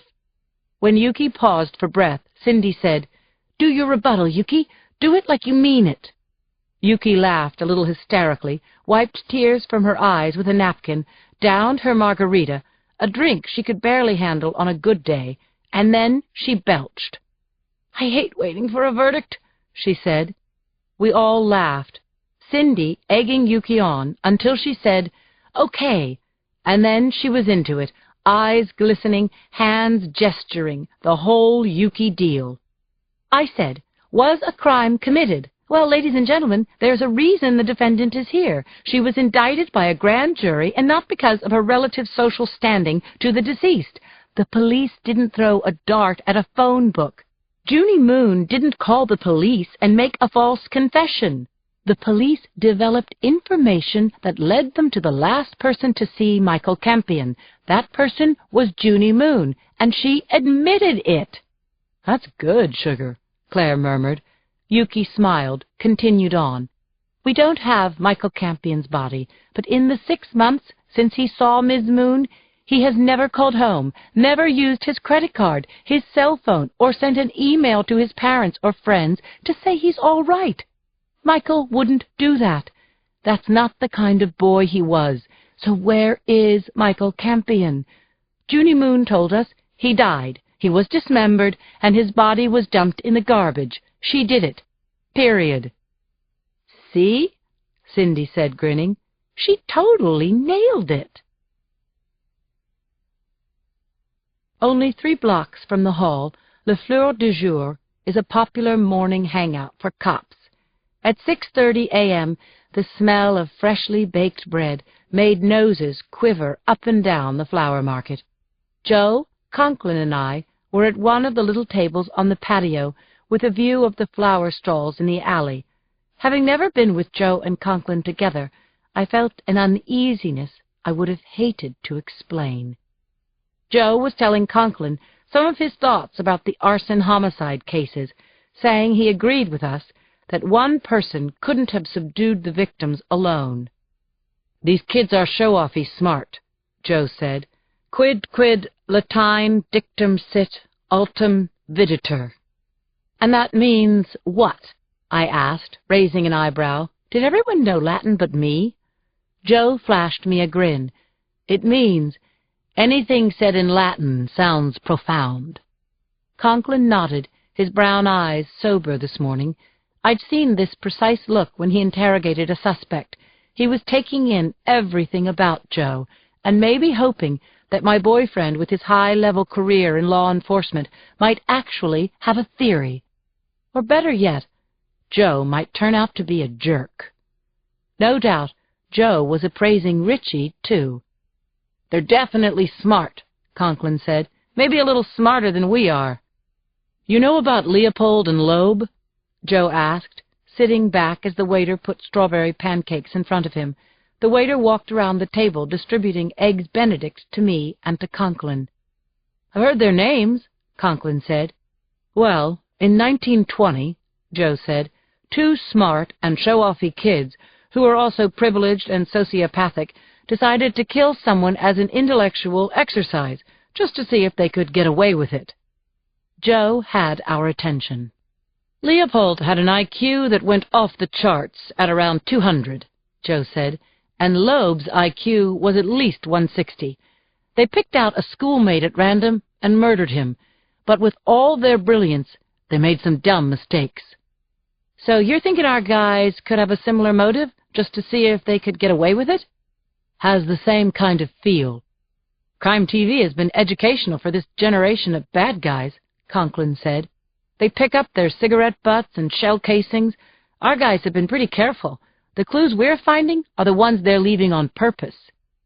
Right about then, I stopped listening and just watched body language. Joe, directing everything to Conklin, coming on a little too strong. Conklin, deferring without being deferential. I was so attached to them both. I turned my head from one to the other as if I were courtside at Wimbledon. Blue eyes, brown eyes, my lover, my partner.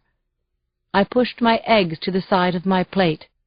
For probably the first time in my life, I had nothing to say. Yuki sat at the prosecution table between Nicky Gaines and Len Parisi, waiting for court to convene. It was Friday. The jurors had deliberated for 3 days, and word had come down late last night that they'd arrived at their verdict. Yuki wondered if the jury had rushed their decision so they could have a weekend free of responsibility and tension, and if so, would that be good or bad for the people? She felt over-caffeinated because she was. She'd been swigging coffee since 6 this morning and hadn't slept more than 2 hours the night before. "You okay?" she asked her second chair. Nicky was breathing through his mouth, the odor of vapor rub coming off him in waves. "I'm good," he said. "You?" "Peachy." To Yuki's right, Red Dog was writing a memo on a legal pad. He appeared blasé, carefree, a mountain of calm. It was an act.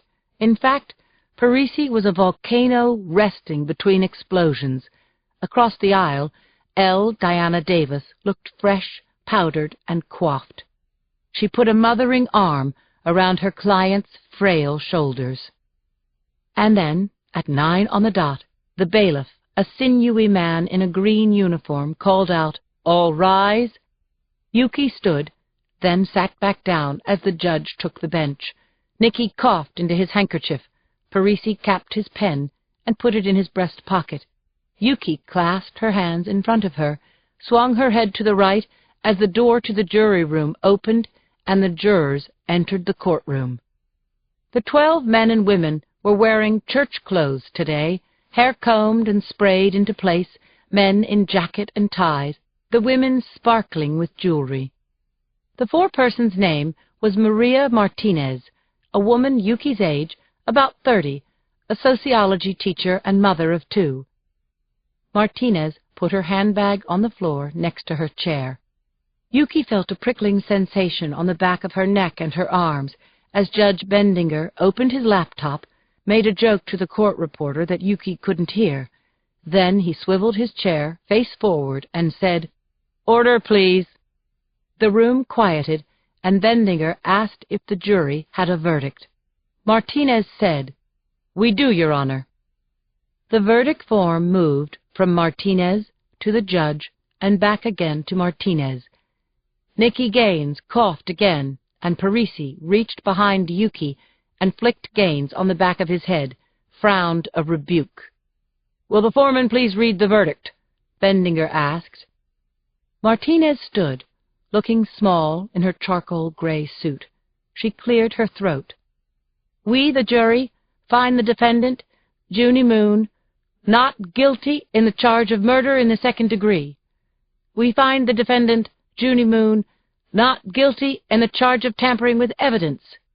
The packed courtroom erupted in loud exclamations, punctuated by the sharp slams of Bendinger's gavel. "What did she say? What did she say?" Gaines asked Yuki, even as the judge thanked the jury and dismissed them. Yuki felt sick, physically ill. She'd lost. She'd lost, and she'd let everyone down.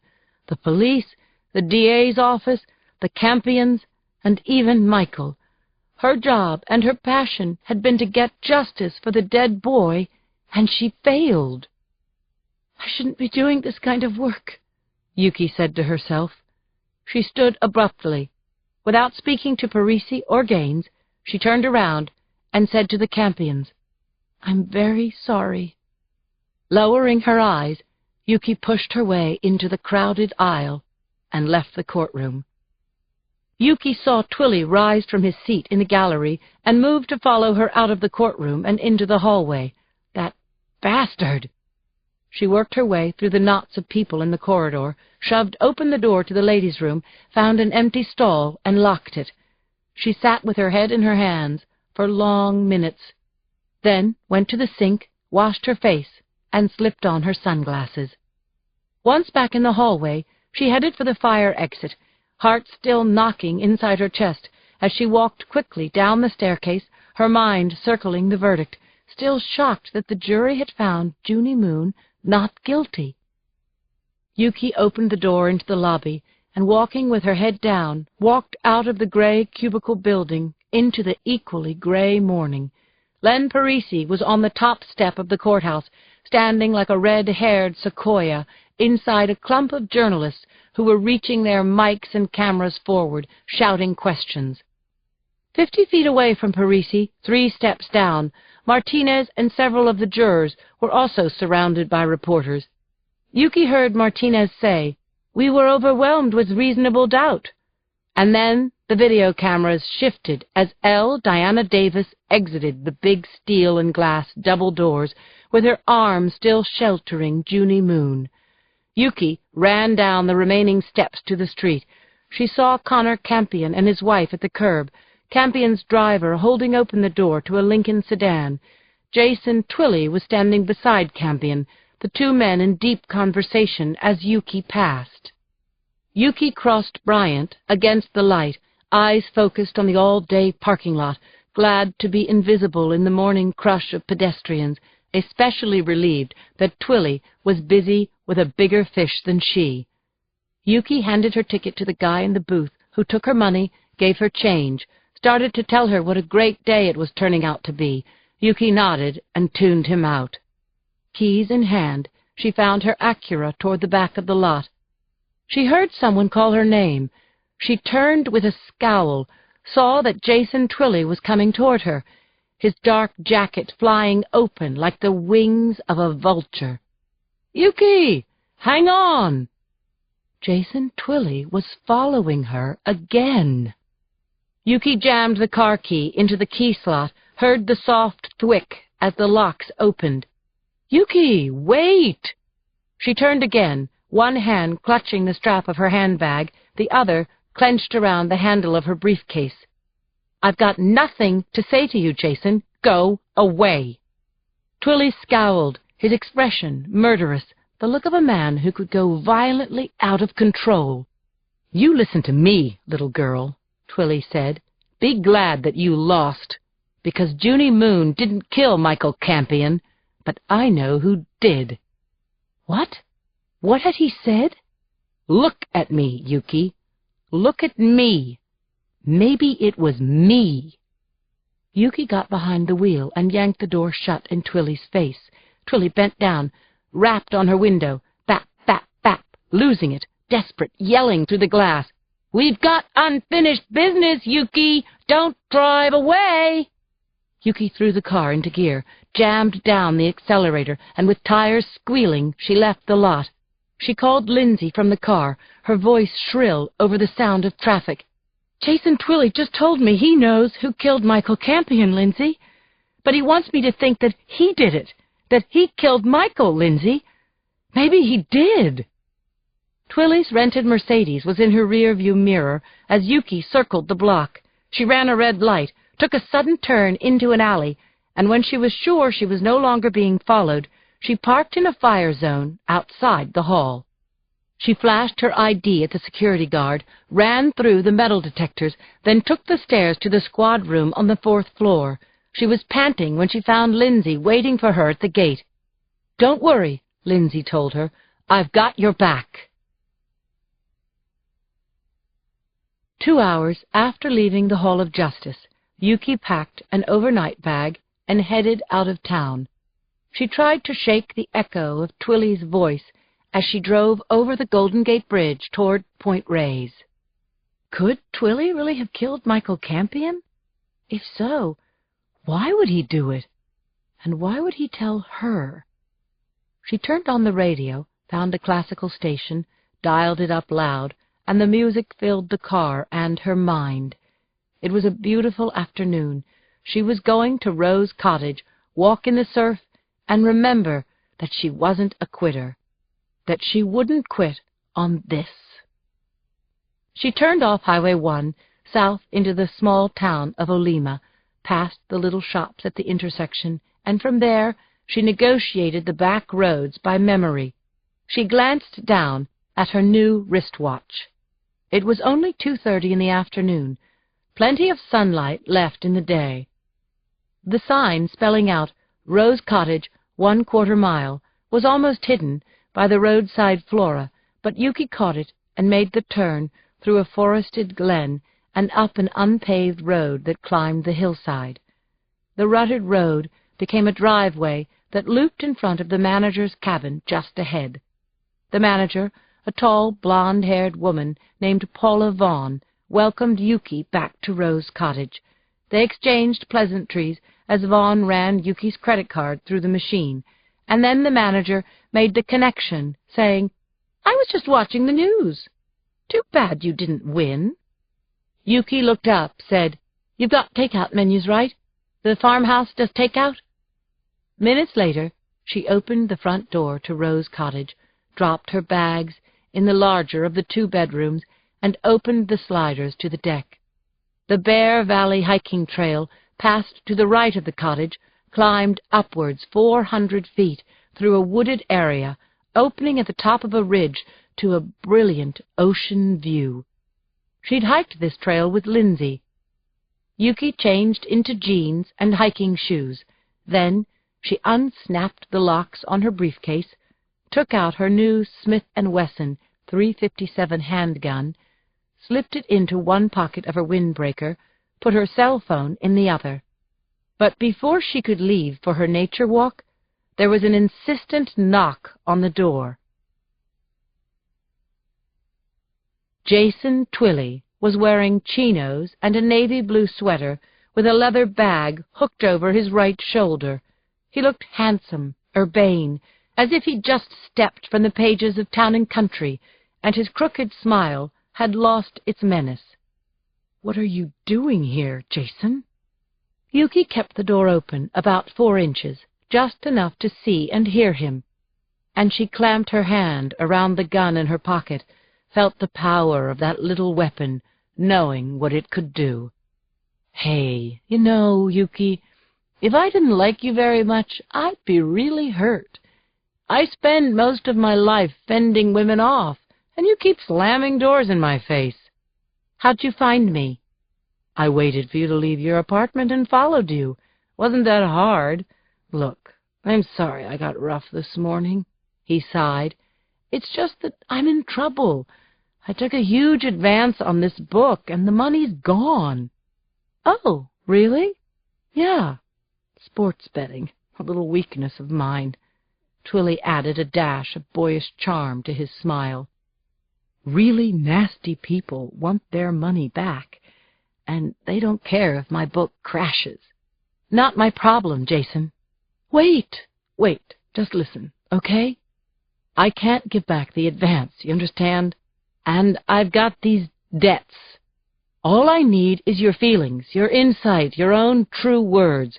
That's where we'll find a satisfying ending to the Michael Campion story."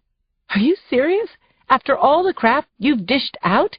I have nothing to say to you, Jason." "Yuki, this isn't personal. It's business. I'm not going to touch you, okay? I need 1 crummy hour of your time, and you're going to benefit. You're the devoted prosecutor whose conviction was snatched from you by the little whore with a heart of stone. Yuki, you were robbed. And if I don't want to be interviewed, then I'll have to write around you, and that'll really suck. Don't make me beg any more, okay?" Yuki took the gun out of her pocket. "This is a .357, she said, showing it to him. "So I see," Twilley said, his smile becoming a grin, the grin turning into laughter.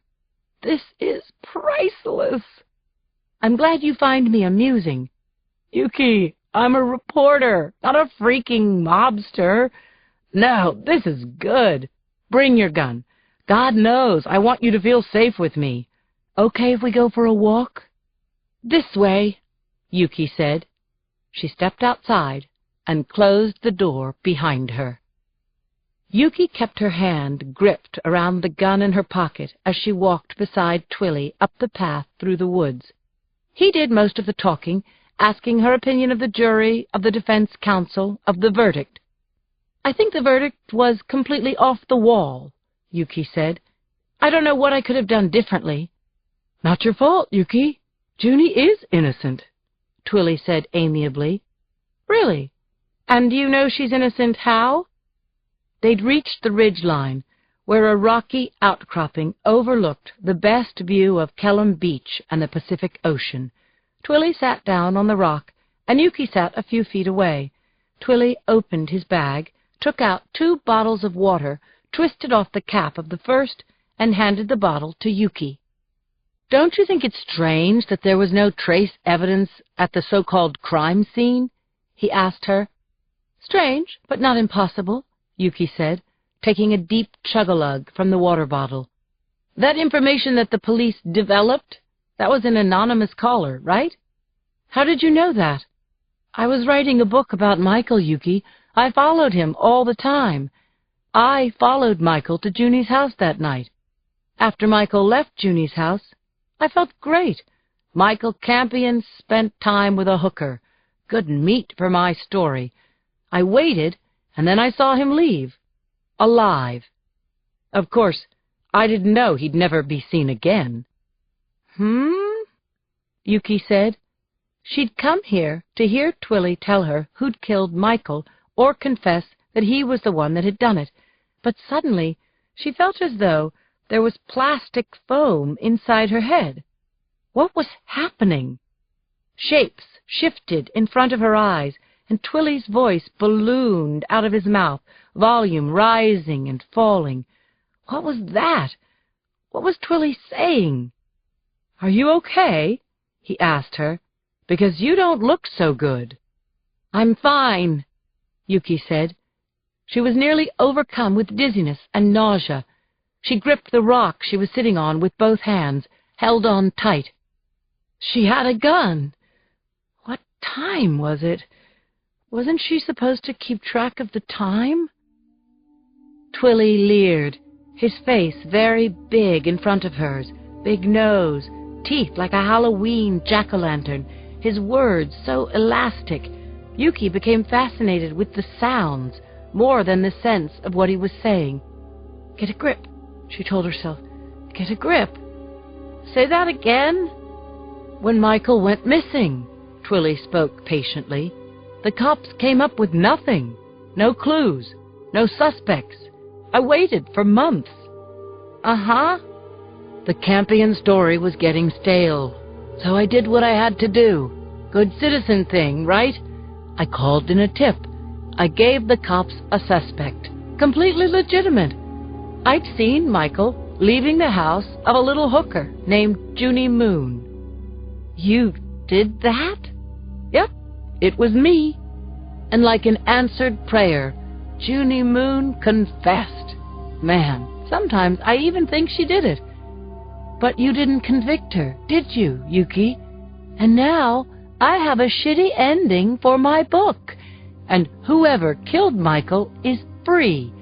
And I'm up to my neck in knee breakers, so I can only think of one way to get a big bang ending and bring it on home." "And that's where you come in, little girl," Twilly said. "I think you're going to appreciate the drama and the poetry." There were flashes in the sky behind Twilly, bright colors and images she couldn't make out. There was a whooshing in her ears, blood racing, or animals running through the underbrush. What was going on? "What's happening to me?" "You're having a mental breakdown, Yuki, because you're so depressed." "Me?" "You. You are very depressed." "No!" Yuki said. "You're morbidly depressed, Yuki. That's what you told me in the parking lot this morning. You said that you have no love in your life, that your mother is dead because you didn't save her, and you said you can't get over blowing this trial." He was bending her mind. "Crazy," she said. "Crazy? Yes, you are. You were on camera, Yuki. Thousands of people saw you run from the courthouse," Twilly said, each of his words distinct and powerful, yet senseless. "That's the way I'll tell the story. How you ran to the parking lot, and I ran after you, and you said that you wanted to kill yourself. You were so ashamed. One of those Japanese honor things. Harikari, right?" "No." "Yes, little girl, that's what you told me. And I was so worried about you, I followed you in my car." "You..." "Me. And you showed me your gun that you'd gotten so that you could end your life and give me the freaking megawatt ending my book so richly deserves." Gun. Her arm was made of rubber. She couldn't move her hand off the rock. Lights flashed in the dark. "I didn't... No!" She started to slip from her perch, but Twilly hauled her up roughly by her arm. "The prosecutor lost her case," he said, "and took her own freaking loser life. It's the money shot. Get it? Bang! Clean shot to the temple, and another big chunk of dough goes into my bank account. Thanks to your dramatic, tragic movie ending. Plus, Yuki, it is personal. I've really come to hate you." "What time is it?" Yuki asked, blinking up at the starburst pattern that was somehow Twilly's face.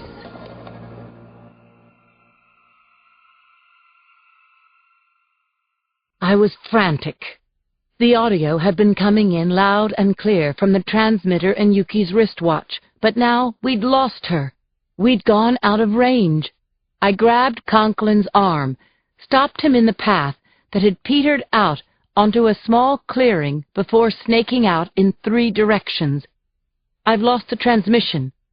"Hold it," Conklin said into his mic to the SWAT team who were moving through the woods in a grid formation. And then the static cleared. I couldn't hear Yuki, but Twilly's voice was tinny and clear. "See, when I was thinking about this earlier," Twilly was saying, "I thought I could get you to spread your wings and fly off this cliff. But now I'm thinking you're going to shoot yourself, Yuki." Yuki's scream was high-pitched, wordless. Twilly was threatening to kill her. Why didn't Yuki use her gun? "Up there, top of the ridge," I shouted to Conklin.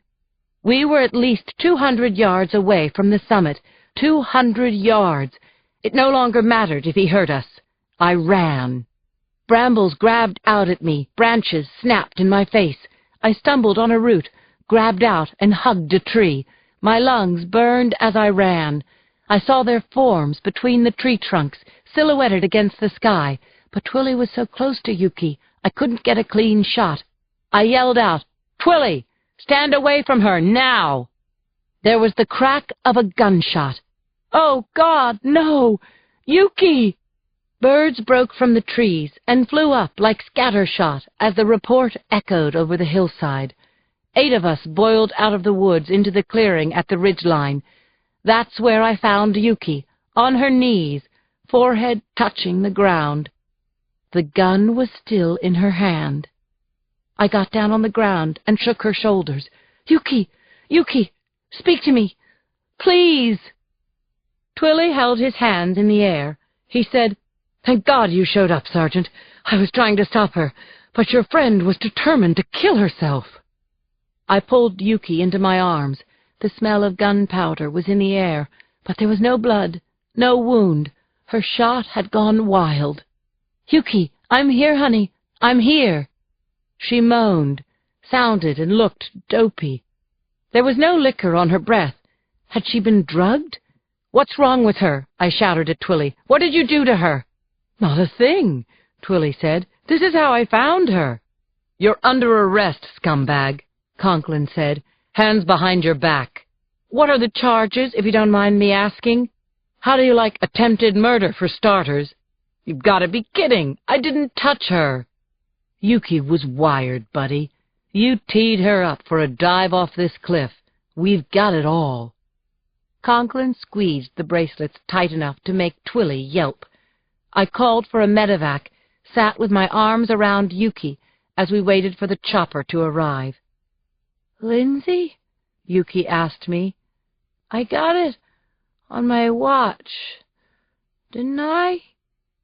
"You sure did, honey," I said, hugging my friend, so very grateful that she was alive. While I held her, another part of my mind was turning it all over. We had Twilly in custody for the attempt on Yuki's life, but the reason we'd tailed Twilly was because of what he'd hinted to Yuki this morning, that he'd killed Michael Campion. What he'd told Yuki in the last 10 minutes contradicted that. Conklin stooped beside us, said, "So, this was all a trap. He set Yuki up to create an ending for his book?" That's what the psycho said. And he'd almost done it. Now, the ending was him, his arrest, his trial, and we could always hope, his conviction. Yuki tried to speak, but ragged sounds came from her throat. She was struggling to breathe. "What did he give you, Yuki? Do you know what drug?" "Water," she said. "The medics will give you water in a minute, honey." Yuki's head was in my lap when the chopper's arrival sounded overhead. I looked down to shield my eyes and saw a glint in the path. I shouted over the racket, "Twilly drugged the water. Is that what you mean, Yuki? He put it in the water." Yuki nodded. Moments later, Conklin had bagged the evidence, 2 plastic water bottles, and Yuki was in a carry lift up to the chopper's belly.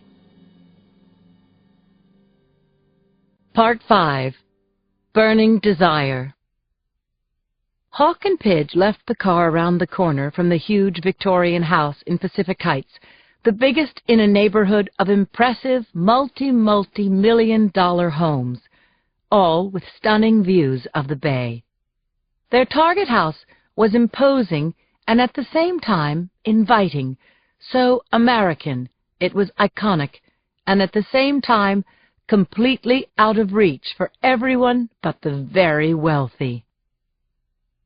The 2 young men looked up at the leaded windows, the cupolas and old trees banked around the house, separating it from the servants' quarters over the garage and the neighbors on either side of the yard. They had studied the floor plan on the real estate broker's website and knew every corner of every floor. They were prepared, high on anticipation, and still cautious. "Do I look okay?" Pidge asked. Hawk turned Pidge's collar up, surveyed his friend's outfit down to the shoes. "You rock, buddy. You absolutely rock." "You too, man," Pidge said. They locked arms in the Roman forearm handshake, like Charlton Heston and Stephen Boyd in Ben-Hur. "Ubi fumus," said Hawk.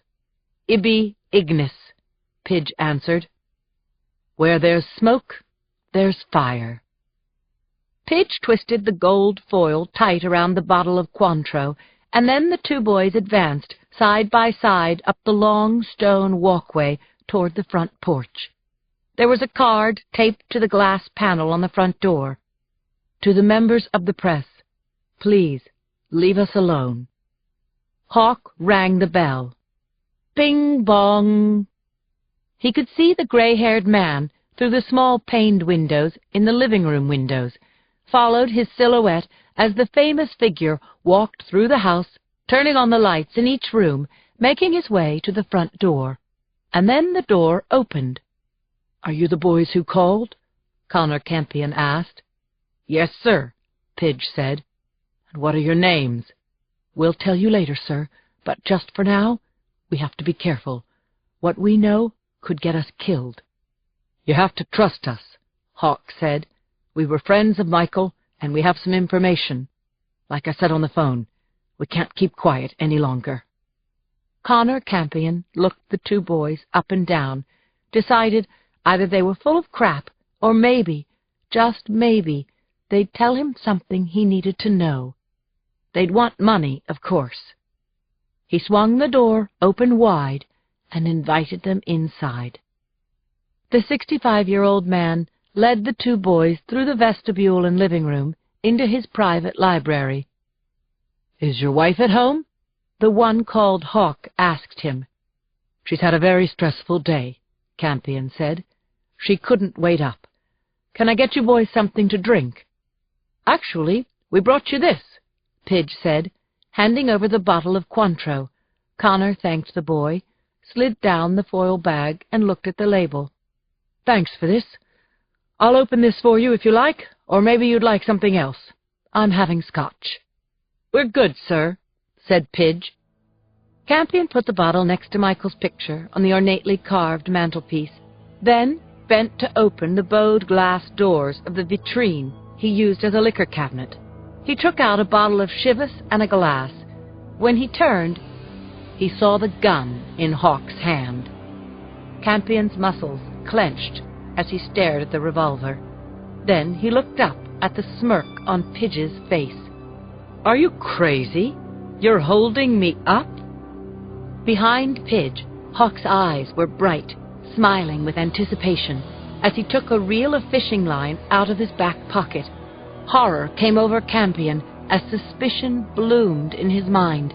He turned his back to the boys, said neutrally, "I guess I won't be having this." He made a show of putting the Chivas back inside the cabinet while feeling around the shelf with the flat of his hand. "We have to tie you up, sir. Make it look like a robbery. It's for our own protection," Pidge said. "And you need to get Mrs. Campion down here," Hawk added firmly. "She'll want to hear what we have to say." Campion whipped around, pointed his cig at Hawk's chest, and squeezed the trigger. Bang! Hawk's face registered surprise as he looked down at his pink shirt, saw the blood. "Hey!" said Hawk. Didn't these punks know that a man like him would have guns stashed everywhere? Campion fired at Hawk again, and the boy dropped to his knees. He stared up at the older man and returned fire, his shot shattering the mirror over the fireplace. Then Hawk collapsed onto the rug, face down. Pidge had frozen at the sound of the shooting. Now he screamed, "You shit! You crazy old shit! Look what you did!" Pidge backed out of the room, and when he cleared the library's doorway, he turned and raced for the front door. Campion walked over to Hawk, kicked the gun out of his outstretched hand, lost his footing and fell, hitting his chin against the edge of the desk. He pulled himself up using the desk leg, then stumbled out to the vestibule and pressed the intercom that connected to the caretaker's cottage. "Glenn," he yelled, "call 911. I shot someone." By the time Campion reached the front walk, Pidge was gone. I arrived at the Campions' home within 15 minutes of getting Jacoby's call. A herd of patrol cars blocked the street, and paramedics bumped down the stone steps with their loaded gurney, heading out to the ambulance. I went to the gurney, observed as much of the victim as I could. An oxygen mask half covered his face, and a sheet was pulled up to his chin. I judged that the young man was in his late teens or early 20s, white, well-cut, dirty blonde hair, maybe 5'10". Most importantly, he was alive. "Is he going to make it?" I asked one of the paramedics. She shrugged, said, "He's got 2 slugs in him, Sergeant. Lost a lot of blood." Inside the house, Jacoby and Conklin were debriefing the former governor and Valentina Campion, who sat together on a sofa, shoulder to shoulder, their hands entwined. Conklin shot me a look, something he wanted me to understand. It took me a few minutes to get it. Jacoby filled me in on what had transpired, told me that there was no ID on the kid Campion had shot. Then he said to the former governor, "You say you can identify the second boy, sir. Help our sketch artist?" Campion nodded. "Absolutely. I'll never forget that kid's face. Campion looked to be in terrible pain. He'd shot someone only minutes before, and when he asked me to sit down in the chair near the sofa, I thought he wanted to tell me about that. But I was wrong. Campion said, Michael wanted to be like his friends, go out, have fun. So I was always on his case, you know. When I caught him sneaking out at night, I reprimanded him, took away privileges, and he hated me for it. No, he didn't, Valentina Campion said sharply. You did what I didn't have the courage to do, Connor. Sir, I said, wondering where he was going with this. Campion's face sagged with exhaustion. He was being irresponsible, Campion continued, and I was trying to keep him safe. I was looking ahead to the future, a new medical procedure, a pharmaceutical breakthrough, something. I told him straight up, when you decide to act like an adult, let me know. I wasn't angry. I was afraid, Campion said, his voice cracking. So I lost him. Before I lost him. His wife tried to calm him, but Connor Campion wouldn't be soothed. I was a tyrant, Campion said. Mikey and I didn't speak for the whole last month of his life. If I'd known he had a month to live. Michael told me, quality of life, Dad. That's what's important. Campion fixed me with his bloodshot eyes. You seem to be a caring person, Sergeant. I'm telling you this so you understand. I let those hooligans into my house because they said they had information about Michael, and I had to know what it was. Now I think they killed him, don't you? And tonight they are going to rob us. But why? Why? I don't know, sir. I told Campion that as soon as we knew anything, we'd let him know. That was all I had for him. But I got it now. Why Conklin had given me that look when I'd walked in the door. My mind was running with it. I signaled to my partner, and we went outside. Conklin and I leaned against the side of my car facing the Campion house, staring at the lights glowing softly through a million little window panes. Campion and his wife didn't know what kind of death Hawk and Pidge had planned for them tonight, but we knew, and thinking about that near miss was giving me the horrors. If Connor Campion hadn't fired his gun, Hawk and Pidge would have roasted him and his wife alive. Might be some prints on that foil around the bottle of booze, Conklin said. I nodded, thinking we'd be lucky if those kids had records, if their prints were in the AFIS, but I wasn't counting on it. Hawk, Pidge, crazy names, Conklin said. I got a pretty good look at Hawk, I said. He matches Molly Chu's description of the so-called angel who carried her out of the fire. And the governor's description of Pidge sounds like the kid who pawned Patty Malone's necklace. And so, what are we thinking? I said to Conklin. That Hawk and Pidge also killed Michael Campion?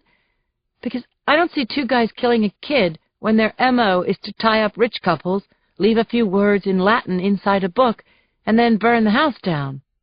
Conklin said, Nope, that doesn't work for me either. So, why do you think these birds targeted the Campions? Because the Campions are in the news.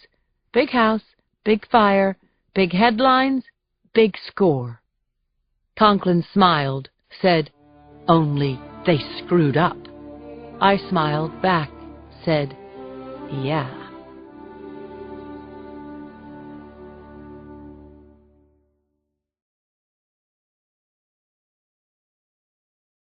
Hawk's surgeon, Dr. Dave Hammond, was a compact man with rusty hair and the tight manner of a perfectionist who'd spent the night stitching his patient's guts back together. Conklin and I had spent the same 8 hours in a small, dull waiting room at St. Francis Hospital, waiting for Hammond's report. When the doctor entered the waiting room at 6:15 a.m., I shot to my feet, asked, Is he awake? Hammond said, Right now, the patient's condition defines touch and go. He was bleeding like a son of a bitch when he came in. One slug punctured his lung and nicked his aorta. The other damn near pulverized his liver. Conklin said, "So, doctor, when can we talk to him?" "Inspector, you understand what I just said? We had to inflate the kid's lungs, transfuse him, and remove a chunk of his liver. This is what we like to call major surgery."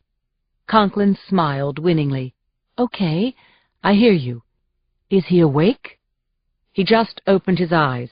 Hammond sighed with disgust. "I'll give you 1 minute to get in and get out." 1 minute was all we'd need, enough time to wring 2 words from that bastard, his first name and his last. I pushed open the door marked Recovery and approached Hawk's bed. It was a shocking sight. Hawk's body was lashed down in 4-point restraints so that he couldn't flail and undo the work his surgeons had just done. Even his head was restrained. IV bags dripped fluids into his body. A chest tube drained ooze out of his lungs. A catheter carried waste into a canister under the bed, and he was breathing oxygen through a cannula clipped to his nose. Hawk looked bad, but he was alive. Now I had to get him to talk. I touched his hand and said, "Hi there, my name is Lindsay." Hawk's eyes flickered open. "Where am I?" he asked me. I told him that he'd been shot, that he was in a hospital, and that he was doing fine. "Why can't I move?" I told him about the restraints and why he was tied down, and I asked for his help. "I need to call your family, but I don't know your name." Hawk scanned my face, then dropped his gaze to the badge on my lapel, the bulge of my gun under my jacket. He murmured something I had to strain to hear. "My work here is finished," Hawk said. "No!" I shouted, gripping the kid's hand with both of mine. "You are not going to die. You've got a great doctor. We all want to help you, but I have to know your name. Please, Hawk, tell me your name." Hawk pursed his lips, starting to form a word, and then, as though an electric current had taken over his body, his back bowed and he went rigid against his restraints. Simultaneously, the rapid, high-pitched beeping of an alarm filled the room. I wanted to scream. I held onto Hawk's hand as his eyes rolled back and a noise came from his throat like soda water pouring into a glass.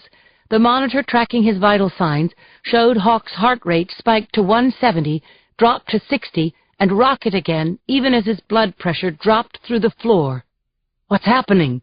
Conklin asked me. "He's crashing!"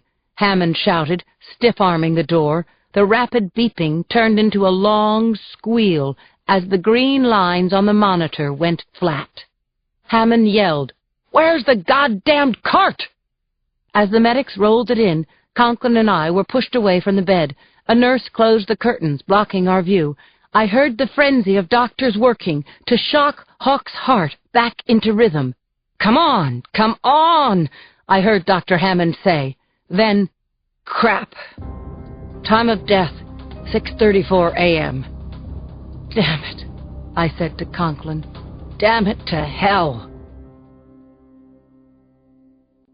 At 7:45 that morning, I took off my jacket, hung it over the back of my chair, opened my coffee container, and sat down at my desk across from Conklin.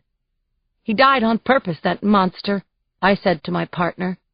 "He's dead, but this is not a dead end," Conklin muttered. "Is that a promise?" "Yeah, Boy Scout's honor." I opened my desk drawer, took out 2 cello-wrapped pastries, not more than a week old. I lobbed one to Rich, who caught it on the fly. "Ooh, I love a woman who bakes." I laughed, said, "Be glad for that coffee cake, mister. Who knows when we'll see food again?" We were waiting for phone calls.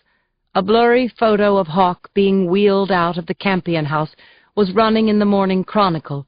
It was unlikely someone could ID him from that, but not impossible. At just after 8, my desk phone warbled. I grabbed the receiver and heard Charlie Clapper's voice. "Lindsay," he said, "there are a dozen prints on that bottle, and the foil it was wrapped in." "Tell me something good." "I'd love to, my friend," Clapper said, "but all we've got for sure is a match to Hawk's prints, but he's not in AFIS. There's a shock. So he's still of John Doe, and I take it so is Pidge?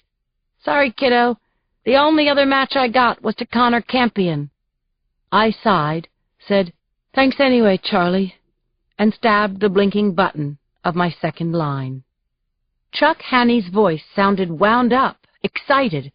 "Glad I got you," Hanny said. "There's been a fire." I pressed the speaker button so Conklin could hear. "It just happened a few hours ago in Santa Rosa," Chuck said. "2 fatalities. I'm on the way out there now." "It's arson? You think it's related to our case?" "The sheriff told me that one of the Vicks was found with a book in his lap." I stared at Conklin, knowing he was thinking the same thing. That S.O.B. Pidge hadn't wasted any time. "We'll meet you there," I said to Hanny. I wrote down the address and hung up the phone. The house was Tudor-style, surrounded by tall firs, and located in a development of $1,000,000-and-up homes, bordering on a golf course in Santa Rosa. We edged our car into the pack of sheriff's cruisers and fire rigs, all of whom had been on the scene for hours. The firefighters were wrapping up as the ME and arson investigators came and went, ducking under the barrier tape that had been looped around the premises. Chuck called out to us, and we walked toward the house. "The fire was contained in the garage," he said, massaging the old burn scar on his hand. Hanny held the garage door open, and Conklin and I stepped inside. It was a 3-car garage, tools and lawn equipment against the walls, and in the center of the floor was a late-model minivan that had been seared by flames, the exterior scorched black, blue, and a powdery gray. Hanny introduced us around to Sheriff Paul Arcario, to the M.E., Dr. Cecilia Roach, and to the fire marshal, Matt Hartnett, who said he was a friend of Chuck Hanny's. "The homeowner is a Mr. Alan Beam," Hartnett told us. "He's still inside his vehicle. And there's a second victim, a female. She was found on the floor next to the van. She's in a body bag for safekeeping. Otherwise, everything is just as we found it." Hanny shined his light into the carcass of the van so that Conklin and I could get a better look at the victim's incinerated body in the driver's seat. The seat was tilted back.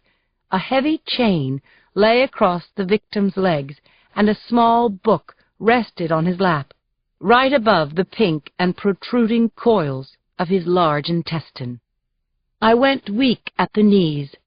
The smells of burnt flesh and gasoline were overpowering. I could almost hear the screaming, the pleading, the soft wick of a match, and the boom of the consuming fire. Rich asked me if I was okay, and I said that I was. But what I was thinking was that what had happened here in the small hours of the morning had been the ultimate in terror and agony, that it had been nothing less than the horror of hell. Dr. Roach zipped the body bag closed and asked her assistants to carry the female victim out to the van. Roach was petite, in her 40s, wore her thick graying hair in a ponytail and her glasses on a beaded chain. "There was no ID on her," Dr. Roach told me. "All I can say is that she looks to be a juvenile, maybe a teenager." "Not Beam's wife?" "The ex-Mrs. Beam lives in Oakland," said the sheriff, closing his cell phone. "She'll be here in a few." Hanny began a run-through of the fire for our benefit. "The fire started inside the passenger compartment," he said.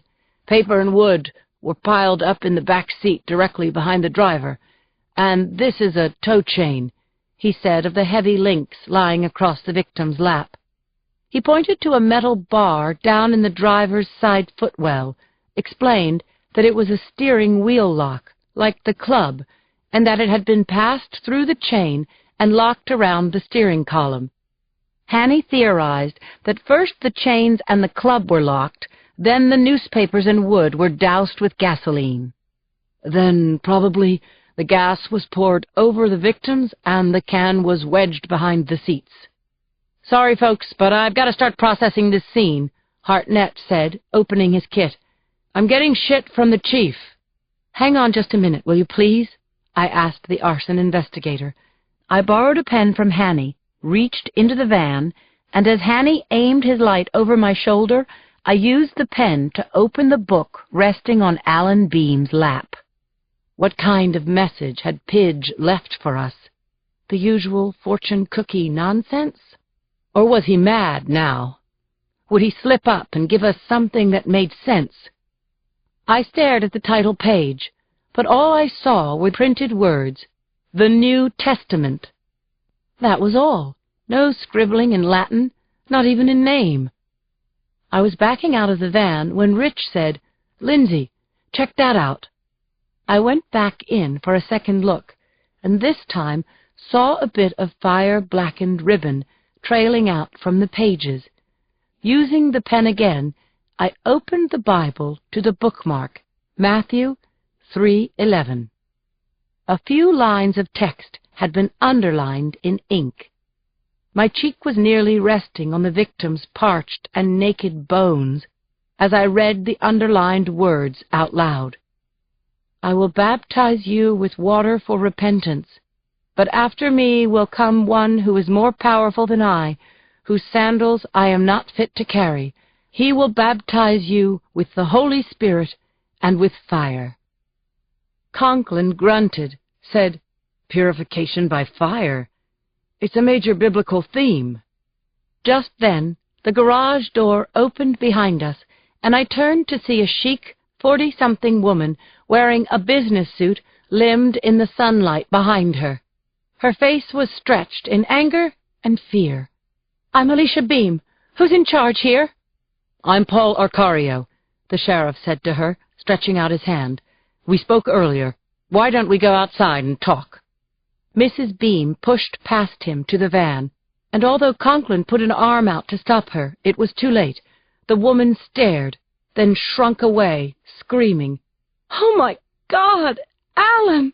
What happened to you?" Then she snapped her head around and locked her eyes on me. "Where's Valerie? Where's my daughter?" I introduced myself, told Mrs. Beam that she had to leave the garage and that I would come with her. She became compliant as soon as I put my hand on the small of her back, and we walked together out of the garage to the front of the house. "It's my daughter's weekend with her father," she said. She opened the front door, and as she stepped over the threshold, she broke away from me, running through the rooms, calling her daughter's name. "Valerie! Val! Where are you?" I followed behind her, and when she stopped, she said to me, "Maybe Val spent the night with a friend." The look of sheer hope on her face pulled at my heart and my conscience. Was that her daughter in the body bag? I didn't know, and if it was not my job to tell her. Right now, I had to learn whatever I could about Alan Beam. "Let's just talk for a few minutes," I said. We took seats at a pine farm table in the kitchen, and Alicia Beam told me that her marriage of 20 years to Alan had been dissolved a year before. "Alan has been depressed for years," Alicia told me. "He felt that his whole life had been about money, that he'd neglected his family and God. He became very religious, very repentant, and he said that there wasn't enough time." Alicia Beam stopped in mid-sentence. I followed her eyes to the counter, where an unfolded sheet of blue paper was lying beside an envelope. "Maybe that's a note from Val." She stood and walked to the counter, picked up the letter, began to read. "Dear Val, my dearest girl, please forgive me. I just couldn't take it any longer." She looked up, said to me, "This is from Alan." I turned as Hanny leaned through the doorway and asked me to step outside. "Lindsay," he said, "a neighbor found a message from Alan Beam on her answering machine, saying he was sorry and goodbye." It was all coming clear, why there was no Latin come-ons, no fishing line ligatures, and the victims were not a married couple. Pidge hadn't done this. Pidge had nothing to do with these deaths. Any hope I had of tripping him up, finding a clue to his whereabouts, was as dead as the man in the car. "Alan Beam committed suicide," I said. Hanny nodded. "We'll treat it as a homicide until we're sure, but according to this neighbor, Beam had attempted suicide before. She said he was terminal. Lung cancer." "And so he chained himself to the steering wheel and set himself on fire?" "I guess he wanted to make sure he didn't change his mind this time. But whatever his reason," said Hanny, "it looks to me now like his daughter tried to save him, but she never had a chance. The poisonous gas and the superheated air brought her down." By the time I got home that evening, I had too much to tell Joe, and hoped I could stay awake long enough to tell him. He was in the kitchen, wearing running shorts and a T-shirt, what he wore when he went for a run with Martha. He was holding a wine glass, and from the scrumptious smell of garlic and oregano, it seemed he'd cooked dinner, too. But the look on Joe's face stopped me before I could reach him. "Joe, I was at the hospital all night." "Jacoby told me. If I hadn't found wet footsteps on the bath mat this morning, I wouldn't have even known you'd been home." "You were sleeping, Joe. And is this a house rule that I have to check in?" I said. "You call it checking in? I call it being thoughtful, thinking of me, and that I might worry about you." I hadn't called him. Why hadn't I called? "I'm drinking Merlot," he said. Joe and I rarely fought, and I got the sickening gut feel that told me that I was in the wrong. "I'm sorry," I said. "You're totally right, Joe. I should have let you know where I was." I walked over to him, put my arms around his waist, but he pulled away from me. "No flirting, Blondie. I'm steamed." He handed me a glass of wine, and I took it, saying, "Joe, I said I'm sorry, and I am." "You know what?" he said. Martha whimpered and trotted out of the room. "I saw more of you when I lived in D.C. "Joe, that's not true." "So I'm going to ask you flat out, Lindsay. One question, and I want the truth." I thought, "No, please, please don't ask me if I really want to marry you. Please don't. I'm not ready." I looked into the storm raging in Joe's deep blue eyes. "I want to know about you in Conklin. What's going on?" I was flabbergasted. "You think I'm... Joe, you can't think that." "Look, I spent an hour with the two of you. You've got a little something special going on between you, and please, don't tell me you're partners." "I worked with you once, Lindsay," Joe went on. "We were partners, and now, here we are." I opened my mouth, closed it without speaking. I felt so guilty I couldn't even act offended. Joe was right about everything, that Rich and I had a special feeling for each other, that I was neglecting Joe, that the time we used to spend when Joe lived a couple time zones away was more focused on each other than it was now. Once Joe had made the commitment to move to San Francisco, he'd been mine, totally mine, and I'd taken him for granted. I was wrong, and I had to admit it, but my throat was backed up with tears. This was the very thing that broke up cop marriages. The job, the obsession and commitment to the job. That's what this was about, wasn't it? I felt sick with shame. I never wanted to make Joe feel bad, never wanted to hurt him at all. I set my glass down on the counter and took Joe's glass out of his hand, put that glass down, too. "There's nothing going on, Joe. It's just the job." Rich was already at the computer when I got to my desk the next morning. He looked like he was in fifth gear, his index fingers tapping a fast two-step over the keys. I thanked him for the Krispy Kreme he'd parked on a napkin next to my phone. "It was my turn," Rich said, not looking up as I dragged out my chair and sat down. "Dr. Roach called," Rich continued. "Said there were 55 cc's of gasoline in Alan Beam's stomach." "What's that?" 3 ounces? Geez. Is she saying he drank gasoline? Yeah, probably directly out of the can. Beam really wanted to make sure he got it right this time. Doctor says the gas would have killed him if the fire hadn't. She's calling it a suicide. But look here, Lindsay. What you got? I said.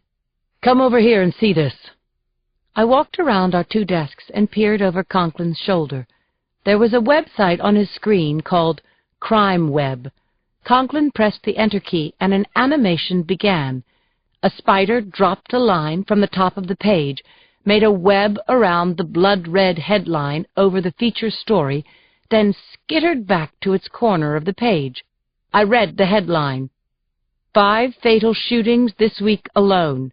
When are the cops and the DA going to get it together? The text below was a sickening indictment of San Francisco's justice system, and it was all true. Homicides were up, prosecutions were down, the result of not enough people or money or time. Rich moved the cursor to the column listing the pages on the site. This one here, Rich said, clicking on a link called Current Unsolved Murders. Thumbnail photos came up. There was a family portrait of the Malones, another of the Meachams. Rich clicked on the thumbnail of the Malones and said, "Listen to this." And then he read the page to me. Were the murders of Patricia and Bertram Malone committed by the same killers of Sandy and Stephen Meacham? We say yes. And there have been other killings just as heinous with the same signature. The Jablonskys of Palo Alto and Henry and Nancy Chu of Monterey were also killed in horrific house fires. Why can't SFPD solve these crimes? If you have any information, write to us at crimeweb.com. Diem dulcum habis. My God, it was Latin. We never told the press about the Latin, I said. What does it mean? Diem dulcum habis means, have a nice day. Yeah, okay, I said. Let's hope it's going to be even better than that. I called the DA's office, asked for Yuki, got Nick Gaines, told him we needed a warrant to get an internet provider to give us the name of the website holder. I'll bucket up the line, Gaines said. Just asking, Sergeant. You've got probable cause? We're working on it, I said. I hung up, said, now what? As Rich clicked on a box labeled, Contact Us.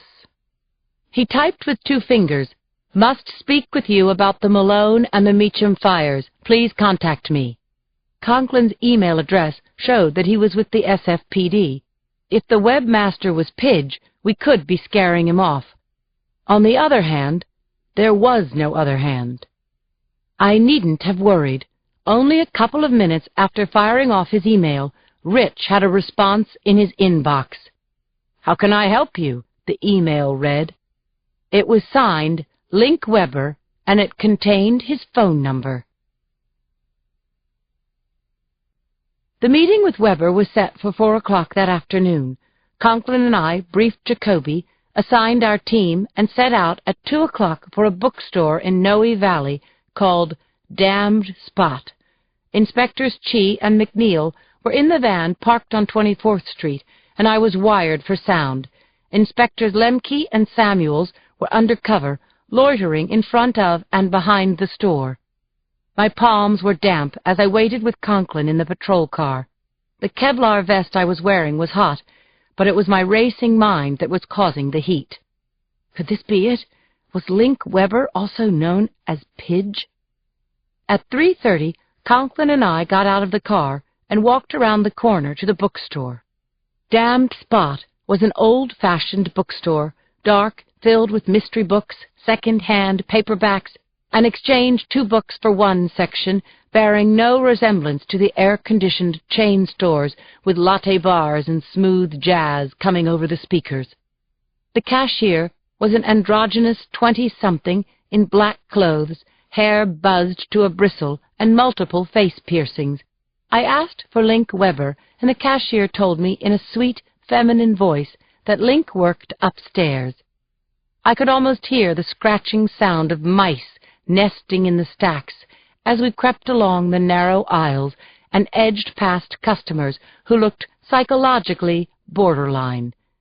In the back of the store was a plain wooden staircase with a sign on a chain across the handrails reading, "No entry." Conklin unlatched the chain, and we started up the stairs that opened into an attic room. The ceiling was cathedral style, but low, only 8 feet high under the peak, tapering to about 3 feet high at the side walls. In the back of the room was a desk piled high with magazines, papers, books, and a computer with 2 large screens. And behind the desk was a black kid, maybe 15, reed-thin, with black-rimmed glasses, no visible tattoos, and no jewelry, unless you counted the braces on his teeth that I saw when he looked up and smiled. My high hopes fell. This wasn't Pidge. The governor's description of Pidge was of a stocky white kid, long brown hair. "I'm Link," the boy said. "Welcome to crimeweb.com."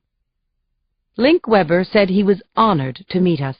He indicated 2 soft plastic-covered cubes as chairs, and he offered us bottled water from the cooler behind his desk. We sat on his cubes, turned down the water. "We read your commentary on your website," said Conklin casually.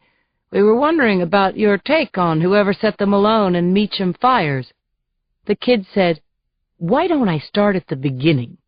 Normally, that was a good idea, but today my nerves were so close to the snapping point I just wanted 2 questions answered, and as succinctly as possible. Why did you use a Latin phrase on your website? Do you know someone who goes by the name of Pidge? But Weber said he'd never had a visit from cops before, and meeting in his office had legitimized his purpose and his website beyond his expectations. In 15 minutes, he told us that his father owned Damned Spot, that he'd been a crime story aficionado since he was old enough to read. He said that he wanted to publish crime fiction and true crime books as soon as he got out of school. "Link, you said, 'Have a nice day' in Latin on your website. Why did you do that?" I said, breaking into his life story. "Oh, the Latin? I got the idea from this." Link shuffled the piles on his desk, at last finding a soft-covered book, about 8.5 by 11, with an elegant font spelling out the words, "Seventh Heaven." He handed the book to me. I held my breath as I flipped through the pages. Although it resembled a big, fat comic book, it was a graphic novel. It was published first as a blog, Weber told us. Then my dad staked the first edition. "And the Latin?" I asked again, my throat tightening from the strain and the possibilities I could almost see. "It's all in there," Weber told me. "The characters in this novel use Latin catchphrases.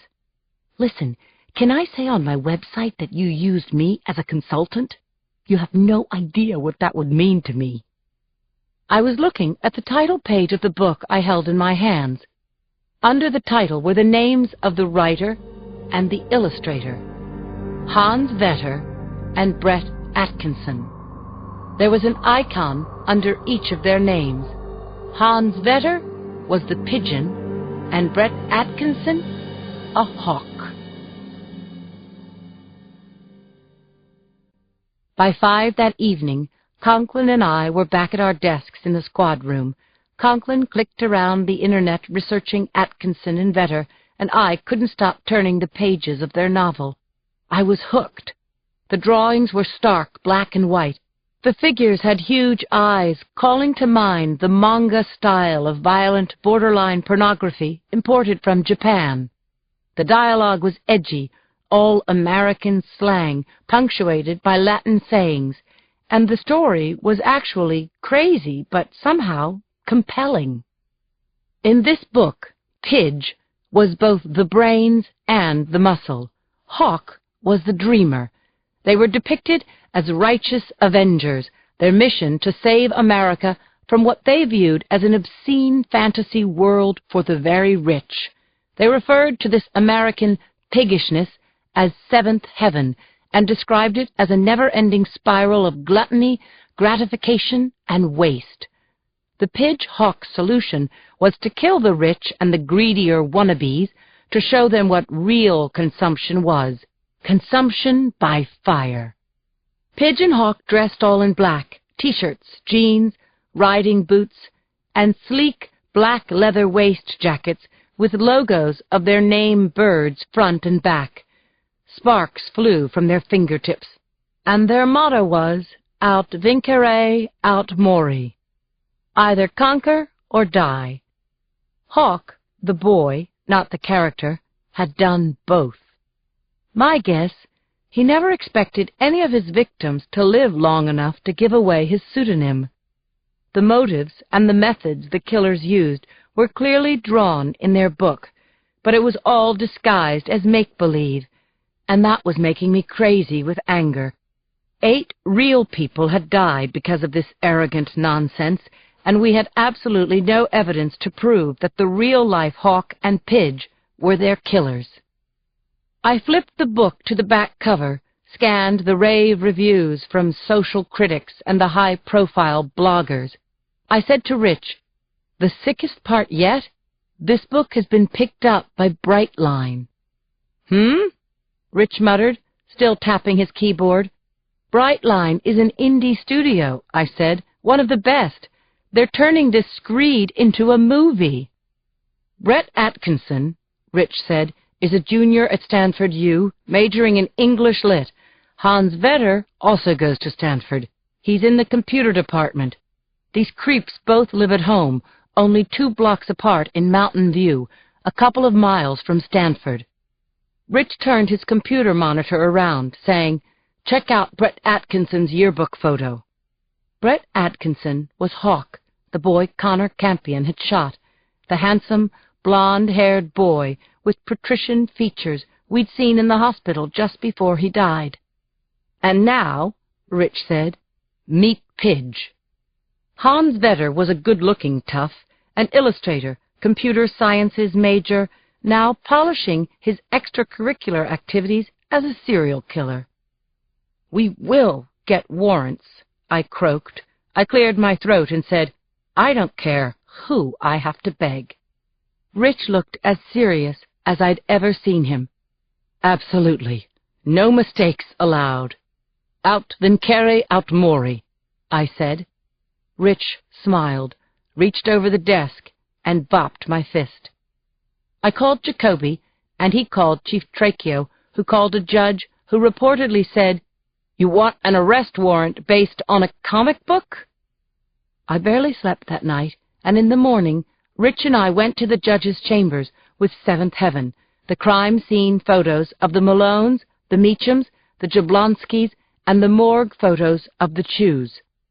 I brought Connor Campion's statement that the boys who'd come to his house with a gun had said their names were Hawk and Pidge, and I showed the judge their yearbook photos, captioned with their real names. By 10 a.m. that morning, we had signed warrants and all the manpower we'd need. Stanford University, an A-list university for the best and brightest, is located 33.5 miles south of San Francisco, just off Highway 280 near Palo Alto.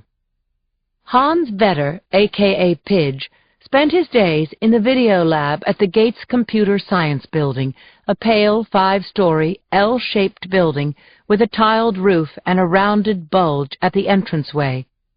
The labs and research offices were clustered around 3 major classrooms, and the building itself was isolated on an island of its own, separated from other school buildings by service roads. Conklin and I had gone over the floor plans of the Gates building with the U.S. Marshals. With windows on all sides of the building, the law enforcement team would be seen by anyone sitting near a window. We parked our vehicles out of sight on the curve of a service road and moved in on foot. Conklin and I wore Kevlar under our SFPD jackets, had our guns drawn, but were taking direction from U.S. Marshals. Adrenaline surged through me as we were given the signal to go. While others stood by side entrances, 12 of us charged up the front steps and entered the high-ceilinged lobby, and from there to the stairwells and landings. Pairs of marshals peeled off as we took each floor, clearing the open spaces, locking classrooms down. My thoughts raced ahead. I was worried that we were too loud, that we'd already been seen, and that if Vetter had smuggled in a weapon past the metal detectors, he could take his classmates hostage before we could bring him down. Conklin and I reached the top-floor landing, and marshals took up stances on both sides of the doorway to the video lab. Conklin peered through the side light of the door, then turned the knob, swung the door wide open. Backed by Conklin and the U.S. Marshals, armed with automatic rifles, I stepped through the doorway and bellowed, "Freeze! Everyone stay still and no one will get hurt." A female student screamed. Then the room erupted into chaos. Kids bolted from their stools and hid under workstations. Cameras and computers crashed to the floor. Glass shattered. Kaleidoscopic images spun around me, and shrieks of terror ricocheted off the walls. The situation went from bad to out of control. I kept scanning the room, trying to pick out a stocky boy with long brown hair, square jaw, the eyes of a killer. But I didn't see him. Where was Hans Vetter? Where was he? The lab instructor stood transfixed at the front of the room, his blanched face going livid as shock turned to outrage. He was in his 30s, balding, wearing a green cardigan and what looked like bedroom slippers under the cuffs of his trousers.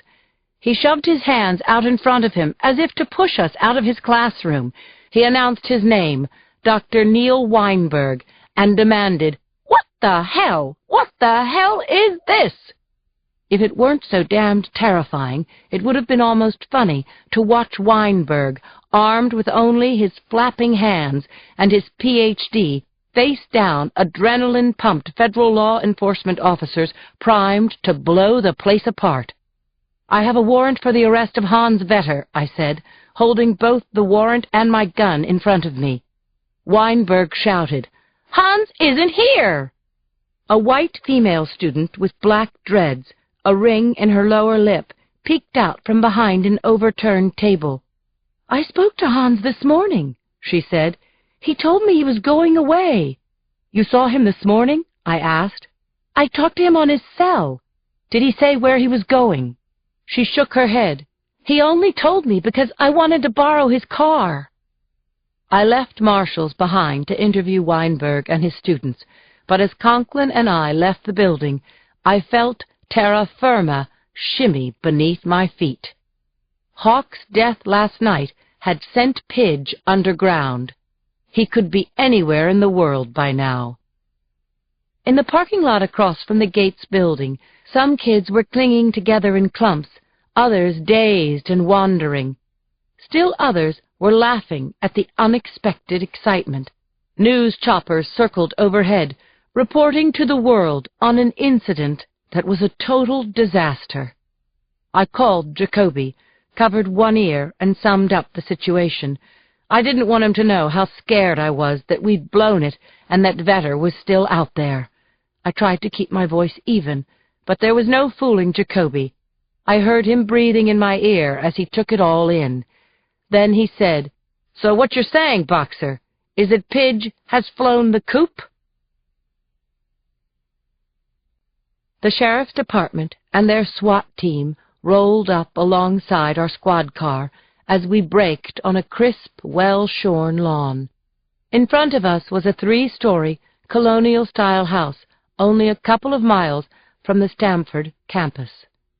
The detailing on the house was authentic to the period, the neighborhood first class.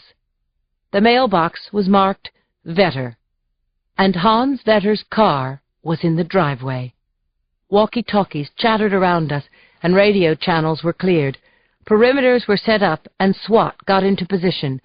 Conklin and I got out of our car.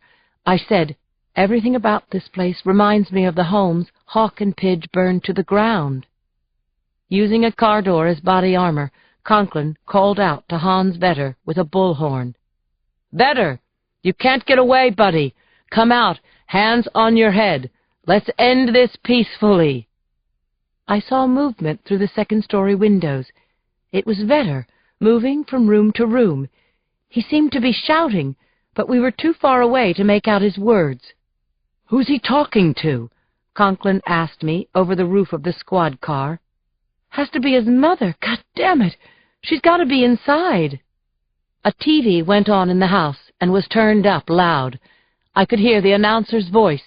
He was describing the scene we were living. The announcer said, "A tactical maneuver that began 2 hours ago at Stanford University has changed location and is centered in the upscale community of Mountain View, a street called Mill Lane." "Vetter, can you hear me?" Rich's voice boomed out through the bullhorn. Sweat rolled down my sides. The last pages in Seventh Heaven depicted a shootout with cops. I recalled the images: bloody bodies on the ground, Pidge and Hawk getting away. They had shielded themselves with a hostage. Conklin and I conferred with the SWAT captain, a sandy-haired pro, former U.S. Marine, name of Pete Bailey, and we worked out a plan. Conklin and I moved quickly to the Vetter house and flanked the front door, prepared to grab Vetter when he opened it. SWAT was positioned to take the kid out if anything went wrong. As I neared the house, I caught a whiff of smoke. "Is that fire?" I asked Rich. "Do you smell it?" "Yeah. Is that stupid fuck burning his house down?" I could still hear the sound of the TV inside the Vetter house. The news announcer was getting a feed from the chopper overhead and was keeping up with the action on the ground. It made sense that Vetter was watching the television coverage, and if Rich and I were in the camera's eye view, Vetter knew where Conklin and I were standing. Captain Bailey called to me on our nextails. "Sergeant, we're going in." But before he could give the order, a woman's voice cried out from behind the front door. "Don't shoot! I'm coming out!" "Hold your fire!" I shouted to Bailey. "Hostage coming out!" The knob turned.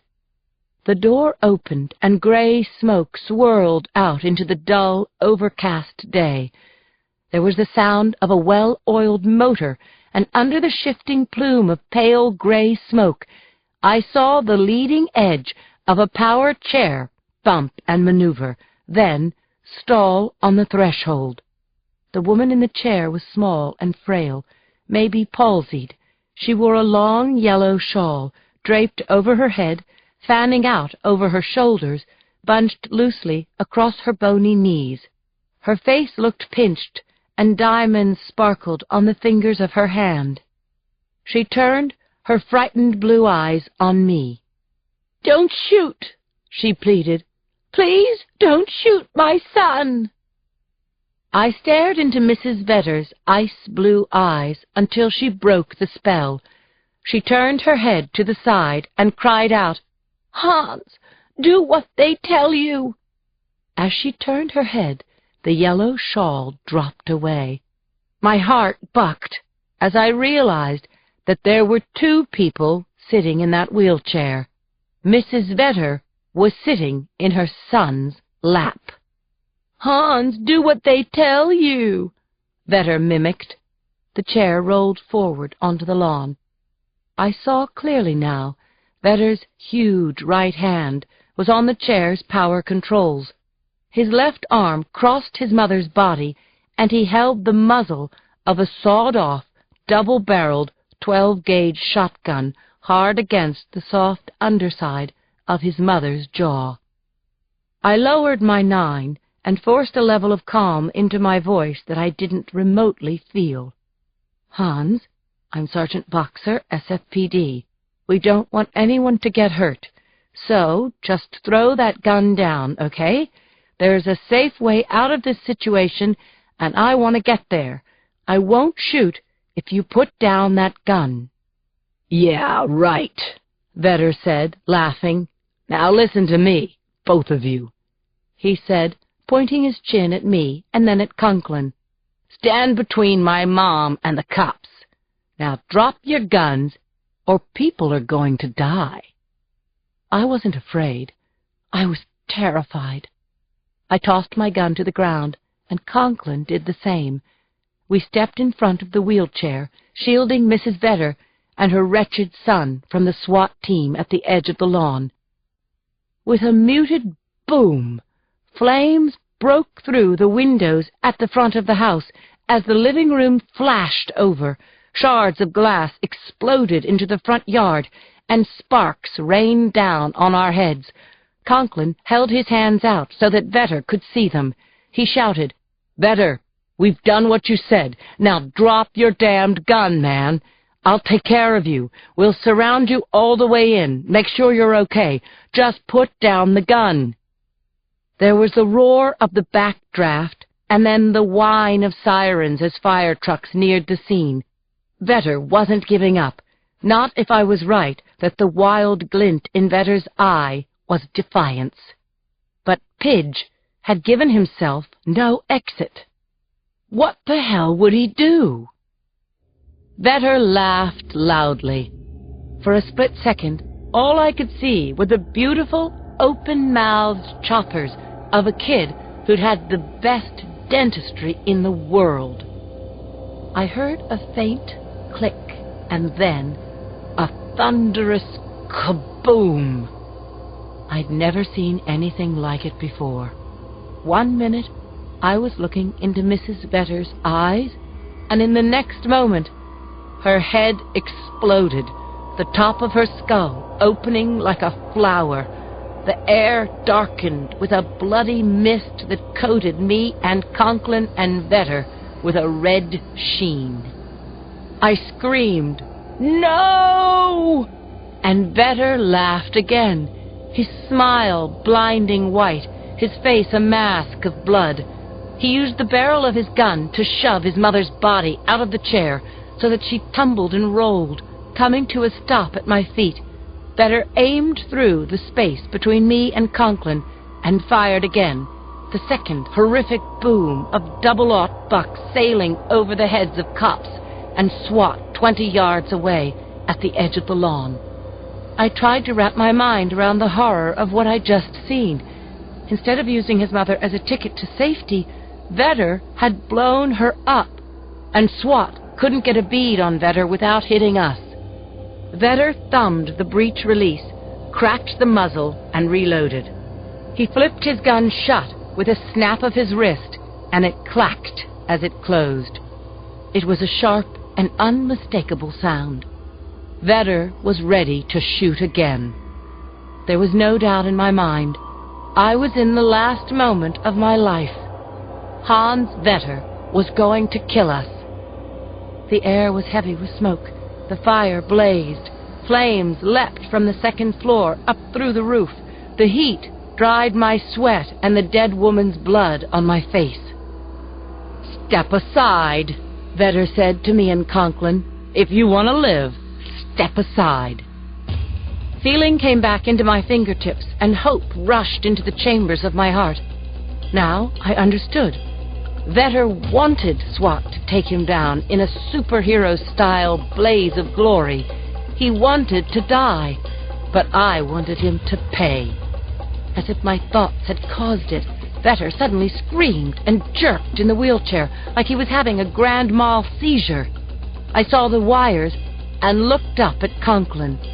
While Vedder's attention had been focused on the SWAT team, Rich had unhooked his taser from his belt and fired. The taser's electrified prongs had pierced Vedder's right arm and thigh. Conklin kept the juice flowing as he shoved the wheelchair onto its side, kicked Vedder's shotgun downhill. While Vedder jerked in agony, SWAT swarmed up the slope to where we stood. I choked out to Rich, "You're smart. Anyone ever tell you that?" "Never." "Are you okay?" He grunted, "Not yet." I fumbled in the grass for my Glock, then pressed the muzzle against Vedder's forehead. Only then did Rich let up on the taser. Still twitching, Vedder grinned up at me, said, "Am I in heaven?" I was panting, my pulse beating, a deafening tattoo against my eardrums. the smoke making my eyes stream with tears. "You asshole!" I screamed. Fire rigs drove up to the curb, and the SWAT team surrounded us. Captain Bailey saw the look of fury in Conklin's eyes. He said slowly, deliberately, "I've got something in the van you can use to clean yourself up." He turned his back, and so did the rest of his team, with the rising blanket of smoke blocking out the news chopper's view. Rich kicked Vetter in the ribs. "This is for the Malones," he said. He kicked Vetter again and again until that psycho stopped grinning and started spitting teeth. "That's for the Meachams and the Jablonskis and the Chews," Rich said. He kicked Vetter hard in the hams. "This, you scum, this one's for me." Conklin and I had scrubbed at our faces with damp paper towels, but the stench of fire and death clung to us. Jacoby stood upwind and said, "You two smell like you've been wading through a sewer." I thanked him, but my mind was churning. 2 blocks away, a raging fire was burning the Vetter house to the ground. There might have been evidence inside that house, something that would have tied Hans Vetter and Brett Atkinson to the arson murders. Now all of that was gone. We stood in front of the house where the dead boy, Brett Atkinson, had lived with his parents. It was a soaring contemporary with cantilevered decks and 100-mile views. Very, very wealthy people lived here. Hawk's parents, the Atkinsons, hadn't answered repeated knocks by patrolmen, never returned our calls, and their son's body was still lying unclaimed in the morgue. A canvass of the neighborhood had confirmed their absence. No one had seen or heard from the Atkinsons in days, and they hadn't told anyone they were leaving home. The engines on the Atkinsons' cars were cold. There was mail in the mailbox, a couple of days old, and the old fellow who'd stopped mowing the lawn when we arrived said he hadn't seen Perry or Moira Atkinson all week. While Vetter's house was a total loss, I still had hope that the Atkinsons' house might hold evidence of the horrific killings the boys had done. 35 minutes had passed since Jacoby phoned Tracheo for a search warrant. Meanwhile, Cindy had called me, saying that she and a handful of TV news vans were parked behind the barricades at the top of the street. Conklin pushed a bloody clump of his hair away from his eyes, said to Jacoby, "If this isn't exigent circumstances, I don't know what is." Jacoby growled, "Cool it, Conklin. Understand? If we blow this, we're freaking buried. I'll be retired, and you two will be working for Brink Security, if you're lucky." 15 more minutes crawled by. I was about to lie and say I smelled decomp when an intern from the district attorney's office arrived in a Chevy Junker. She sprinted up the front walk a half-second before Conklin caved in the front window of the Atkinson house with a tire iron. The inside of the Atkinson house was like a museum. Miles of glossy hardwood floors, large modern canvases hung on the 2-story-high white walls. Lights came on when we stepped into a room. And like a museum after hours, no one was home. It was creepy. No pets, no newspapers or magazines, no dishes in the sink, and except for the food in the refrigerator and a precise line-up of clothing in each closet, there was little sign that anyone had ever lived in this place. That is, until we reached Hawk's room in a wing far from the master suite. Hawk's roost was large and bright, the windows looking west over the mountains. The bed was the least of the room. It was single, plain blue bedspread, speakers on each side, and a headset plugged into a CD player. One long side of the room was lined with a built-in Formica desk. Several computers and monitors and high-tech laser printers were set up there, and the adjacent wall was lined with thick corkboard. Pidge's drawings were pinned to the board, many of which I recognized from Seventh Heaven. But there were new drawings, too, and they looked to be work in progress on a second novel. "I'm thinking that this was their workshop," I said to Conklin, "that they cooked it all up in here." Conklin took a seat at the desktop, and I examined the corkboard. "Book number 2, I said to Conklin. "Lux et Veritas. Got any idea what that means?" "Easy one," Rich said, lowering the seat of a hydraulic chair. "Light and truth." "Catchy. Sounds like more fires in the making." Rich called out, "Hawk's got a journal. I touched the mouse and it came up on the screen." "Fantastic!" As Rich scrolled through Brett Atkinson's journal, I continued my study of the drawings on the wall. One of them nailed me as if I, too, were pinned to the corkboard. The drawing depicted a middle-aged man and woman, arms around each other's waist, but their faces were flat, expressionless. A caption was written beneath the drawing. I recognized the handwriting. It was the same as the printing we'd seen on the title pages of the books left at the houses of the arson victims. "Requiescat in leguminibus," I said, sounding out the syllables. "Rest in what?" Rich wasn't listening to me. "This map on Atkinson's computer," he said. He starred San Francisco, Palo Alto, Santa Rosa. "Unreal! Look at this. Photos of the houses they burned down.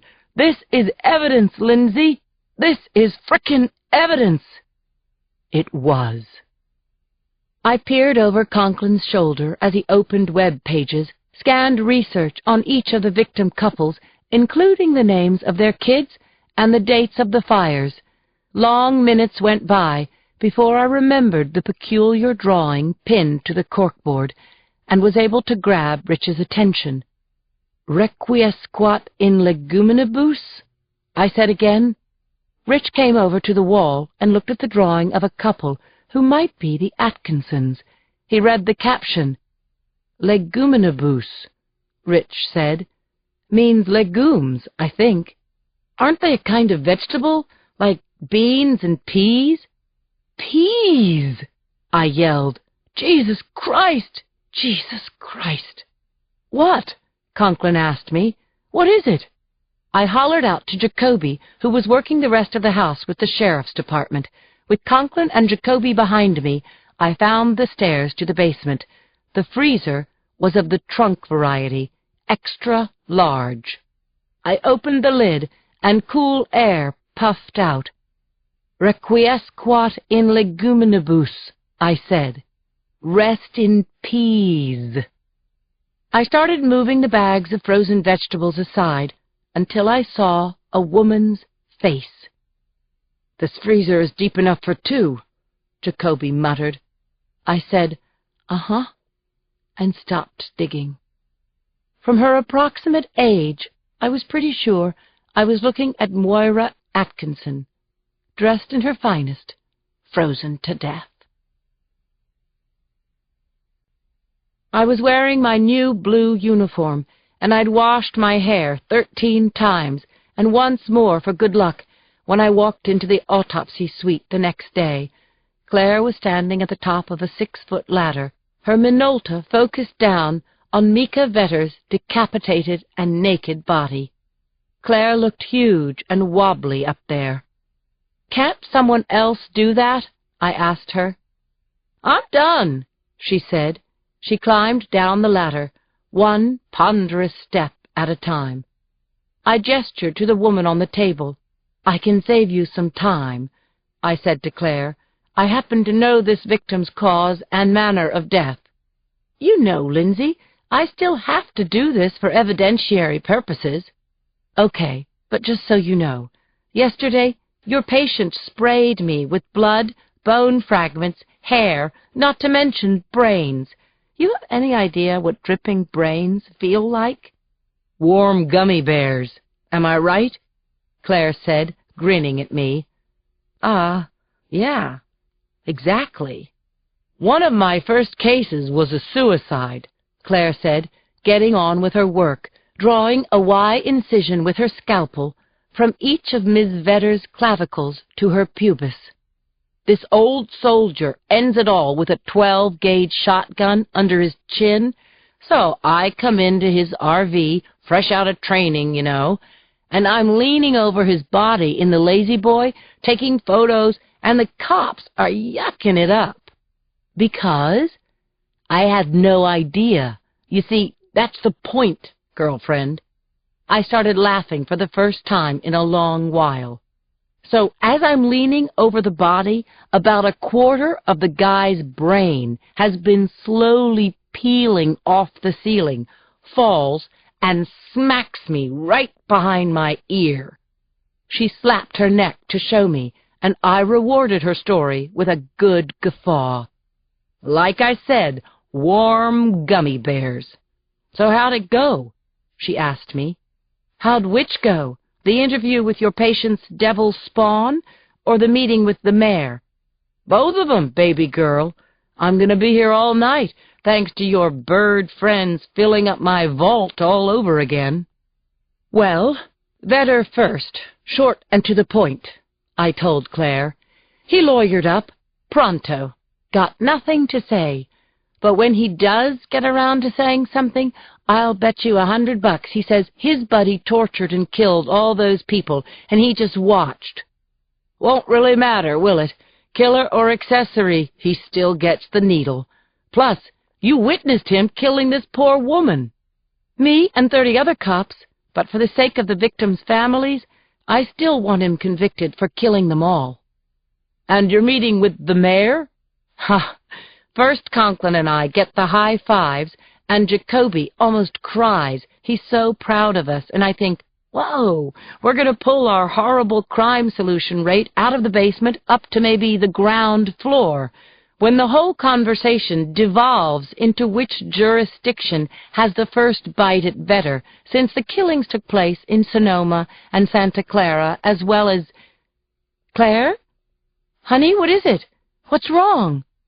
Claire's face had twisted in pain. She dropped her scalpel, and it rang out against the stainless steel table.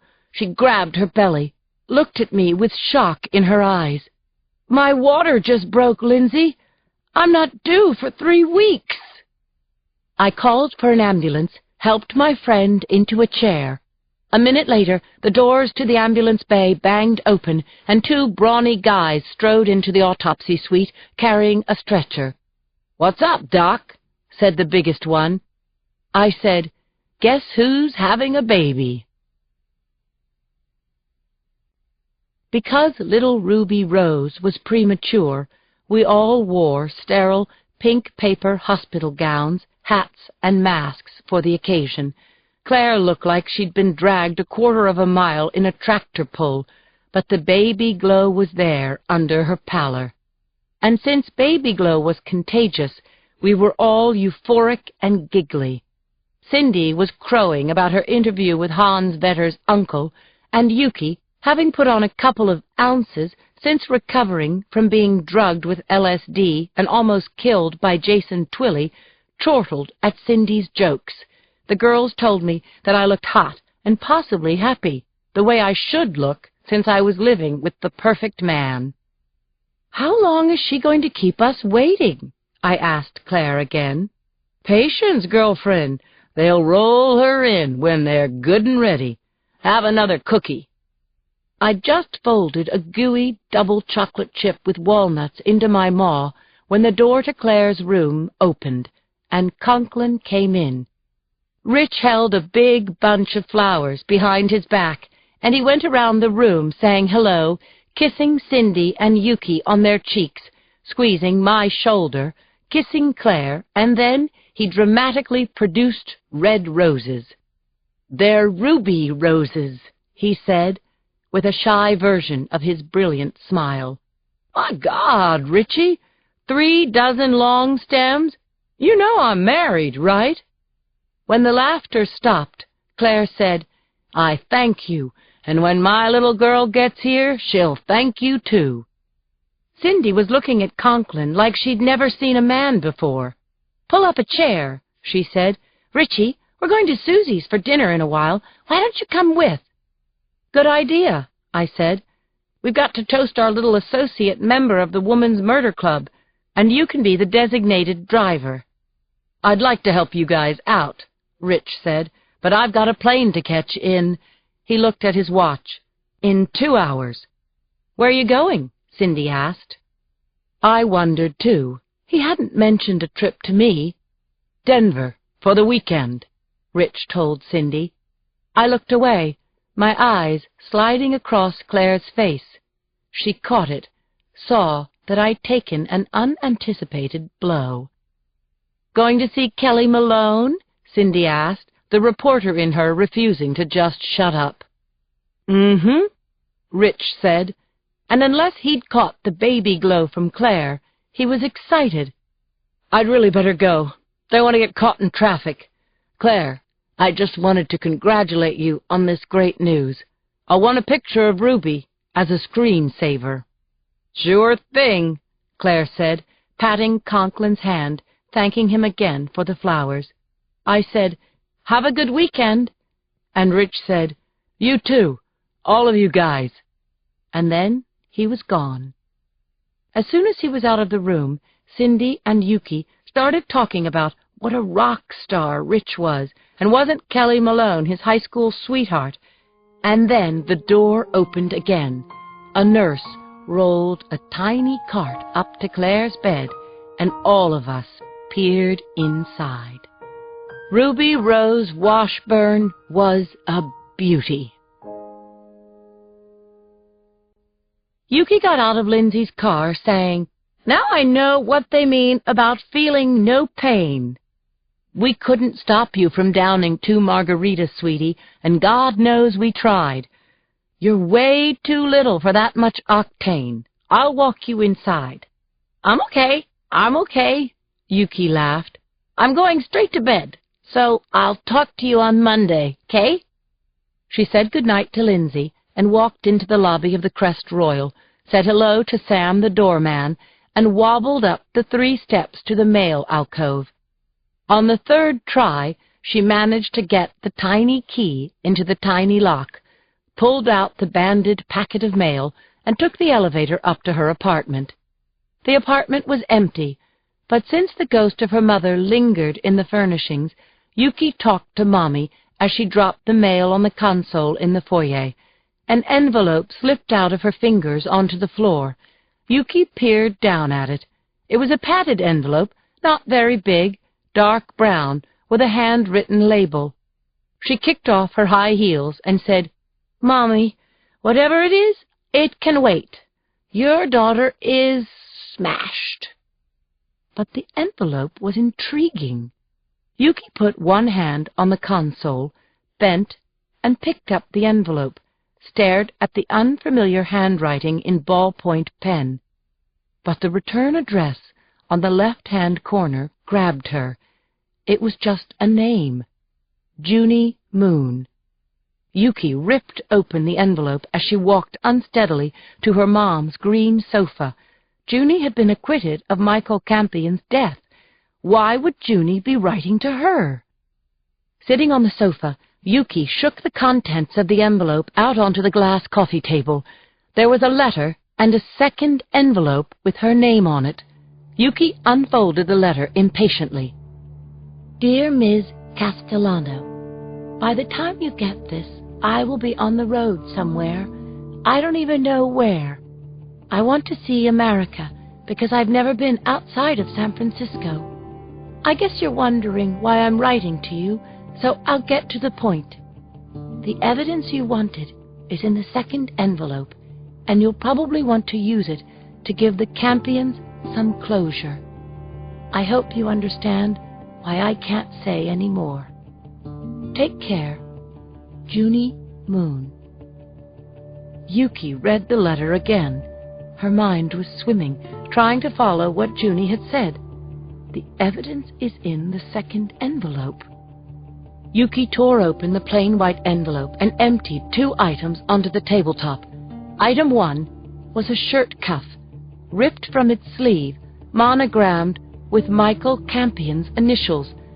The cuff was saturated with dried blood. Item 2 was a small clump of dark hair, about 3 inches long, roots attached. Yuki's hands were shaking, but she was sobering up, starting to think about the call she would make to Red Dog, wondering if they put a rush on it, how much time it would take for the lab to process the DNA that would surely match to Michael Campion.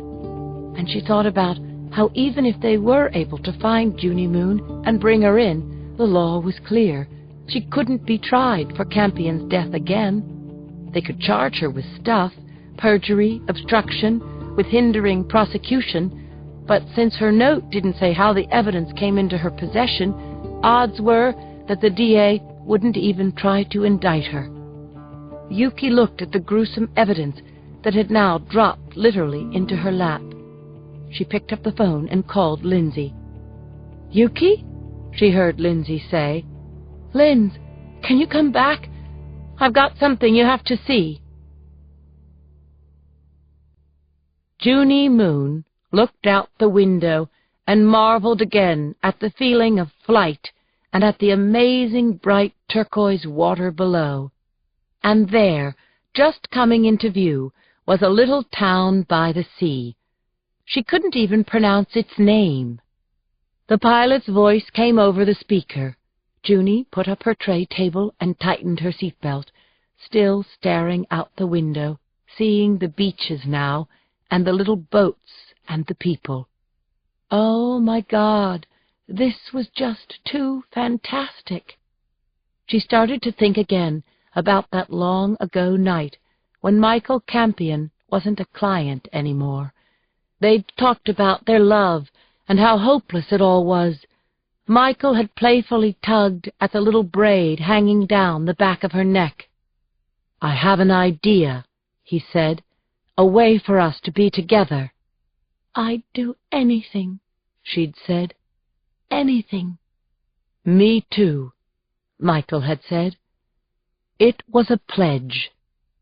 They'd made plans over the next few weeks, plans that would take place 6 months in the future, and one night when everything was in place, Michael left her house and just disappeared.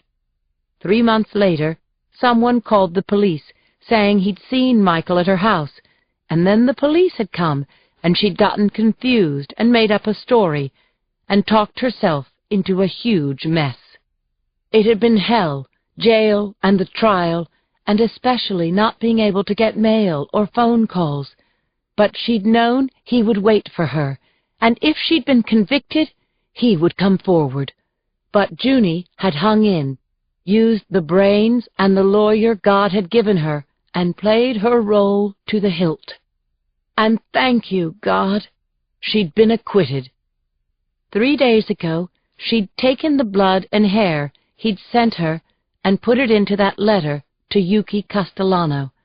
Now, the hard part was over, and Junie was traveling light. She had worn boys' clothes on the bus from San Francisco to Vancouver, the flight to Mexico City, and now she was on another plane to a little village on a beach in Costa Rica. This remote and enchanted place would be their new home, and Junie Moon hoped with her whole being that someday Michael's heart would be fixed and that paradise would last for fricking ever. She'd changed into a cute little sundress in the bathroom, fluffed up her newly straightened dark brown hair, put on the chic cat's-eye glasses. The wheels of the plane bounced on the landing strip, and all the passengers began to clap. Junie clapped too, as the plane rolled to a stop. Moments later, the cabin door opened, and Junie stepped carefully down the steps that had been wheeled up to the aircraft. Junie scanned the many faces peering out at the plane from the small outdoor terminal. And there he was. He'd shaven his head, had grown a goatee, and he was brown all over from the sun. He was wearing a bright striped shirt and cut-offs, grinning and waving, calling, "Baby, baby, over here!" No one would ever recognize him, no one but her. This was her real life, and it was starting now.